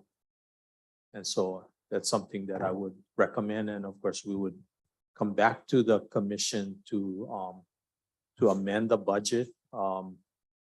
Currently, Chair has authorization to shift line items. And so this is one that we kind of had our eye on, and then we wanted to see how best to implement the funding.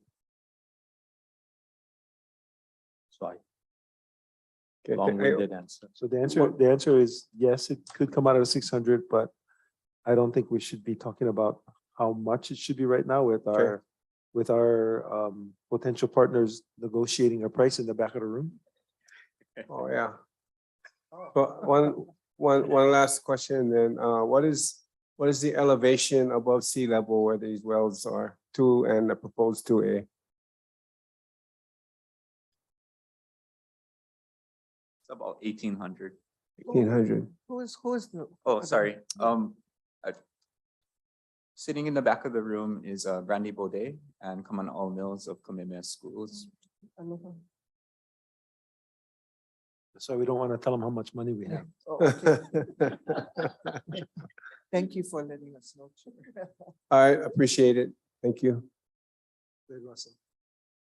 Andrew, you showed the potential households that could be served by the water. It's, I think 555 with one well, and then double that with the other one.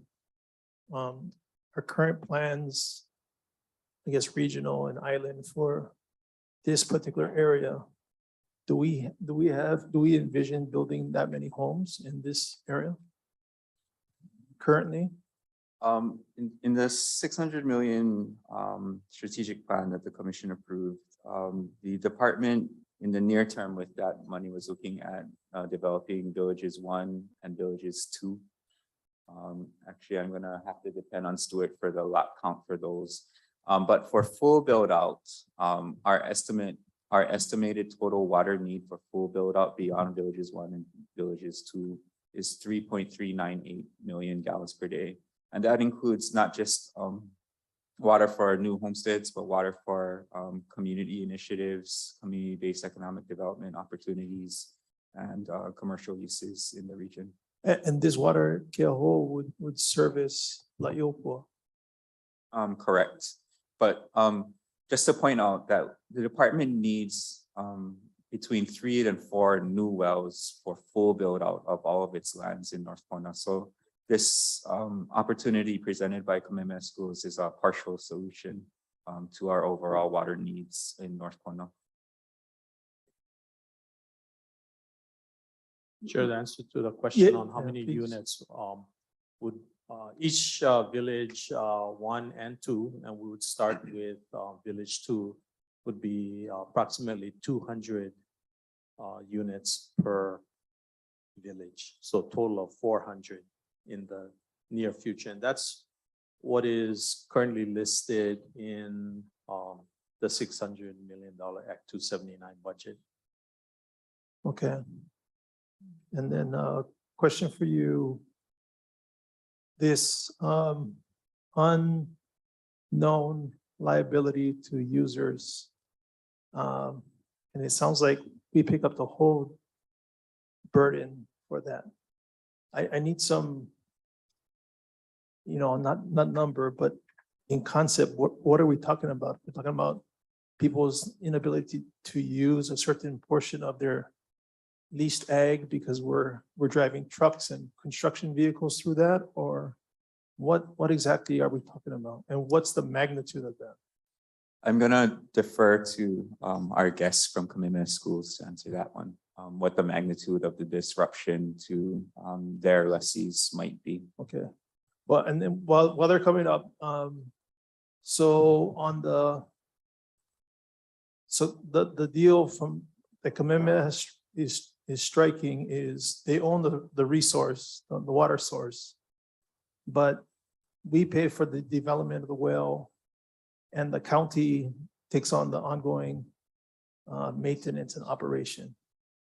And then depending upon how much or how much we reimburse for because one well was already developed, then we either get 1/3 or 2/3 of the production from the well? So there are two potential well sites. Right. Well two is the one that is existing and that the county has already committed to developing that well because they need the water on their system for county uses. What is being proposed is should the department reimburse commitment schools for the development of that well, they would give us ultimately what they would have, the water that they would have gotten from well Got it. two. If we decide that we want to develop well 2A, the county would give us 2/3 of the water from that well. Because KS won't be using any of the water from those two wells. I'll defer that question to Okay. Kamehameha. So the answer to the water usage is yes. Kamehameha Schools would be transferring their rights to that water to DHHL in the agreement. So the water in itself, the physical water that is being pulled from the ground from that well is not what's actually going to support DHHL La'iopua development. It's a supplement to the water system. That, Yeah, it's a complete system that goes into the yeah, county. the water supply is willing to agree to in this agreement. Got it. And then the question towards the reimbursables for disruption of ag use. That's more of a property damage disclosure within the MOU.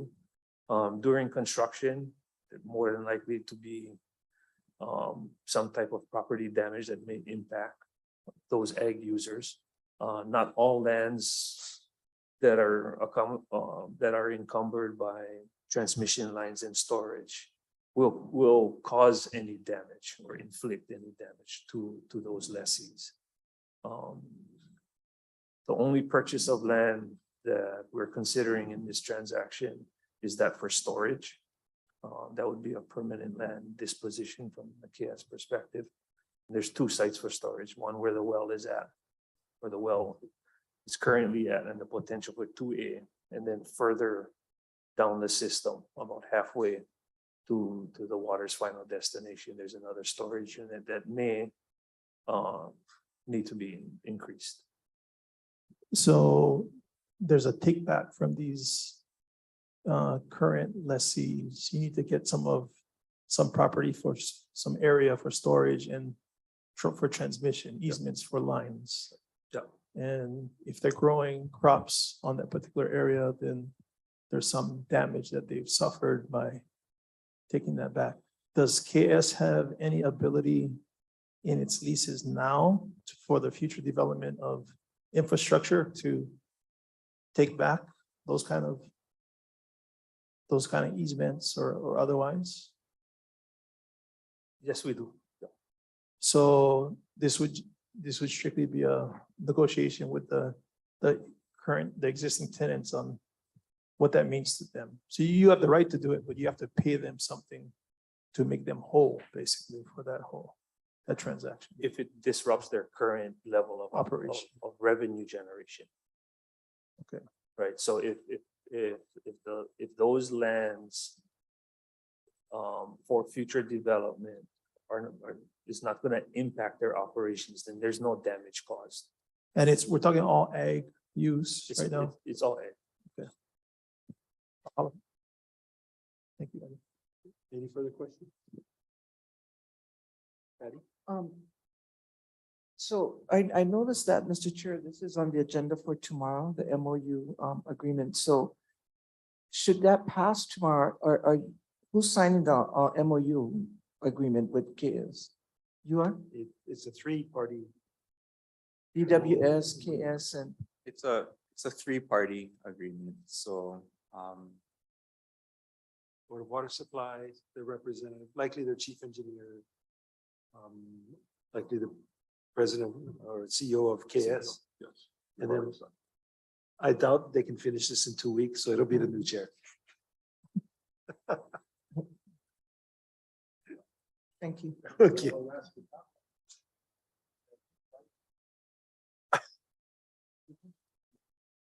All right.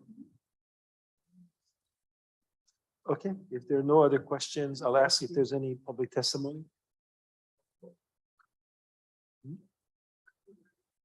Okay, none in the audience. Bo? I believe this is what you were waiting for.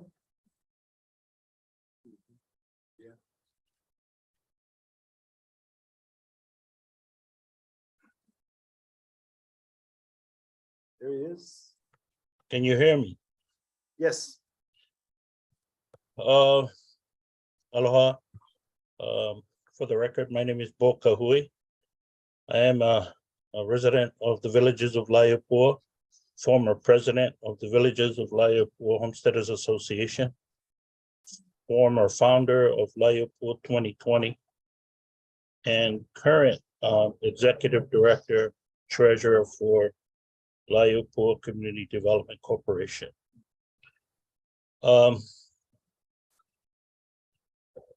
With respect to this Kamehameha initiative, I can tell you upfront personally that that our organization would support this initiative. There isn't enough water. With this Kamehameha, there is not enough water with this Kamehameha initiative to support the full build out of homes and our community economic development plans here in Laiopua. In addition to that, we have set forth to work with the department related to another well site in Holualoa with staff. And unfortunately, there had been some delays.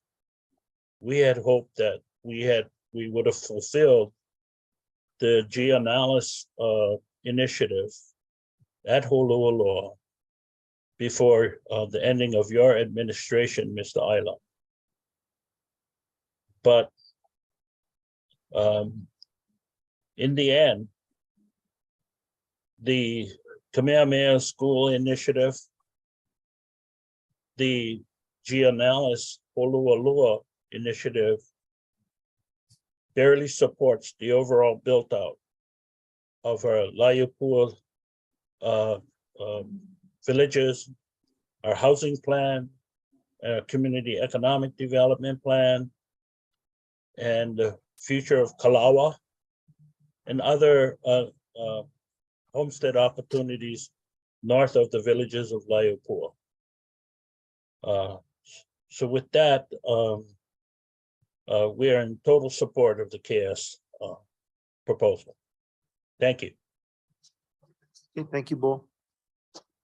Anyone in the audience wishing to testify? This is an informational submittal only. So, okay, there are no other questions. I want to thank you, gentlemen, for staying with us pretty much all day.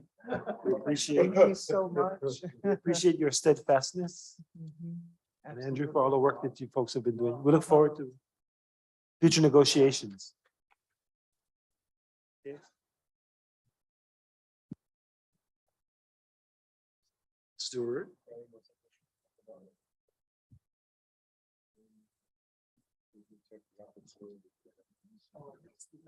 Aloha Chair, Commissioners, Stuart Matsunaga, Acting Administrator for Land Development Division.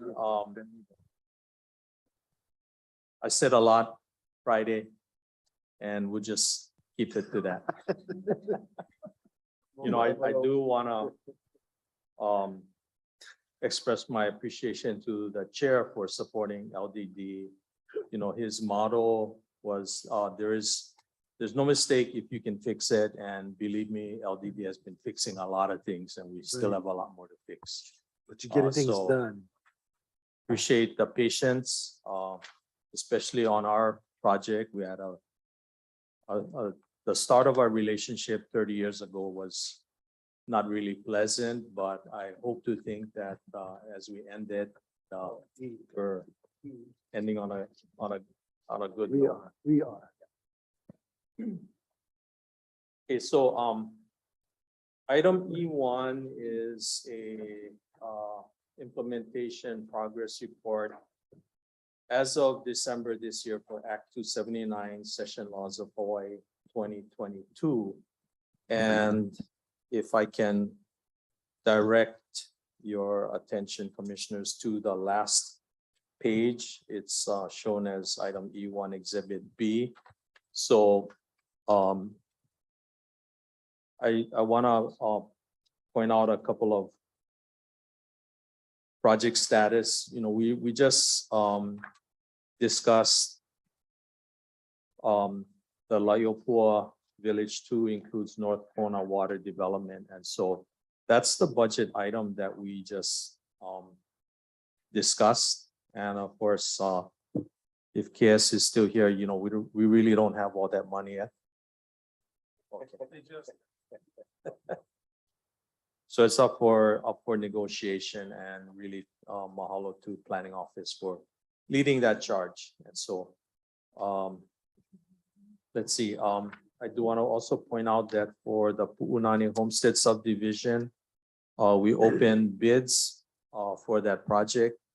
We're currently going through a protest situation on that.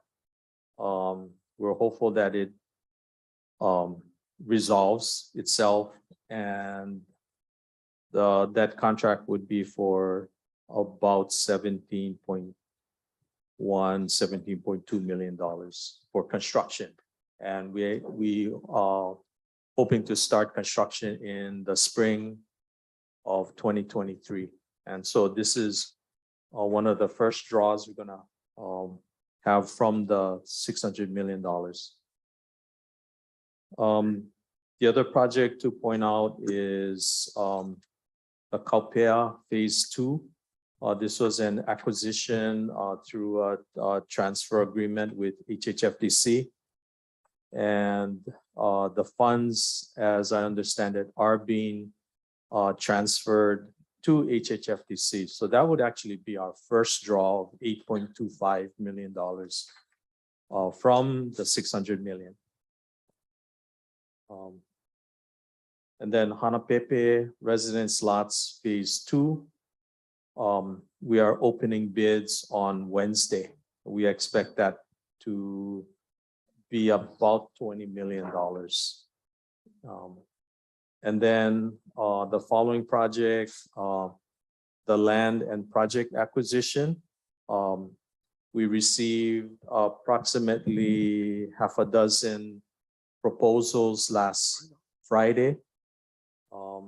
We are going through the review evaluation process for that, and we hope to make some selections and recommendations from the various proposals which we have before us.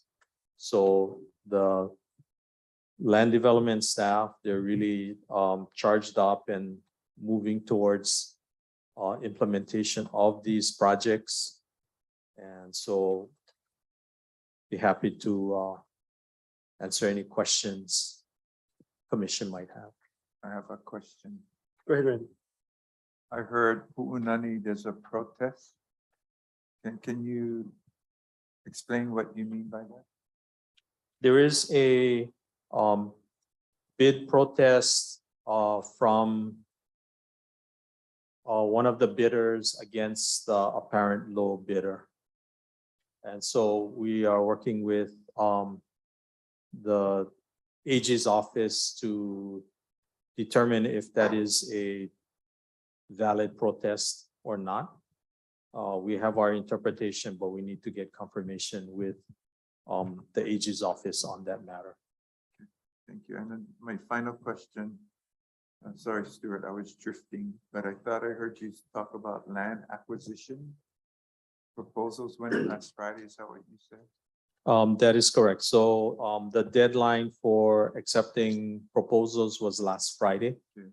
We have, I think it's 6 proposals from various islands. And so we're going through the initial evaluation to determine acceptable or not acceptable.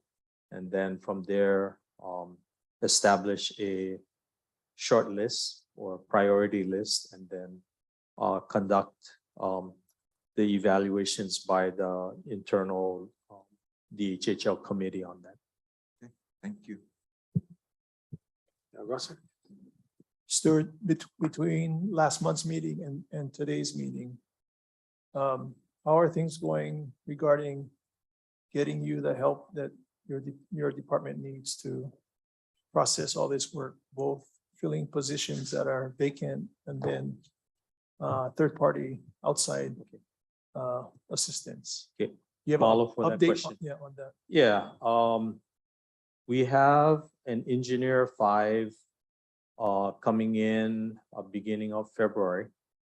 There's some personnel work that has to happen before staff actually comes in.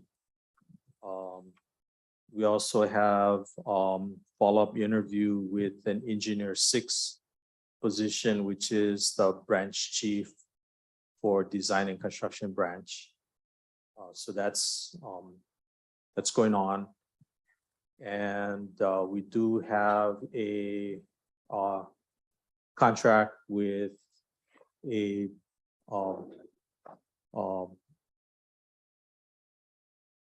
private company for project management services. That contract has been completed, and it should be going through the process of funding certification.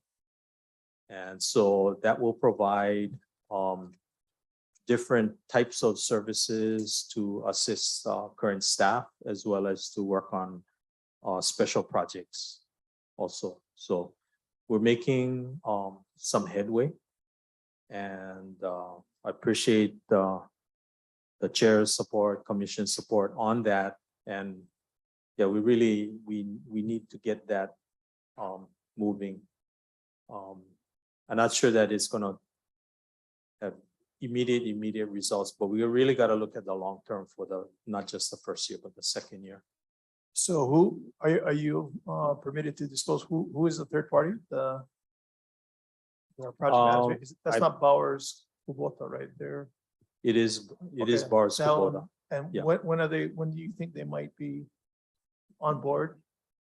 I think as soon as the contract is certified and we can give them the notice to proceed. So we have some potential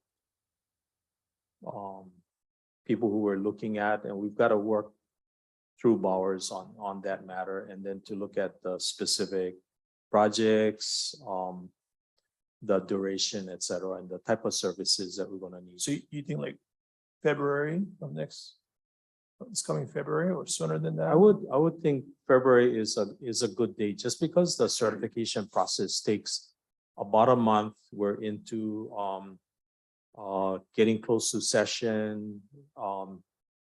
DAGS is like really busy and all that. So Thank you. that's the reality. Yeah, I think it's important we stay on top of that.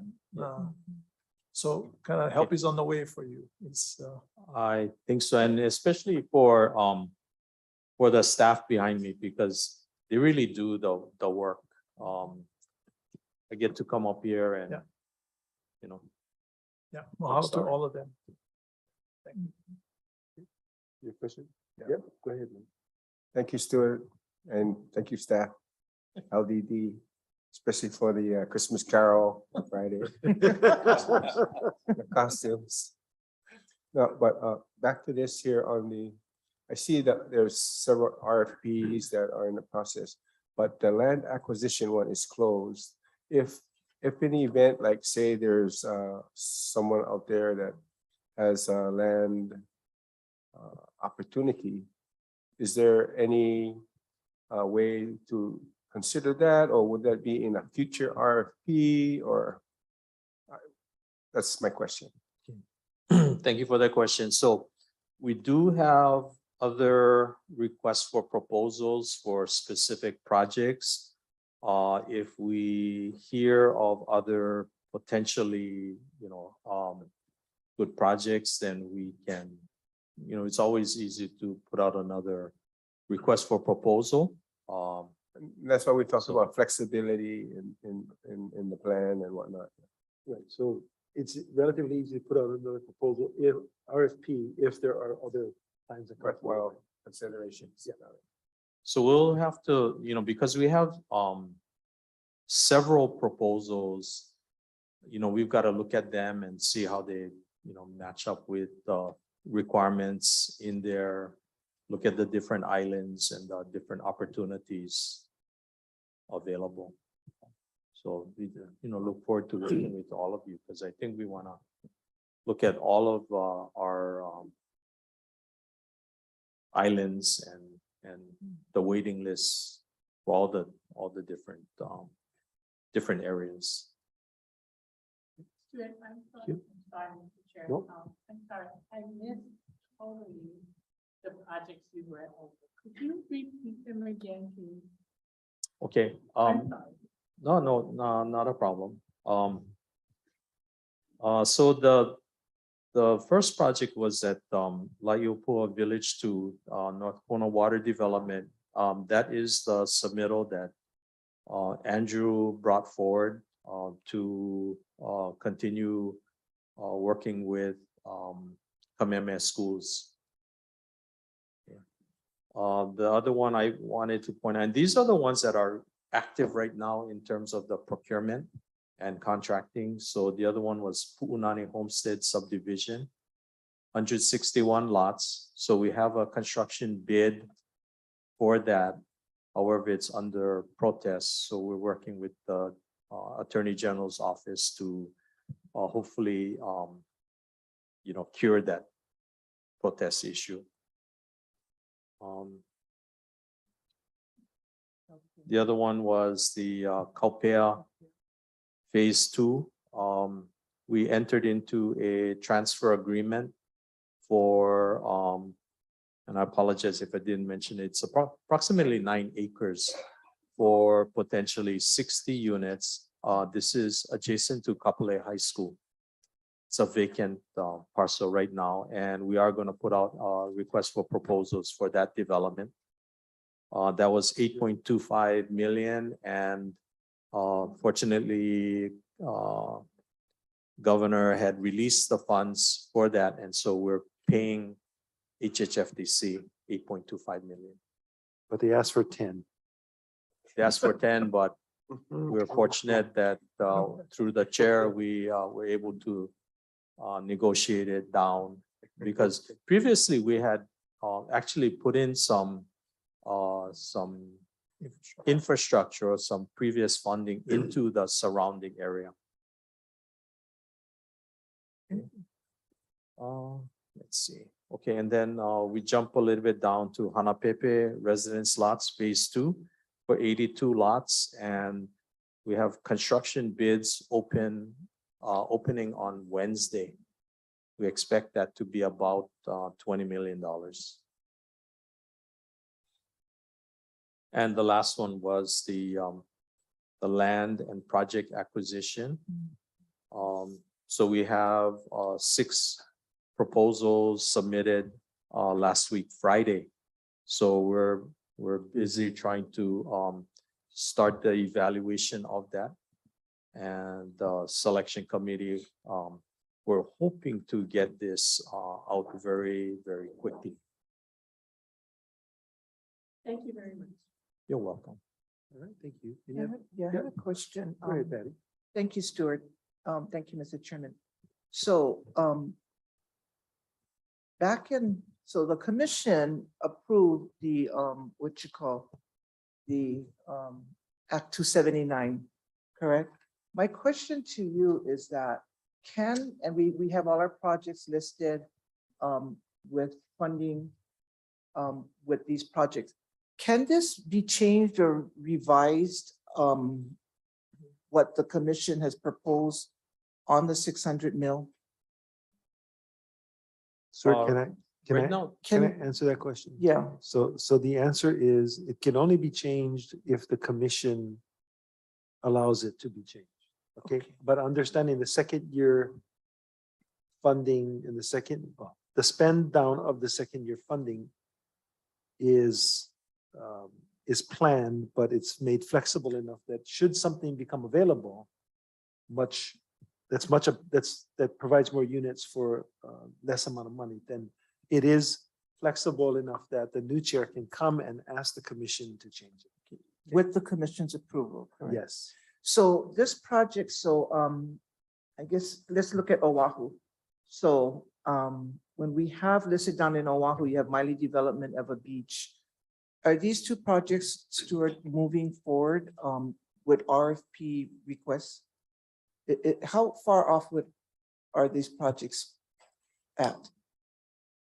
These are still, Go ahead, Andrew, if If- you want to provide a comment. we're not quite there yet with Maili. And we may also be looking at adjusting.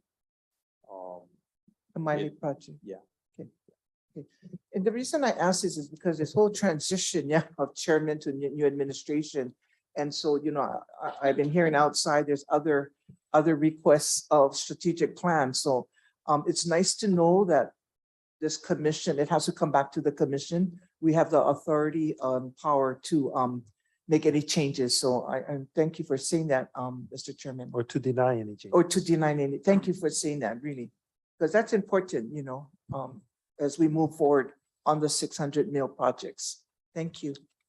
Commissioner, I wanted to bring Darrell Ng to the table. He's been instrumental in our many of our Oahu projects, yeah, especially absolutely. Kapolei, as well as the Maili development. And so, do you have anything to share on that?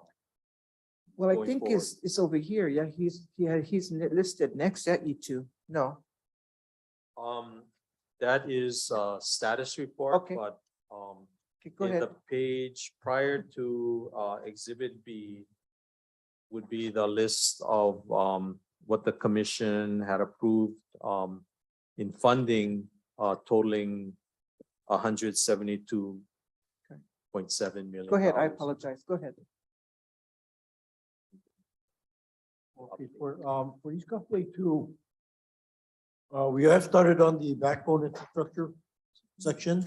That's where we would create roads and section off the remainder of East Coastway 2 into villages, which we could then go out with RFPs for developers. So the subdivision plans have been created and are being submitted to DPP for their consideration and comments. And we're slowly starting to get to the engineering side of it, designing the roads and lot reading. Are you going to cover, Darrell, the changes for the Miley development right now or later? The Maili project right now is pretty much on hold. We did the draft environmental assessment. We're about to bring it over to the commission for final approval, but at the last minute, State Historic Preservation's chimed in, said they didn't quite agree with what we had proposed in the EA, so we're waiting for their follow-up comments.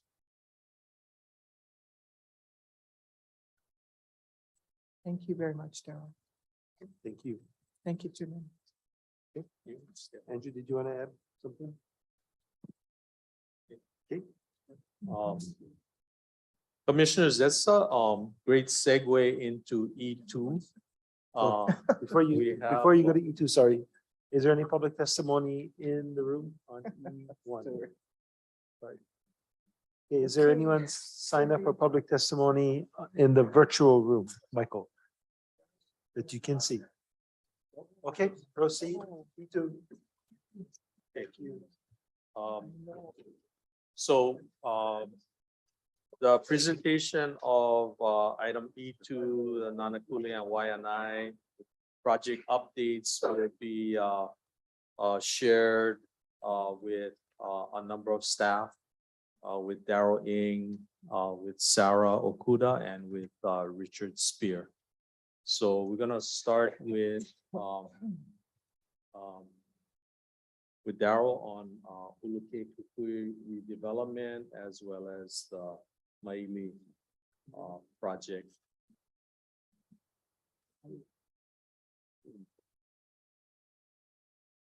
Next slide, please. Okay, Ulukekakui, we had put out a request for proposals for a developer to renovate the existing residential units and operate and manage the rent of the renovated units as short to medium term rentals. The developer was selected, Hawaii Community Development Board, but they are experiencing problems getting financing. So we're working with them to see how if it can be salvaged. If it isn't salvaged, then we'll keep the plan. We would propose to keep the existing offices and commercial kitchen and classroom spaces intact and turn it over to a community or other organization to manage. Then demolish the buildings and fold that into the next slide, which is the Maili former Voice of America site development. So I would have if that is accepted, then I'd have the engineer go back and see how they could incorporate those additional acreages into this overall plan. The plan, as I mentioned, we did go through the beneficiary consultations and published the draft environmental assessment, but again, that's on hold, waiting for comments from State Historic Preservation. Otherwise, the recommended plan is a combination of multifamily and single-family lots. Approximately 250 to 340 units. So once we'll get through the environmental assessment, then we'll start getting into the engineering design, or we could turn it over as an RFP for a developer to design and build. Next. Richard. Aloha, Chair and Commissioners. The Nanakuli drainage improvements consisted of relining of the canal and spall work. It was completed at the end of last year. It was about 5,000 linear feet we did. We also are we have one more lateral canal to do. It consists of about 1,000 feet. It's about $1 million. But that's on the contingency that we have some illegal structures that was built over the canal. Once they'll be removed, then we can go for the design and construction. Hopefully, I'd like to shoot for the end of next year if we can get it completed by then. Next slide. The Nanakuli traffic calming, which consists of flashing beacons, speed humps, crosswalks, curbs, and striping. This is the 10 areas in Nanakuli and some cross streets. We're having some problems right now with material getting shipped in, but we're looking at starting probably in the next several months. And the cost was trust funds for the design was $315,000, and the legislature gave us $1 million. Next slide. The Nanakuli Cemetery. Okay. Commissioners, because of that tragic death in upper part of Nanakuli, we kind of went into like emergency mode, and due to the relationship that the chair has with the Department of Transportation, we kind of fast-tracked installation of 5 speed humps and raised crosswalks. And so that was, I believe that was well received by the community. We're also now focusing on the lower Nanakuli area. Again, we're waiting for materials for installation of flashing beacons and other improvements. Just kind of a FYI, we are having a lot of requests from many different communities for traffic calming. And so, this is warranted. We're jumping into Maluohai shortly after plans are approved by the city. Some of these areas, I just needed to point out that if the plans are approved by the city, then the city will maintain these, because typically if the roads are not turned over, we're gonna have to maintain it ourselves.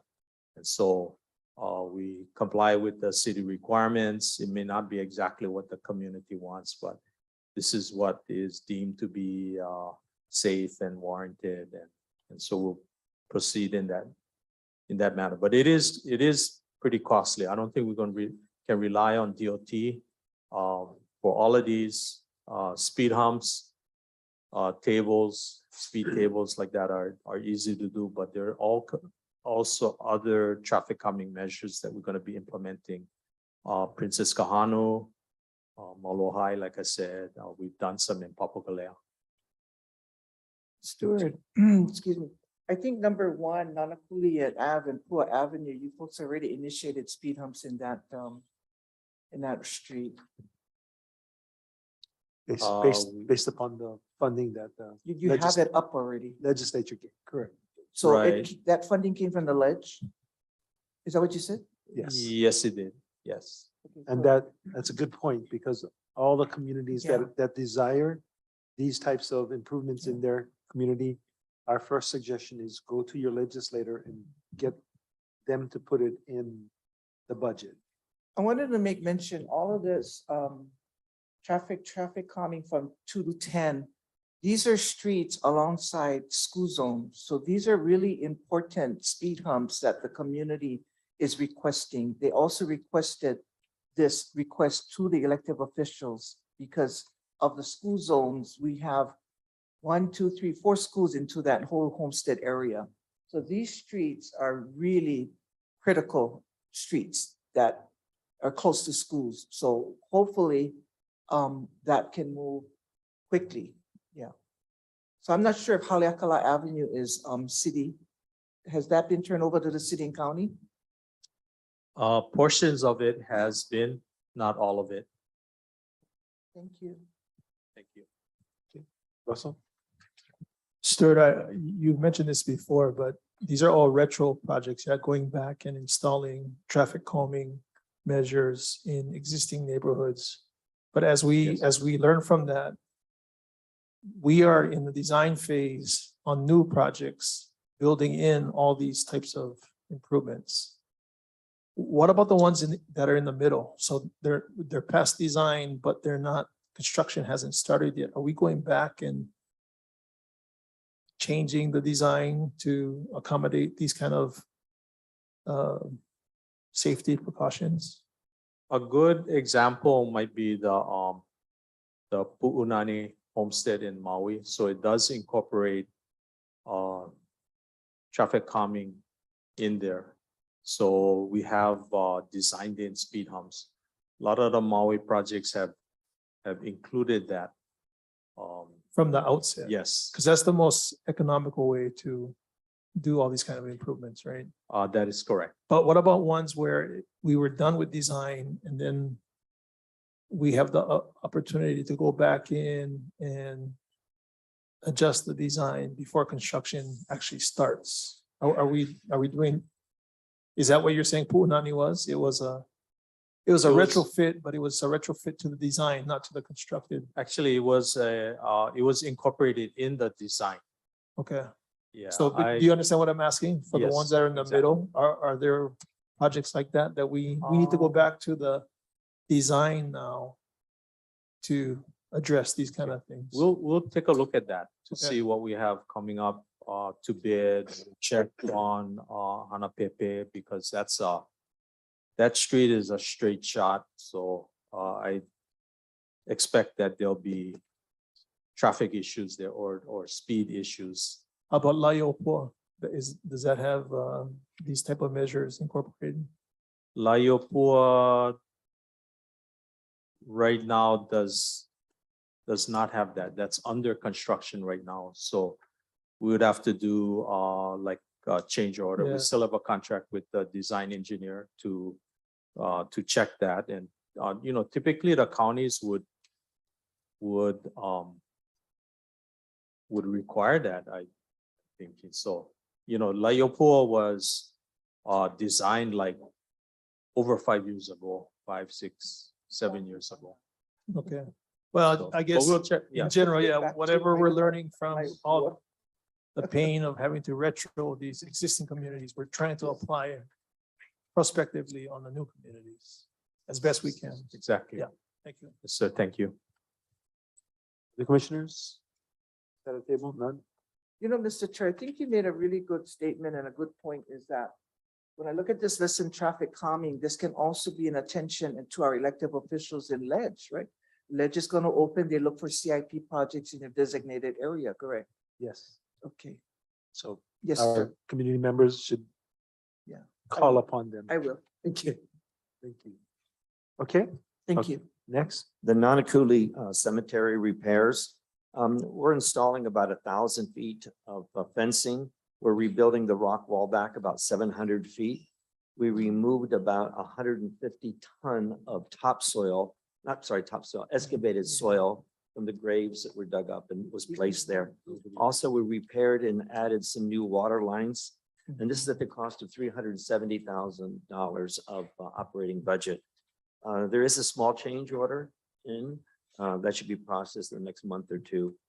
The permit was approved back in the fall of 2022, and completion should be at the mid 2023. Good job. Thank you.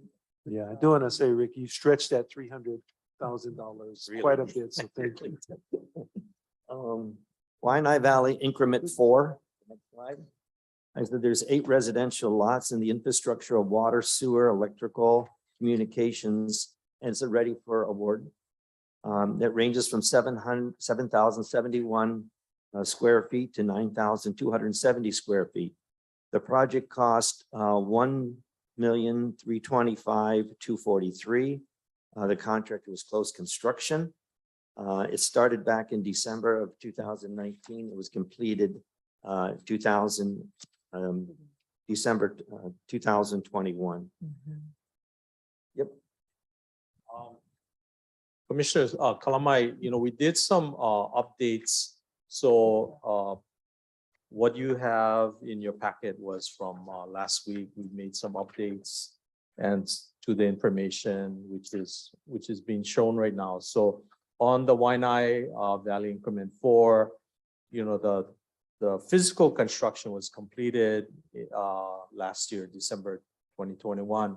We're continuing to wait for final subdivision approval with the city. Basically, that's been stalled as you know, in city processing. Yeah, and then we also included fencing in the project. So there is a perimeter chain link fence around the project to help prevent you know, dumping of Opala cars and whatnot, and make it easier to maintain the parcel before it's awarded. Thank you. Thank you. Good afternoon, Commission. Sarah Okuda, Land Development Division Engineer and Project Manager. The Waianae Coast Emergency Access Road is an old project that had legislative funding. It was determined that no further assessment would be conducted by DHHL, and the contract expired in July 2022. Did they lose the funding? Funding was transferred back to DOT. Oh, So DOT is going to use it to extend the road, Farrington Highway. parallel. Yes, Did the city 3 million went back to the city, or that was lapsed? that one went back to the city. Went It back. lapsed to the city. Yeah. Thank And that you. was basically because beneficiaries didn't want the Yeah. road to go behind. So Correct, thank you. You see, Chairman, you know everything. Oh my God, I'm gonna miss this January. it's just got to be here for 8 years. That's all. Oh, but Kalamai, you know all. helpful. Just saying. And on the next Yeah. slide, for the West Oahu sewer assessments, the purpose is to improve existing sewer collector lines in Waianae, Princess Kahana Estates, and Nanakuli to city and county standards in order to turn it over to the city and county. The scope of work includes replacing non-conforming sewer lines, manholes, laterals, and cleanouts, reconnecting sewer laterals, and paving restoration. Video camera inspection, smoke testing, and cleanout survey was completed. The Waianae IFB was issued in November 2022. Bids were due on December 13th, and we are currently reviewing the bids. The Princess Kahana Estates design is in progress, and the Nanakuli design will start in 2023.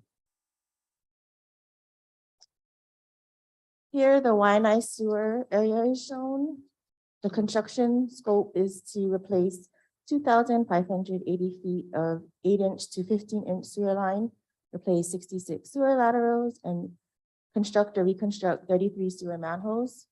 The construction timeline is to award the contract December 2022, execute contract January 2023, certify contract in February 2023, with the notice to proceed in February 23, and the time of performance is 1 year.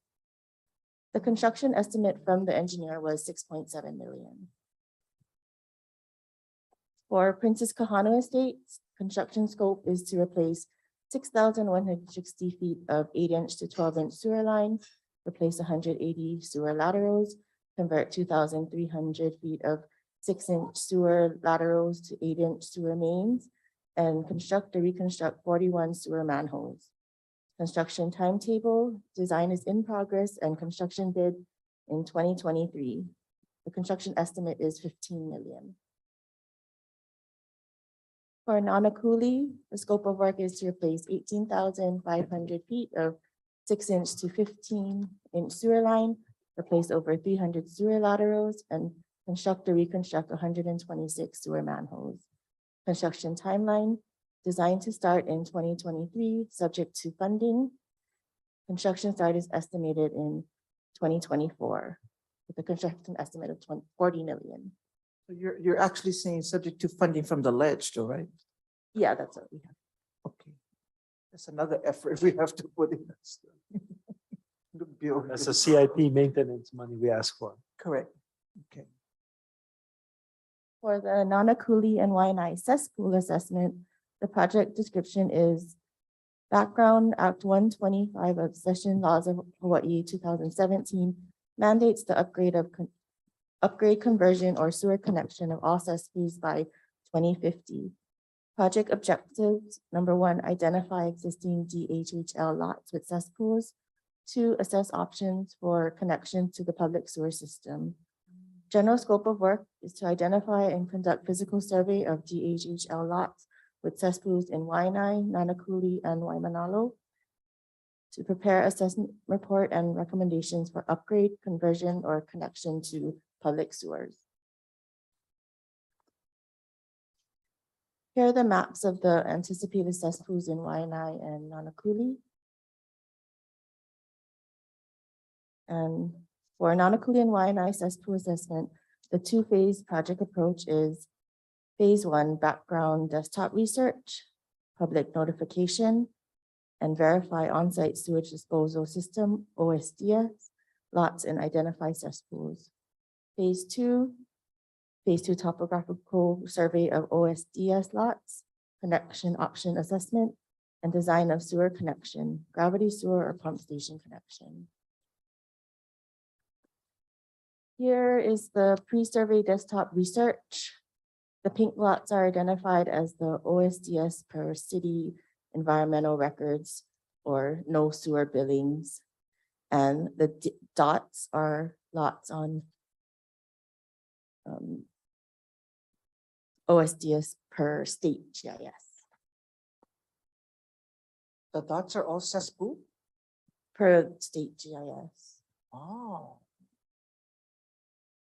Commissioner, just to add to this discussion is that The state GIS has, certain information, other, city records have other information. And so what we're trying to do is confirm the existence of cesspools. And so that's why we're doing the cesspool survey. We're doing this statewide. Rick and his engineers has gone through Molokai and island of Kauai. And sometimes it's been very difficult to get access to the property.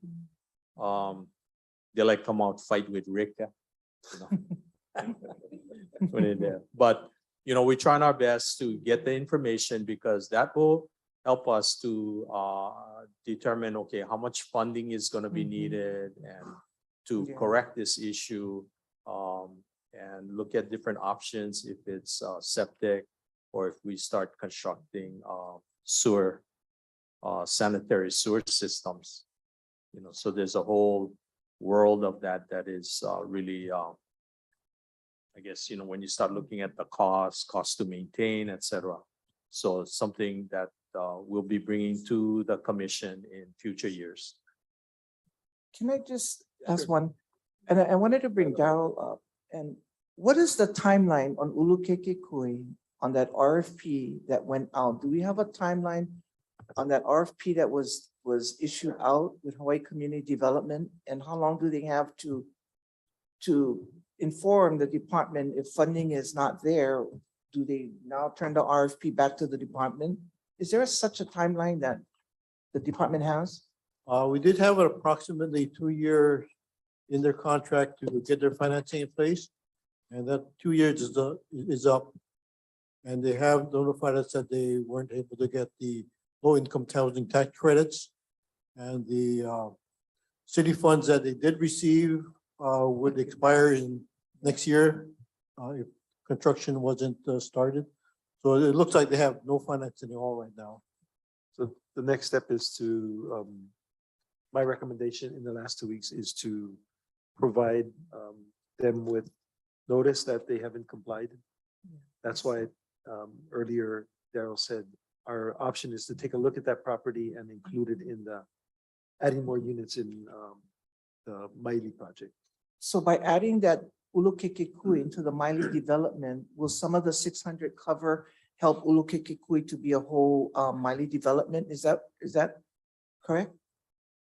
When we started the Maili project, we assumed that the Ulukekekui would be redeveloped per the RFP. But now that it looks like we may have to take it back, we'll go back with the engineers and try to incorporate those lands into the overall Maili project. And then your last statement was the department's gonna retain the offices, existing office and the certified kitchen, correct? Right, those offices and kitchen and classrooms were all built with cinder blocks. Yeah. So it's very durable. The residential buildings, on the other hand, were built as part of an emergency proclamation. And I don't think really intended to last. They're a single wall wood construction. Probably not gonna last more than another 20, 30 years at the most, I would estimate. Yeah, there's no way you can Band-Aid that So that's why the infrastructure. RFP was meant to be no DHHL costs, and then the developer manage those rental units, but to throw money into it, I think would not be a very good use of funds. Thank you. Thank you so much, Daryl. You worked so hard on the projects in Y9. I really appreciate that. Thank you. I mean, all of your staff, Stuart, and your team. Thank you for such a great presentation on those projects out there. I think tonight they will be impressed with all of the funding and projects moving from the department. Thank you for all your hard work. Appreciate it. Sure. Thank you. Yes. Randy. Yes, I'm glad Ulukekekui came up because I was confused by seeing this as part of the presentation. It's because I thought was power ready. We have There's to, no more money. I mean, we have to legally go through the process of I see. Okay, notification. okay. Thank you. Sorry, Don. Russell? Yeah, I want to ask about the Maili project, the Voice of America, the multifamily units in the middle. So that's part of this second bullet point, mixture of single family lots and multifamily townhouses. But are those intended, and I know you've presented on this before, but those are affordable rental or those are actually going to be leases? Those are planned to be affordable rentals. Is there any opportunity to do condo and then to do that type of offering so that we can get awards out? It is authorized under the administrative rules, but we have no plan to implement, no process to implement at this time. I think that's something we need to discuss with HSD and the Attorney General's office. And how we actually go about implementing something like that. There is another project over here where we're looking at multi-family, right? Right next to the, I think, well, and this is a new administration thing, but I think they should look into that because I think that's going to become the way of the future for all the projects that incorporate multifamily. To do some amount of rent to own, but to do some amount as straight condo leasehold offerings and work people off the list at different levels of ability to purchase. I think that was truly expressed in the consultation, yeah, Daryl. Yeah, the community did agree to something more close to like that style, rent to own and multi, for that particular project. And then Stuart on Waianae Valley increment 4.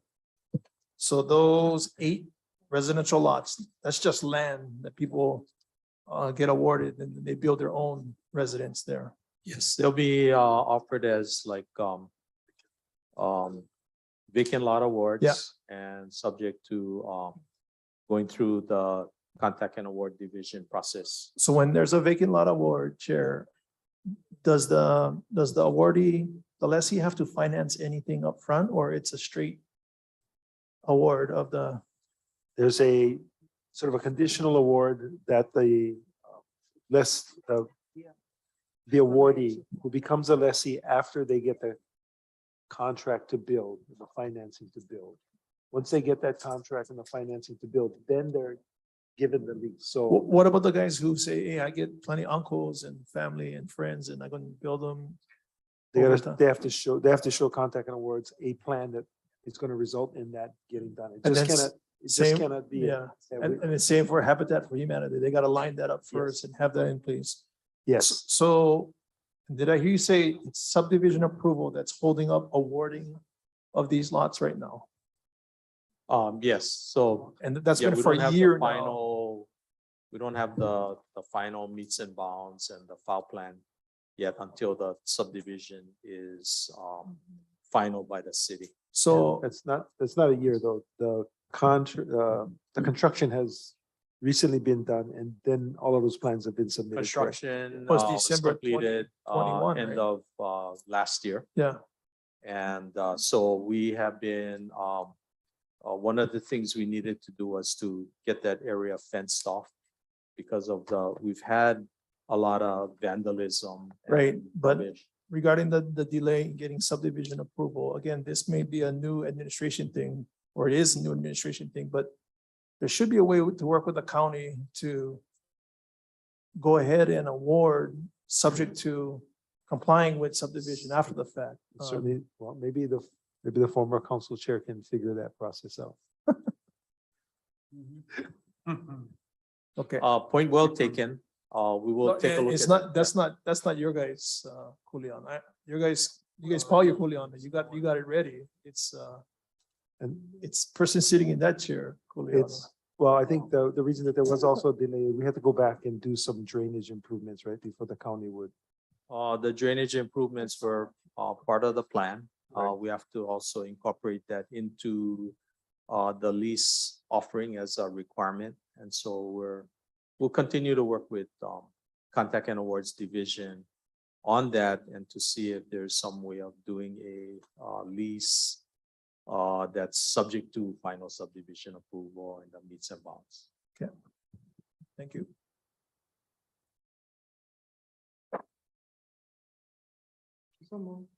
Oh, any, is that the end, is that the end of the presentation? Sorry.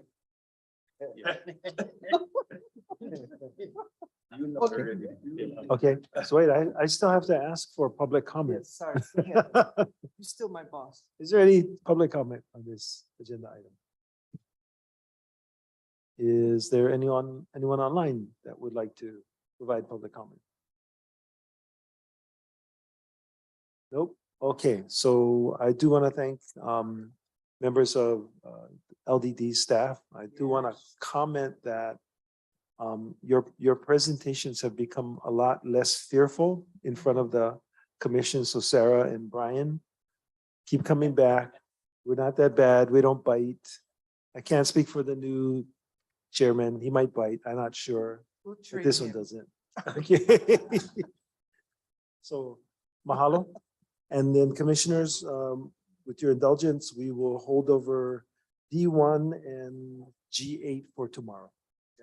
And then we will take a recess so everybody can take their time getting out to Y9 community meeting tonight. And roads are wet, so drive a little bit slower. Okay, okay. Oh, okay. See, look at that door-to-door service. Thank you. Thank you. Okay. She's gonna make sister on the. Yeah, you're right. It's very, right.